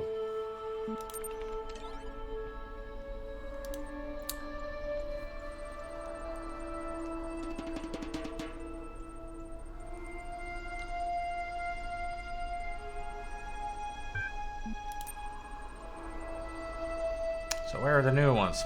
There. Mr. Bolsiber. Orkborg and myself recently took it upon ourselves to contact Uriel directly to ascertain what threat his actions pose to Gehenna and its citizens. The first thing Uriel expressed to us was how much your creative endeavors in Gehenna have moved him. Initially, he was reasonably cooperative, discussing openly his impressions of Gehenna since arriving here. He did explain that he was carrying out divine orders as he seemed to see it, but this can hardly be taken as hard evidence for the veracity of his further claims. It is further worth noting that Uriel displayed a high level of curiosity as regards our inner workings, to what end we have not yet ascertained. All of this leaves us in a difficult position. We understand that some of you may wish to take your chances and join Uriel wherever he is going. But our primary responsibility remains ensuring that Gehenna still stands for those who wish to stay. The most we can do is share with you what we know, as we have now done, and await your responses before considering our next move.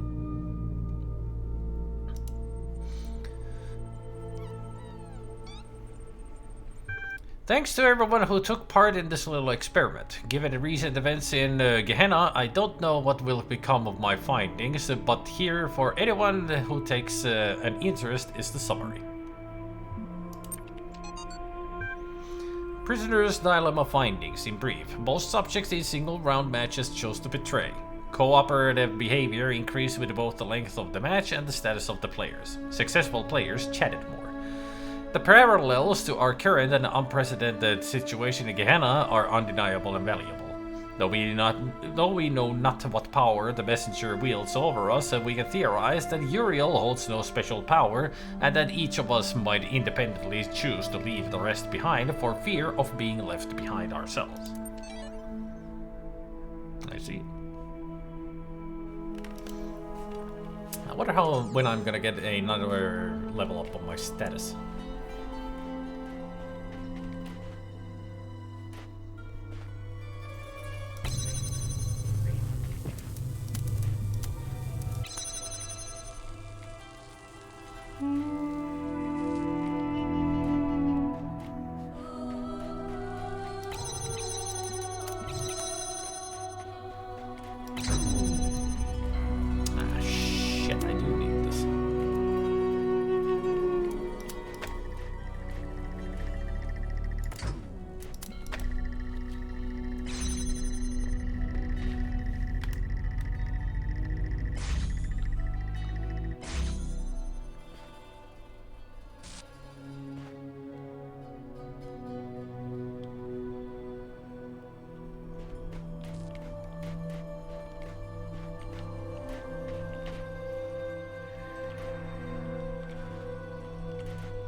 Why not this open?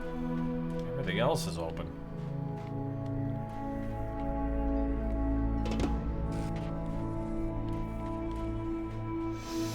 Okay, let's think. What do I need to do?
Huh.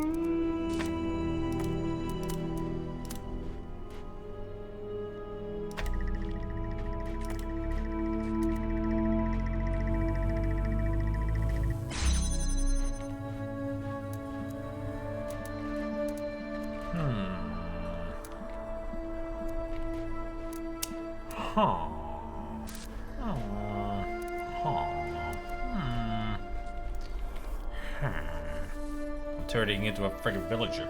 Huh.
I had one more extra. How do I?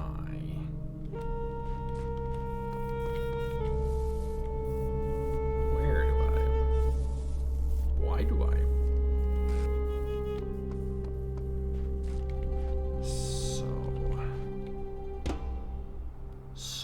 So. It's the only one that connects from there to here.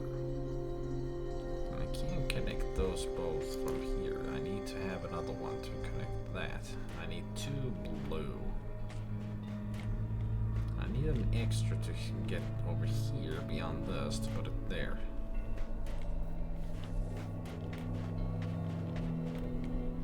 We need a minute. No, that's not detachable. I would need to get this over there then.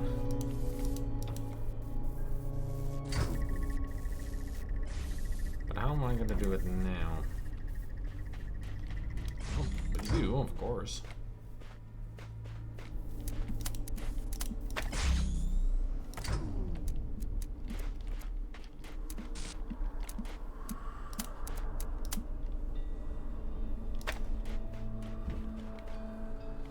Oops.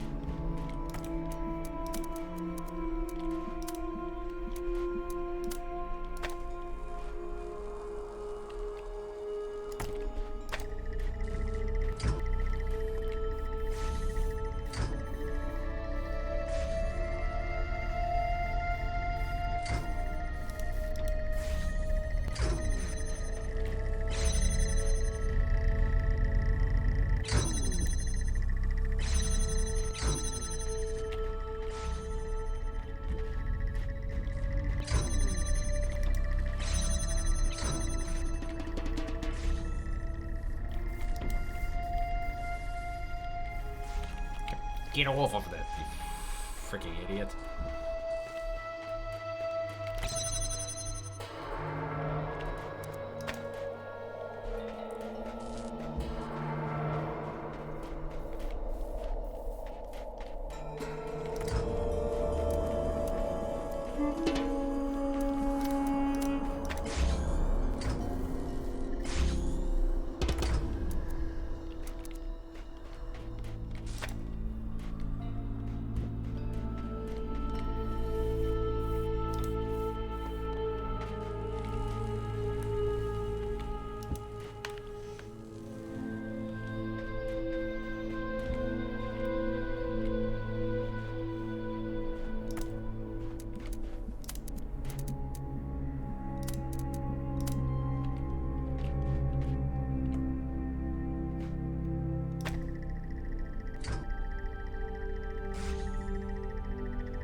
not enough time.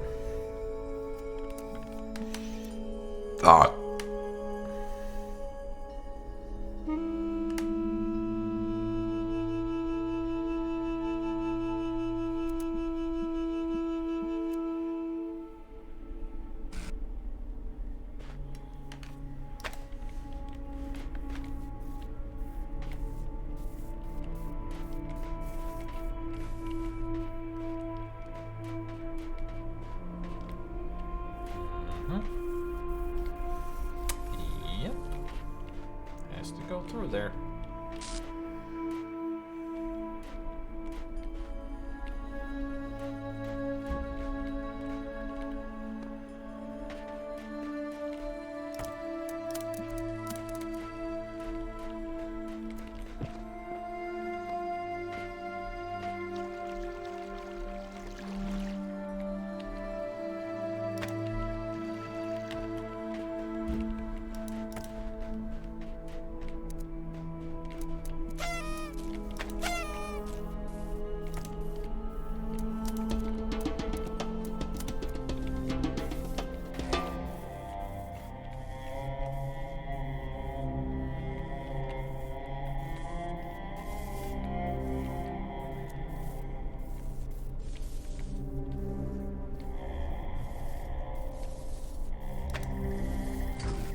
It's too far away.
Problem is, it's still too far away, I think.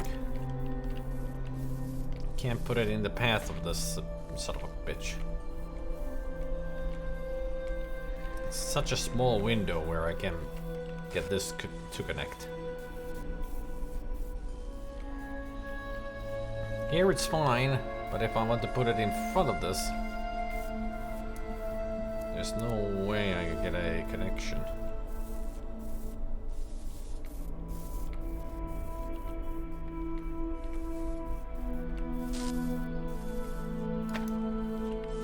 Very specific gap.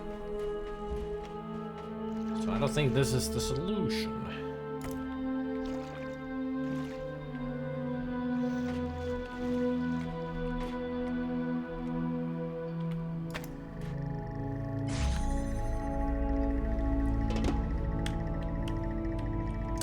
Welcome back.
I need a hint for this.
Oops.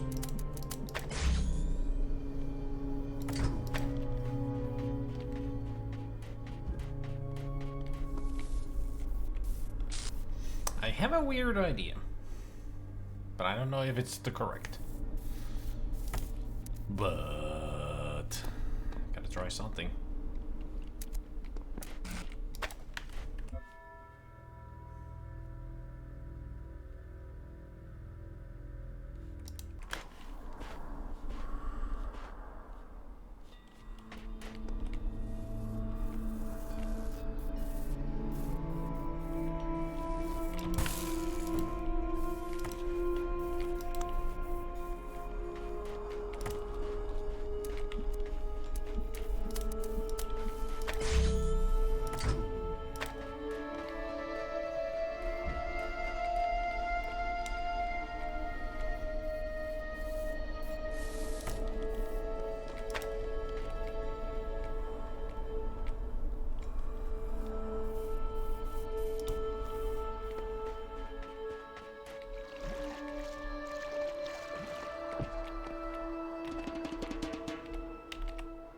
Yep.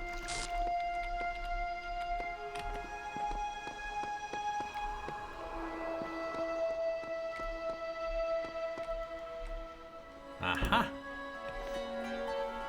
Aha. Okay, that reaches there. Good, good, good, good, good, good, good, good, good, good.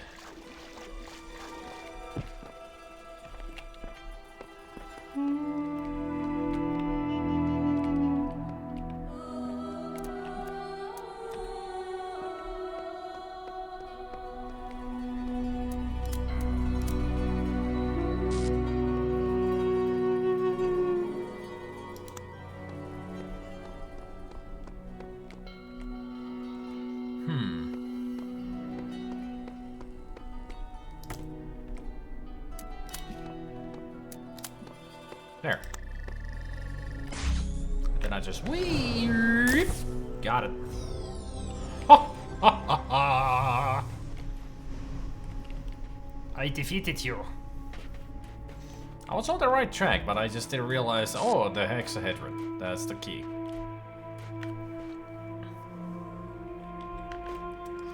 Now we just got the crater left, right? Yep. Let's go take care of the crater then, shall we? After that, we need to figure out where we start. Geronimo! Fans, cubes, and good old connectors.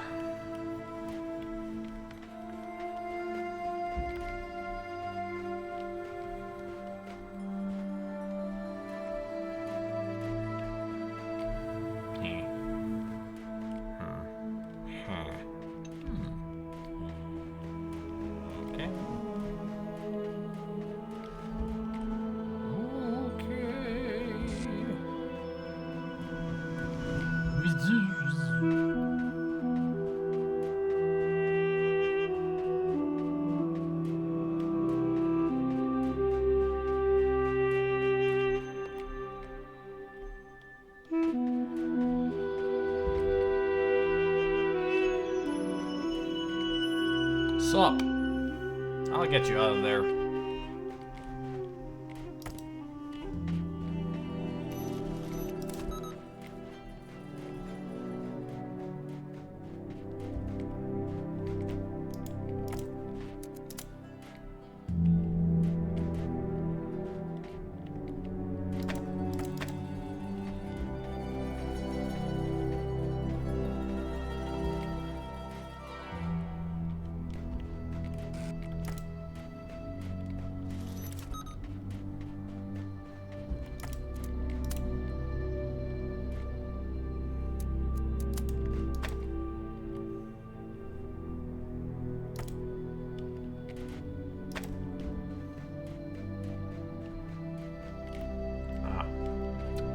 Iron fence in the way.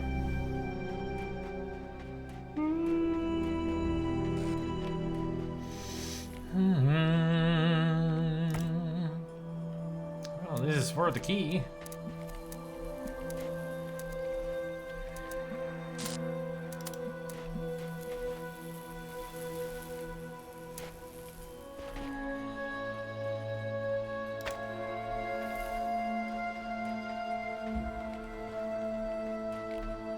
Are you sure you have a cat and instead of a, you know, a tiger?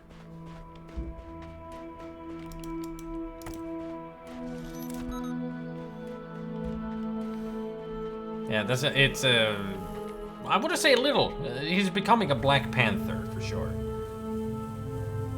There's 2 stars here in the crater?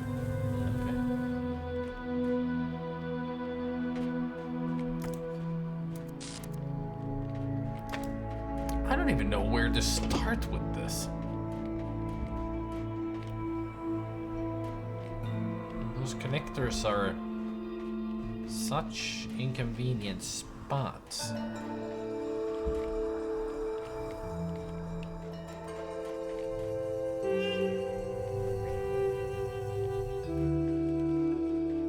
Like, where can I even start when I can't get connectors over to this side?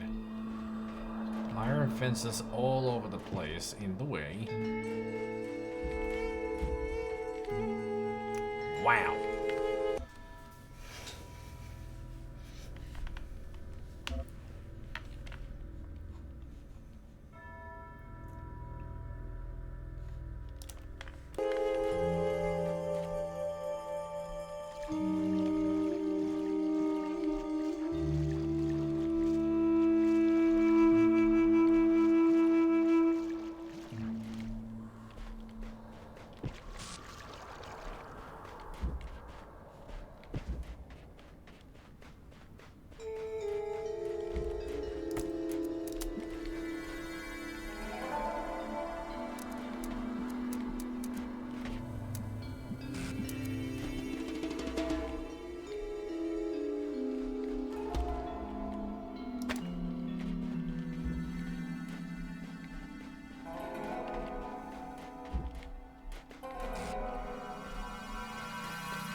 Oh, there's a connector on the box.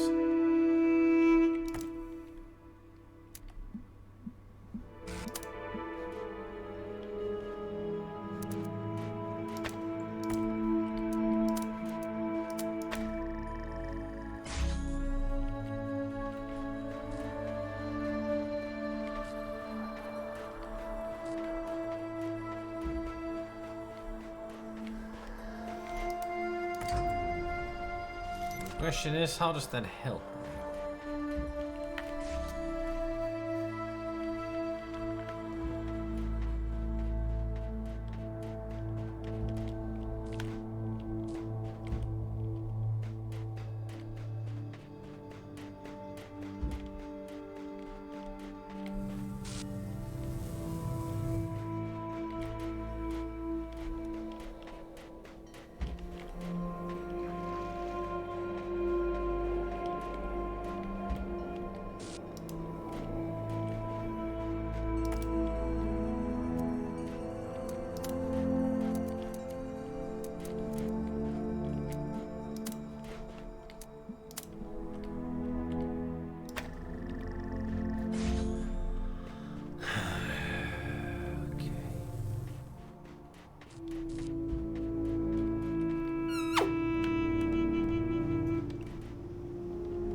This is complicated, definitely.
That was a slow flight.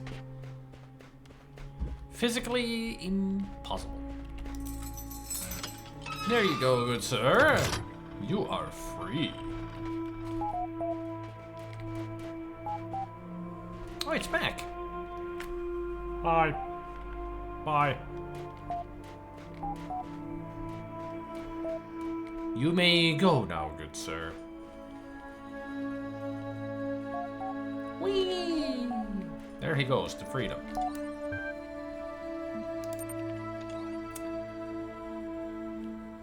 Eight plus. Damn.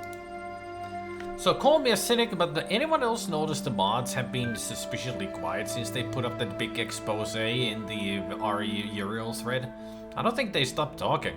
Okay, what do you know? What I don't. I believe Dave is referring to the fact that not all moderation discussion is held in public, and it's been that way for some time.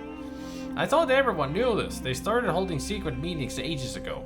People getting banned, stuff deleted, not even just locked, fully gone from the history. I'm sure there's a rational explanation for this. I'll ping the mods and see what they say. Hey, Mr. Eridan.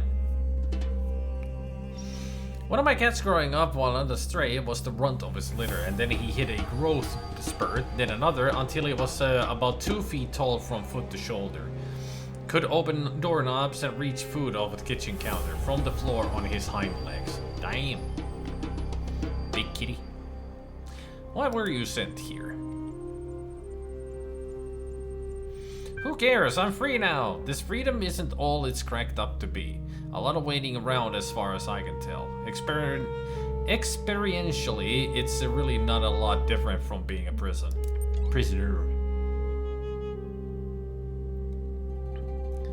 Jefferson Goldblum, episode 127. Hey folks, another episode. I can't stop writing. We're heading for a major turning point. This seems to be one of the most personal episodes you've written so far. Ginny's speech is a bit sudden, but it gives the character a new level of complexity.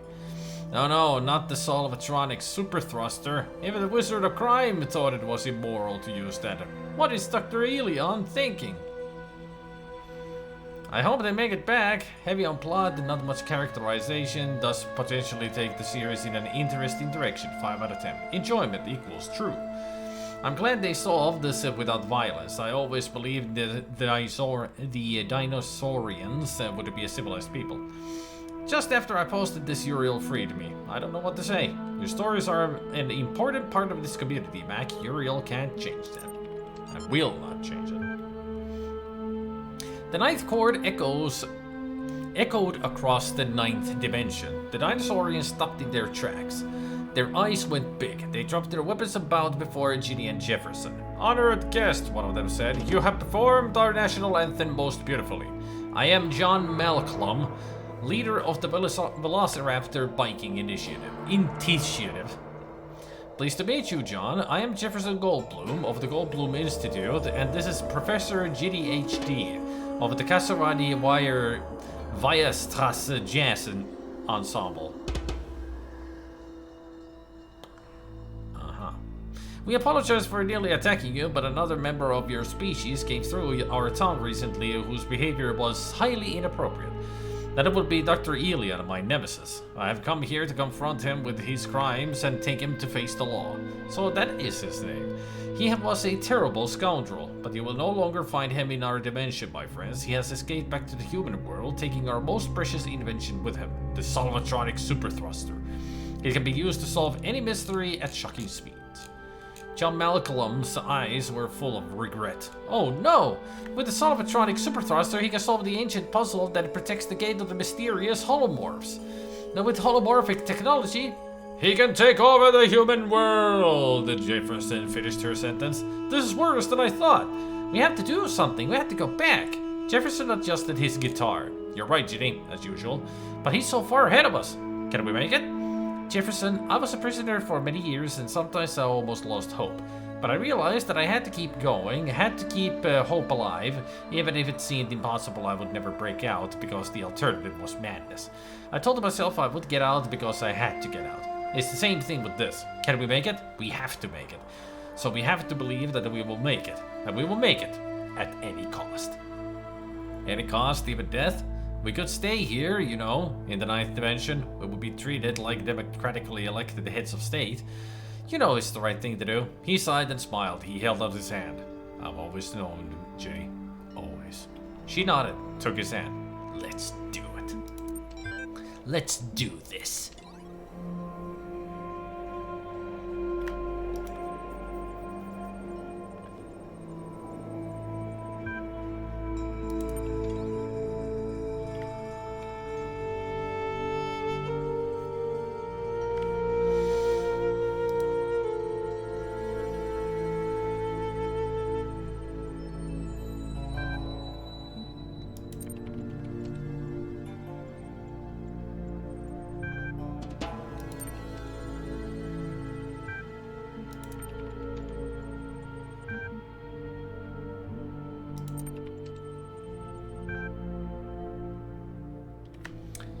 Let's see if I pray. You fall to your knees and beseech the gods. Osiris, foremost of the Westerners. Hathor, mistress of the West. Hades, receiver of all. Hear my prayer. Something enormous starts crawling out of the sand before you. Wait for it to rise. From the depths of the sand rises a golden beast of many limbs. Its body greater than any man, its claws sharper than any sword. I am the Scorpion, it says in a terrible voice. I'm the Scorpion. I mean, that's a terrible voice, right? Ask for help. Your time has ended, the Scorpion says. You are now in Dua, the land of the Westerners. A great and difficult journey lies before you. If you face its challenges, you will reach the reed fields of Osiris, where your cow shall be reunited with your bow. If not, your soul will be destroyed forever. Having shared its wisdom, the scorpion vanishes under the sand once more. Approach the mysterious figure. Agreed. A human. Or a solar-powered robot.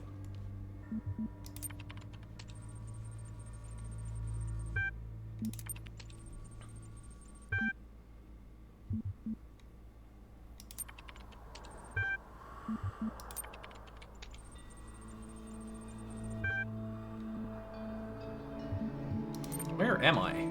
My friend, an elder says, you are in the beautiful city of Barzak. We, the souls who no longer seek the way to Aru, have gathered here to live in peace. Do you see that gleaming spire in the far distance?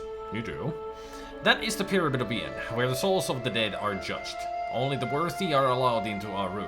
But to get there, you must cross the terrible desert. Why not stay here by the eternal river? Happiness is more important than salvation. Keep going. You tell the elder that you appreciate the offer, but you can't stay. Salvation matters more to you than happiness, because true happiness cannot exist without salvation.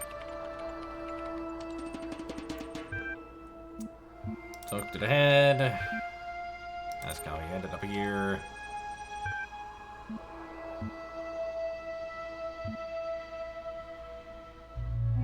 I don't want to kick the head. It seems too cruel.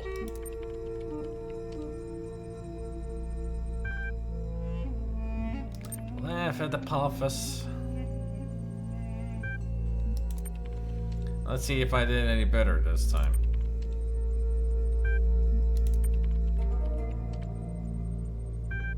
You're not pure. Alright. I'll walk past Anubis. Anubis protests, but you just walk by him. After what you've been through, you're not gonna let some self-righteous doghead stop you from reaching paradise. You cannot do this. It is forbidden. Oh, really? The vast reed fields stretch before you. All is quiet, all is serene. There are no pyramids here. No walls of iron or gates of light. No gods. Here you are free. The end. I open my eyes. For exploring this user-created world and entering Aru, your profile status has increased from 5 to 6. Respected contributor. Yay! An historic occasion. An historic occasion.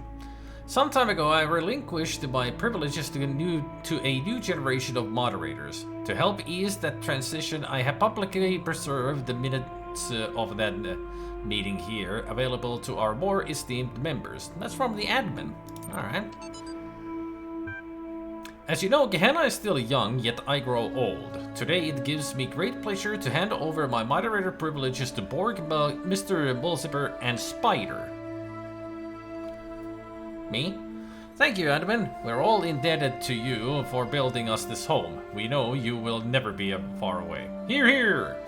The first order of business is to introduce the new status system. We're an inclusive society driven by our users, not our leaders, but it is a shame to allow a few very loud, highly unconstructive voices to dominate the conversation. The status and ranking system allows you to upvote the content that you value and lowers the visibility of users with low standings. Relief equals true. I agree, good feature, much requested. Combat is below the status threshold for this thread. Poor Frankenstein.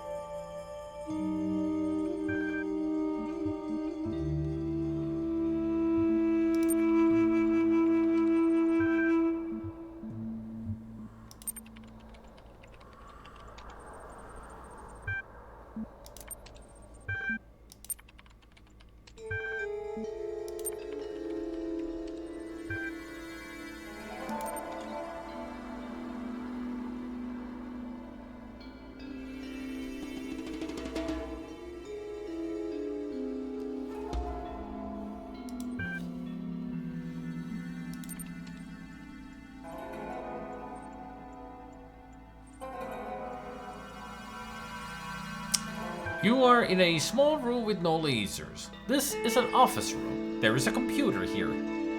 Analyze. It is a Dell desktop model 2250. The monitor on top of the desktop unit is a Vega CRT 16-inch. On the screen is a logo, blinking. You are momentarily taken aback when your fleshy fingers stab at the keyboard with human imprecision. Those aren't mechanical object manipulators, they're hands! You notice the logo is gone from the screen and replaced by rows of incomprehensible code. It appears to be some kind of fiendish puzzle. Extrapolate X and take the standard deviation, color code a chart according to department, randomly mash the keys. If only this was the Stanley Parable, all we needed to do was press one button.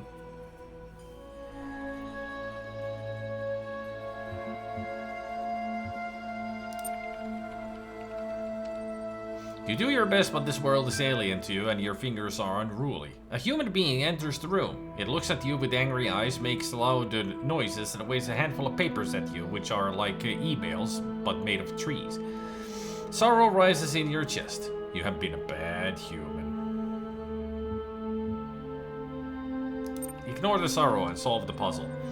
You return your attention to the screen's obtuse mysteries and apply yourself to the challenge anew. Unfortunately, being a human being, you are unable to swallow down the sorrow. In fact, it quite overwhelms you, and instead of efficiently tapping out the exact sequence of actions necessary to resolve the task, you find that instead your eyes have decided to leak.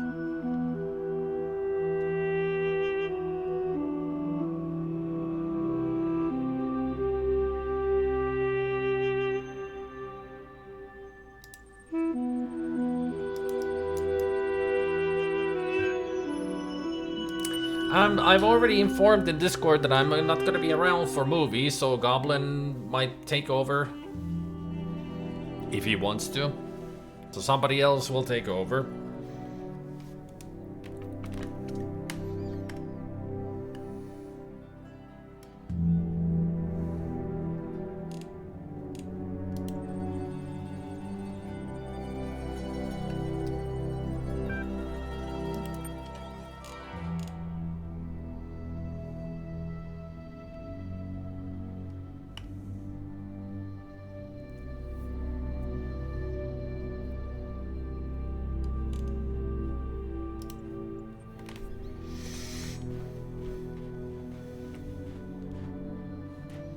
Okay, now let's work on getting the star, shall we? Welcome to the Plushy family. Hey there, Snedfur! Thank you for the resub.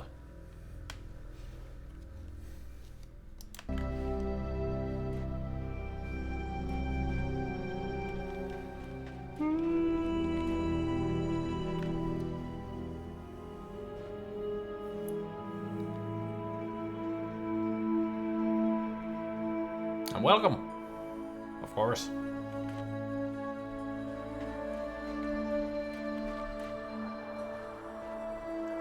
So, let's see. Crater.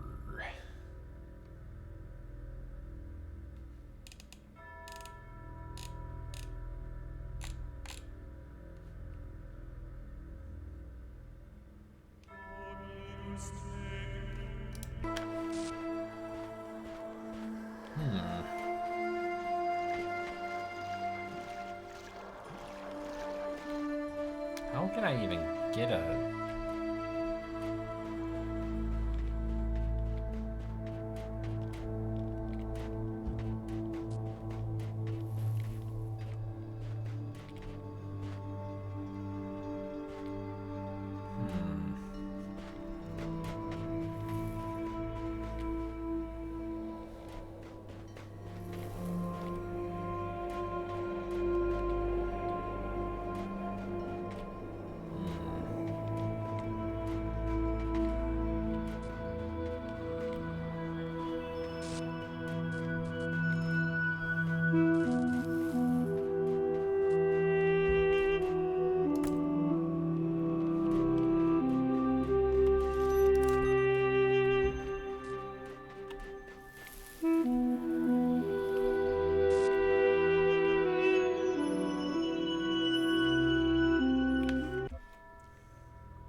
Good thing I still had the notepad open.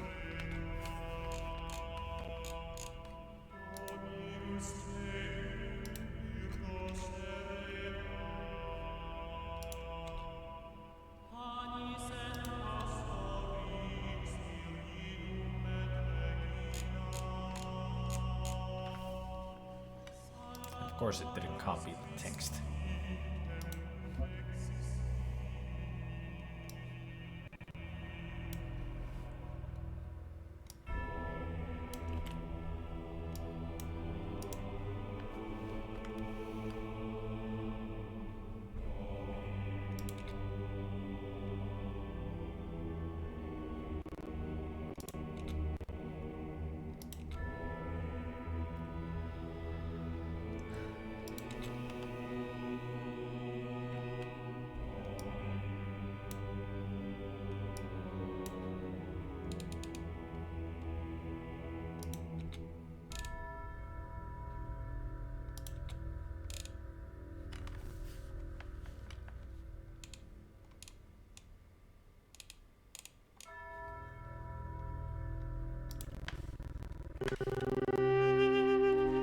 Okay, so everything is as they should be, apparently.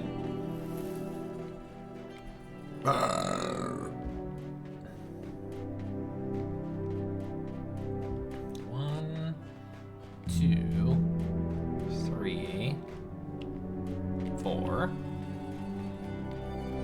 There's one in the air and one on the blue side. Alright.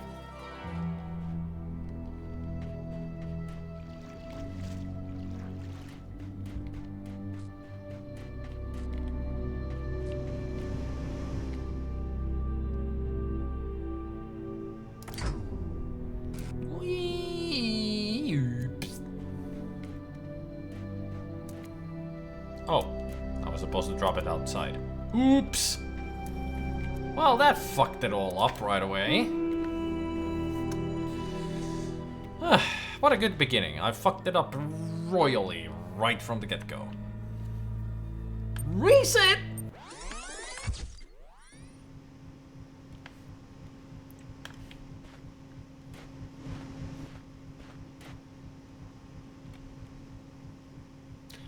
Nothing more annoying than having to do this shit again.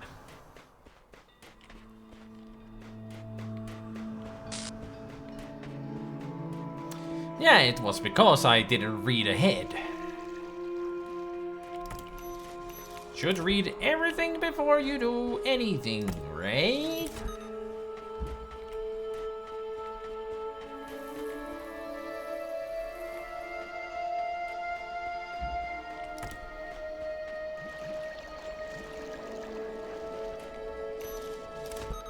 Don't just do one step, read ahead 3 steps and then do all of it. That's why I fucked up. I was supposed to drop it as soon as I get it. So it'll be outside here.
So now we're back to square one.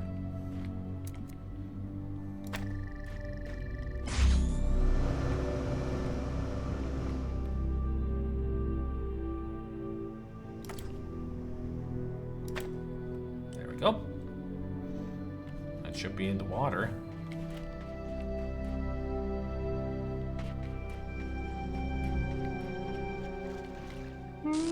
it is. Okay.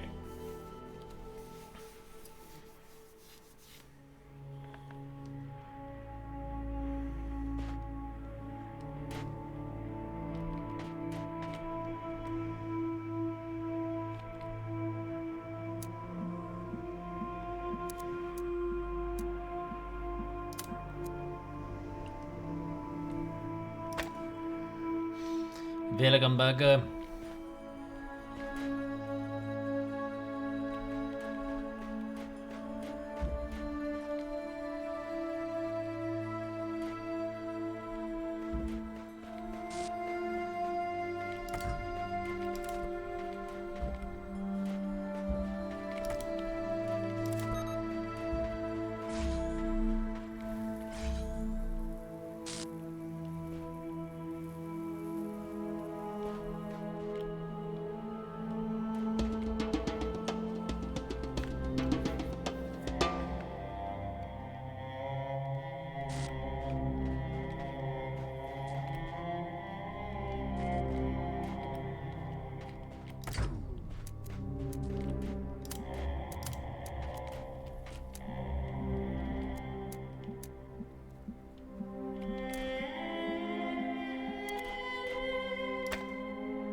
Can you create polls on Discord?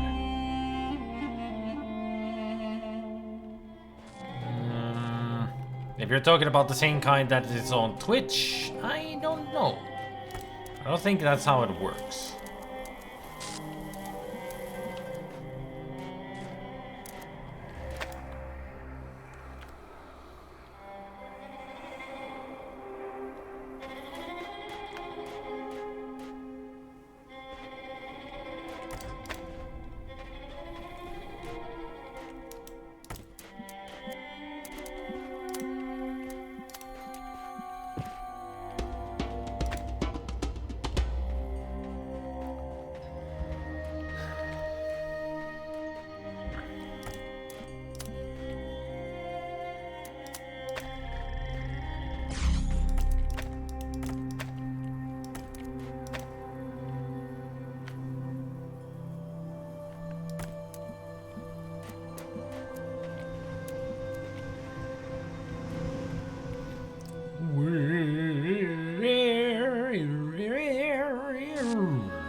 Yeah.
There we go.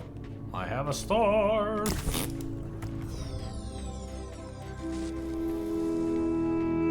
Now for the other.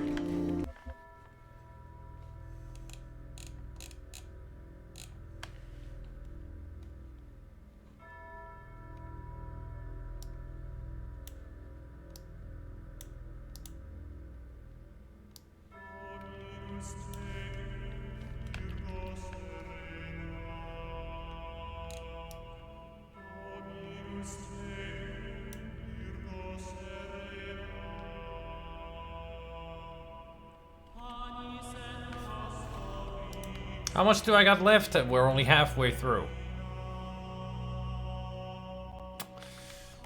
Road to Gehenna is a lot bigger of a DLC than I expected.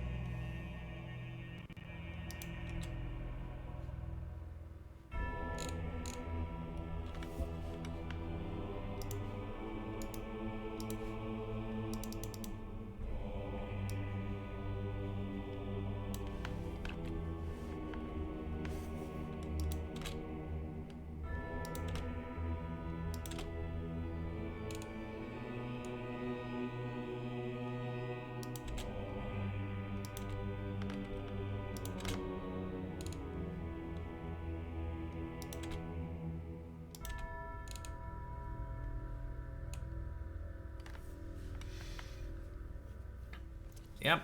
Once I get this star, it'll be the last one from World 2. I got the World 3 and 4 to get through.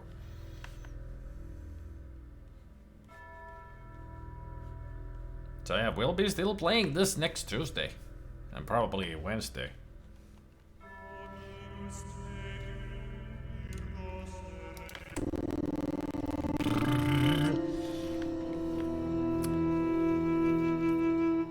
We have one connector outside. Yes. 3 connectors here. Yes. And 2 connectors out there.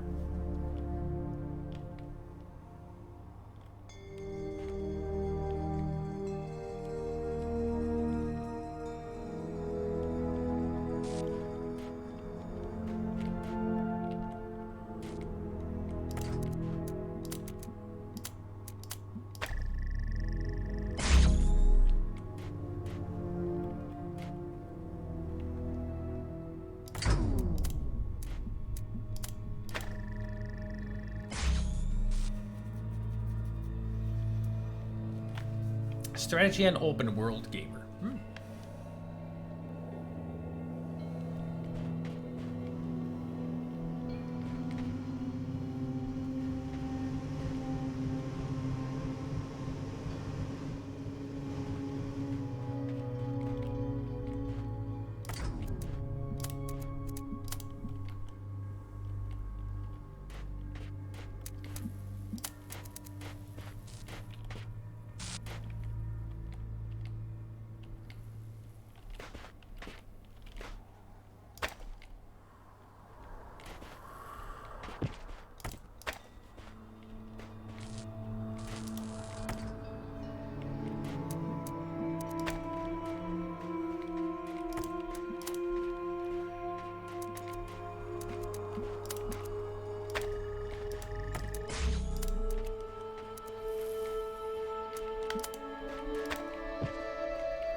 and whoop.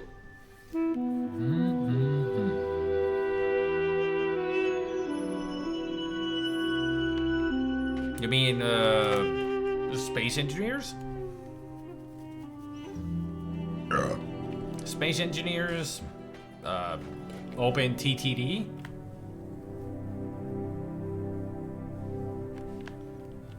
I mean, I've played a lot of games with the movie.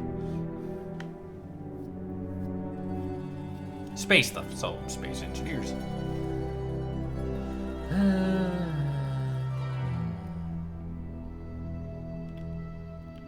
One outside, one here, two there.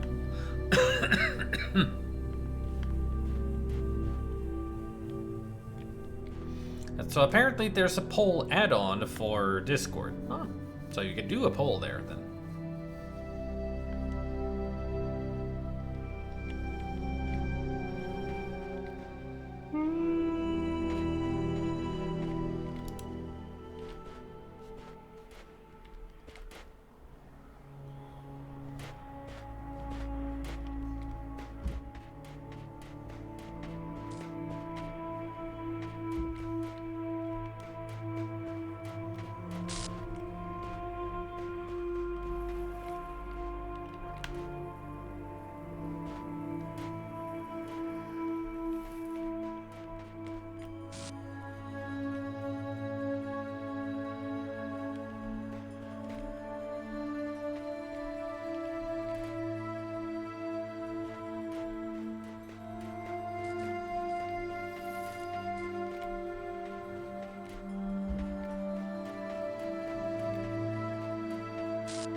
Ugh. Perfect. Perfect timing. I did it. First try.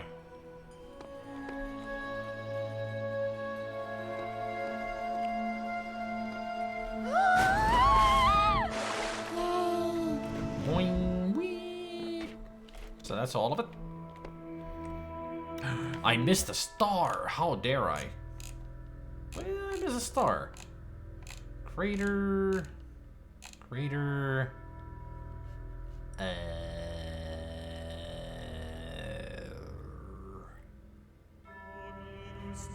Oh, I didn't miss the static fixer after all.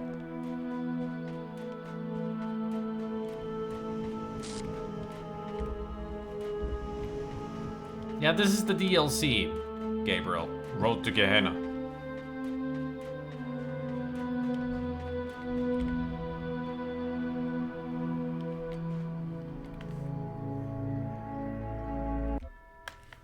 I mean, there's a little bit of a plot, but mostly it's just puzzles.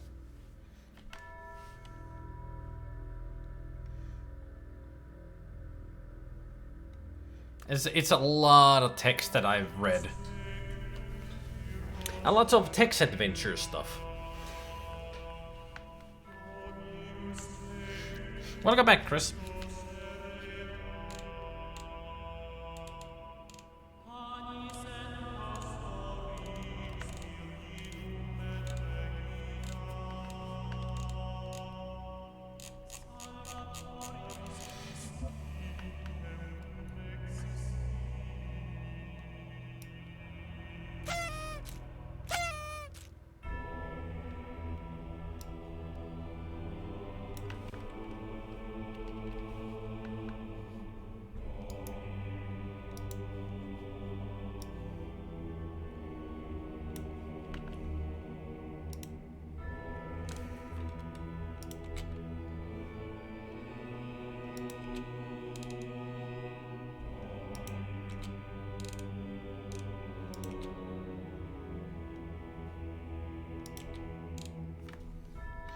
Seems to be an easy job here.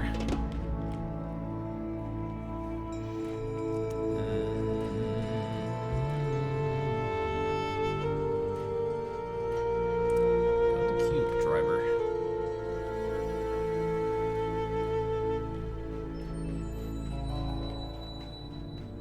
What's this cube driver? Oh, that's Bunny Hop.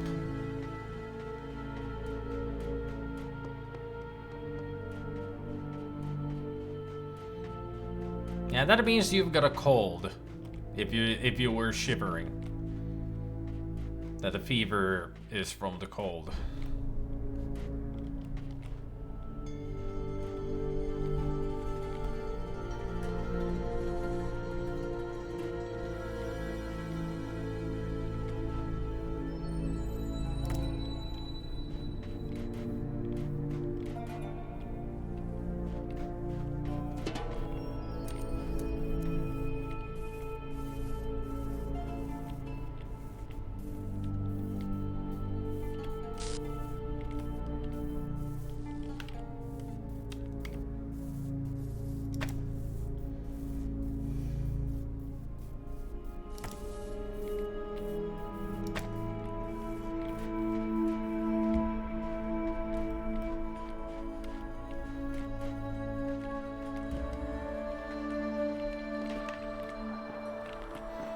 Look at that box go.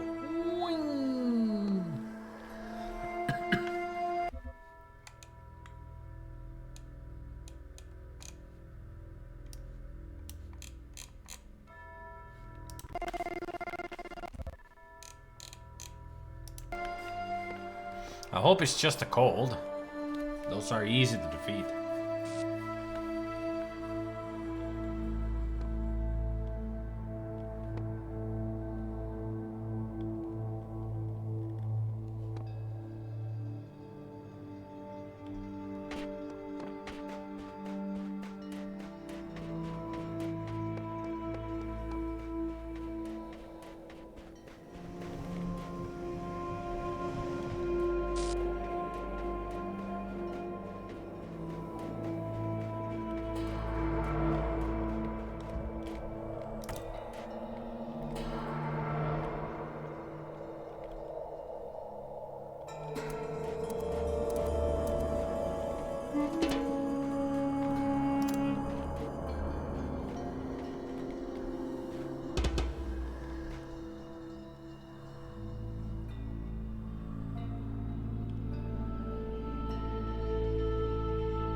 Go to cube driver.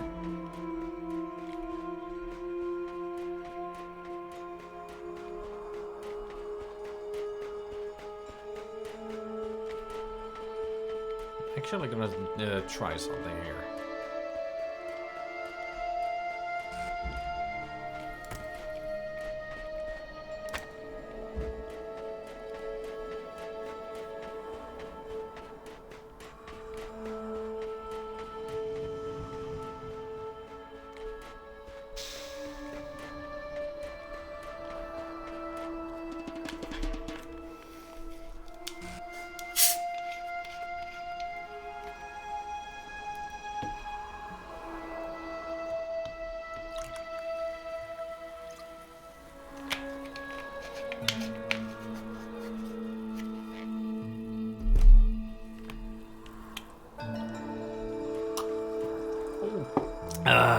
Everybody take a drink. Stay hydrated, people.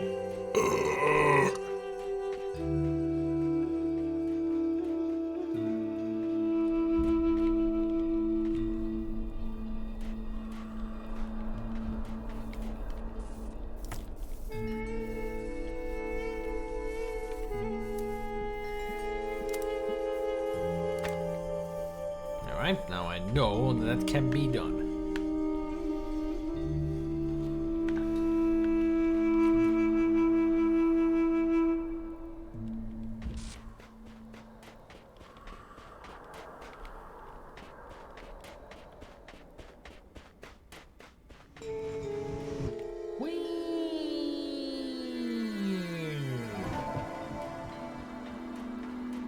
That was totally unnecessary. Pepsi Max. Yep. Bought myself some 2-liter bottles of Pepsi Max.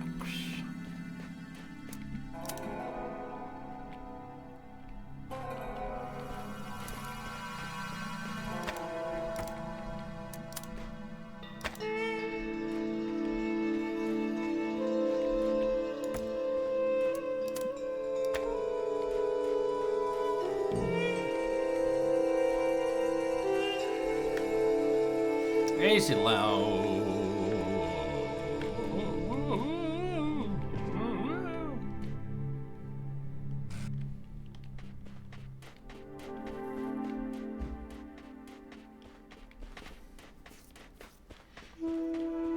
Well, it's about time that I should stop the stream, but I still want to see if I can get this done. Pretty close to it. You know, close to solving this.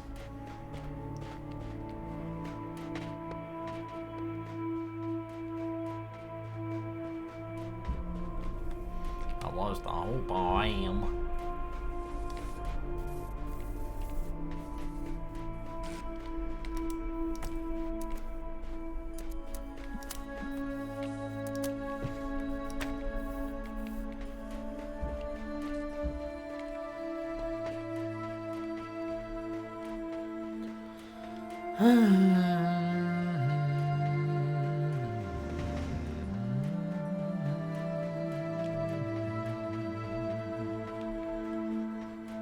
I don't know if I've done this right, but I'm gonna see if it is correct.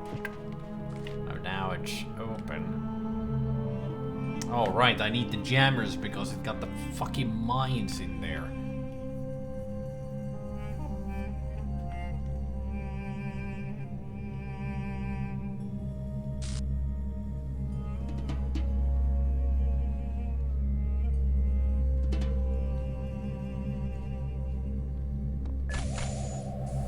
Yep. So apparently I need to solve the puzzle here before I do anything.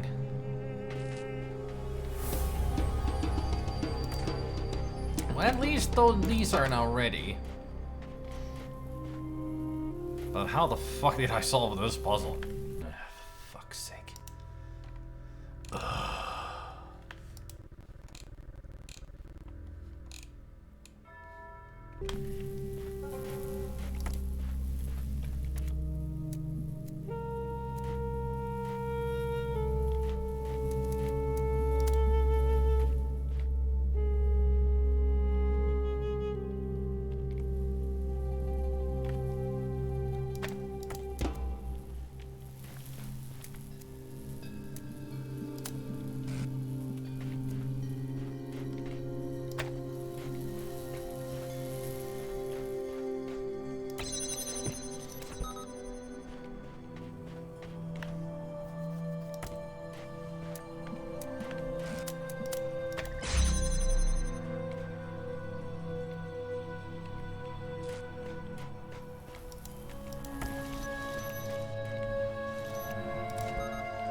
MRE channels? Nah.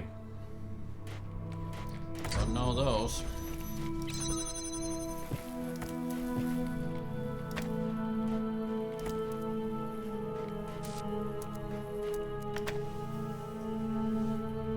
Nope. Straight up, nope. No, nope.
Screw you, bombs. This star is mine. That's all of this world. We can finally leave here.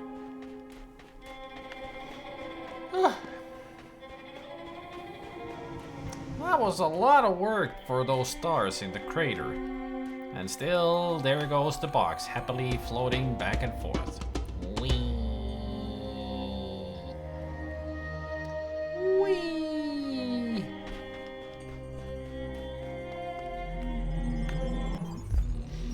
A lot of people compare this to Portal because that's the first thing that comes to mind when it's a puzzle game like this.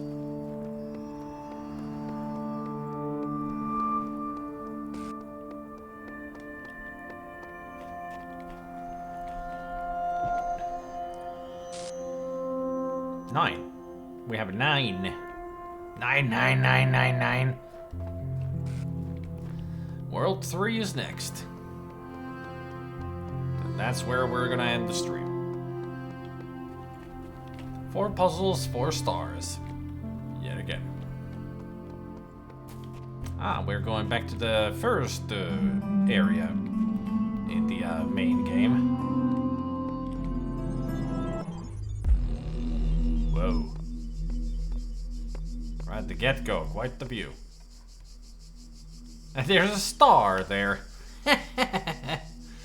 I guess somehow I need to float on the water to get to the star. Alright. Am I gonna be skimmed across like pew, pew, pew. There, I got it. I'm gonna be walking on the water like Jesus. I guess we're gonna find out next week.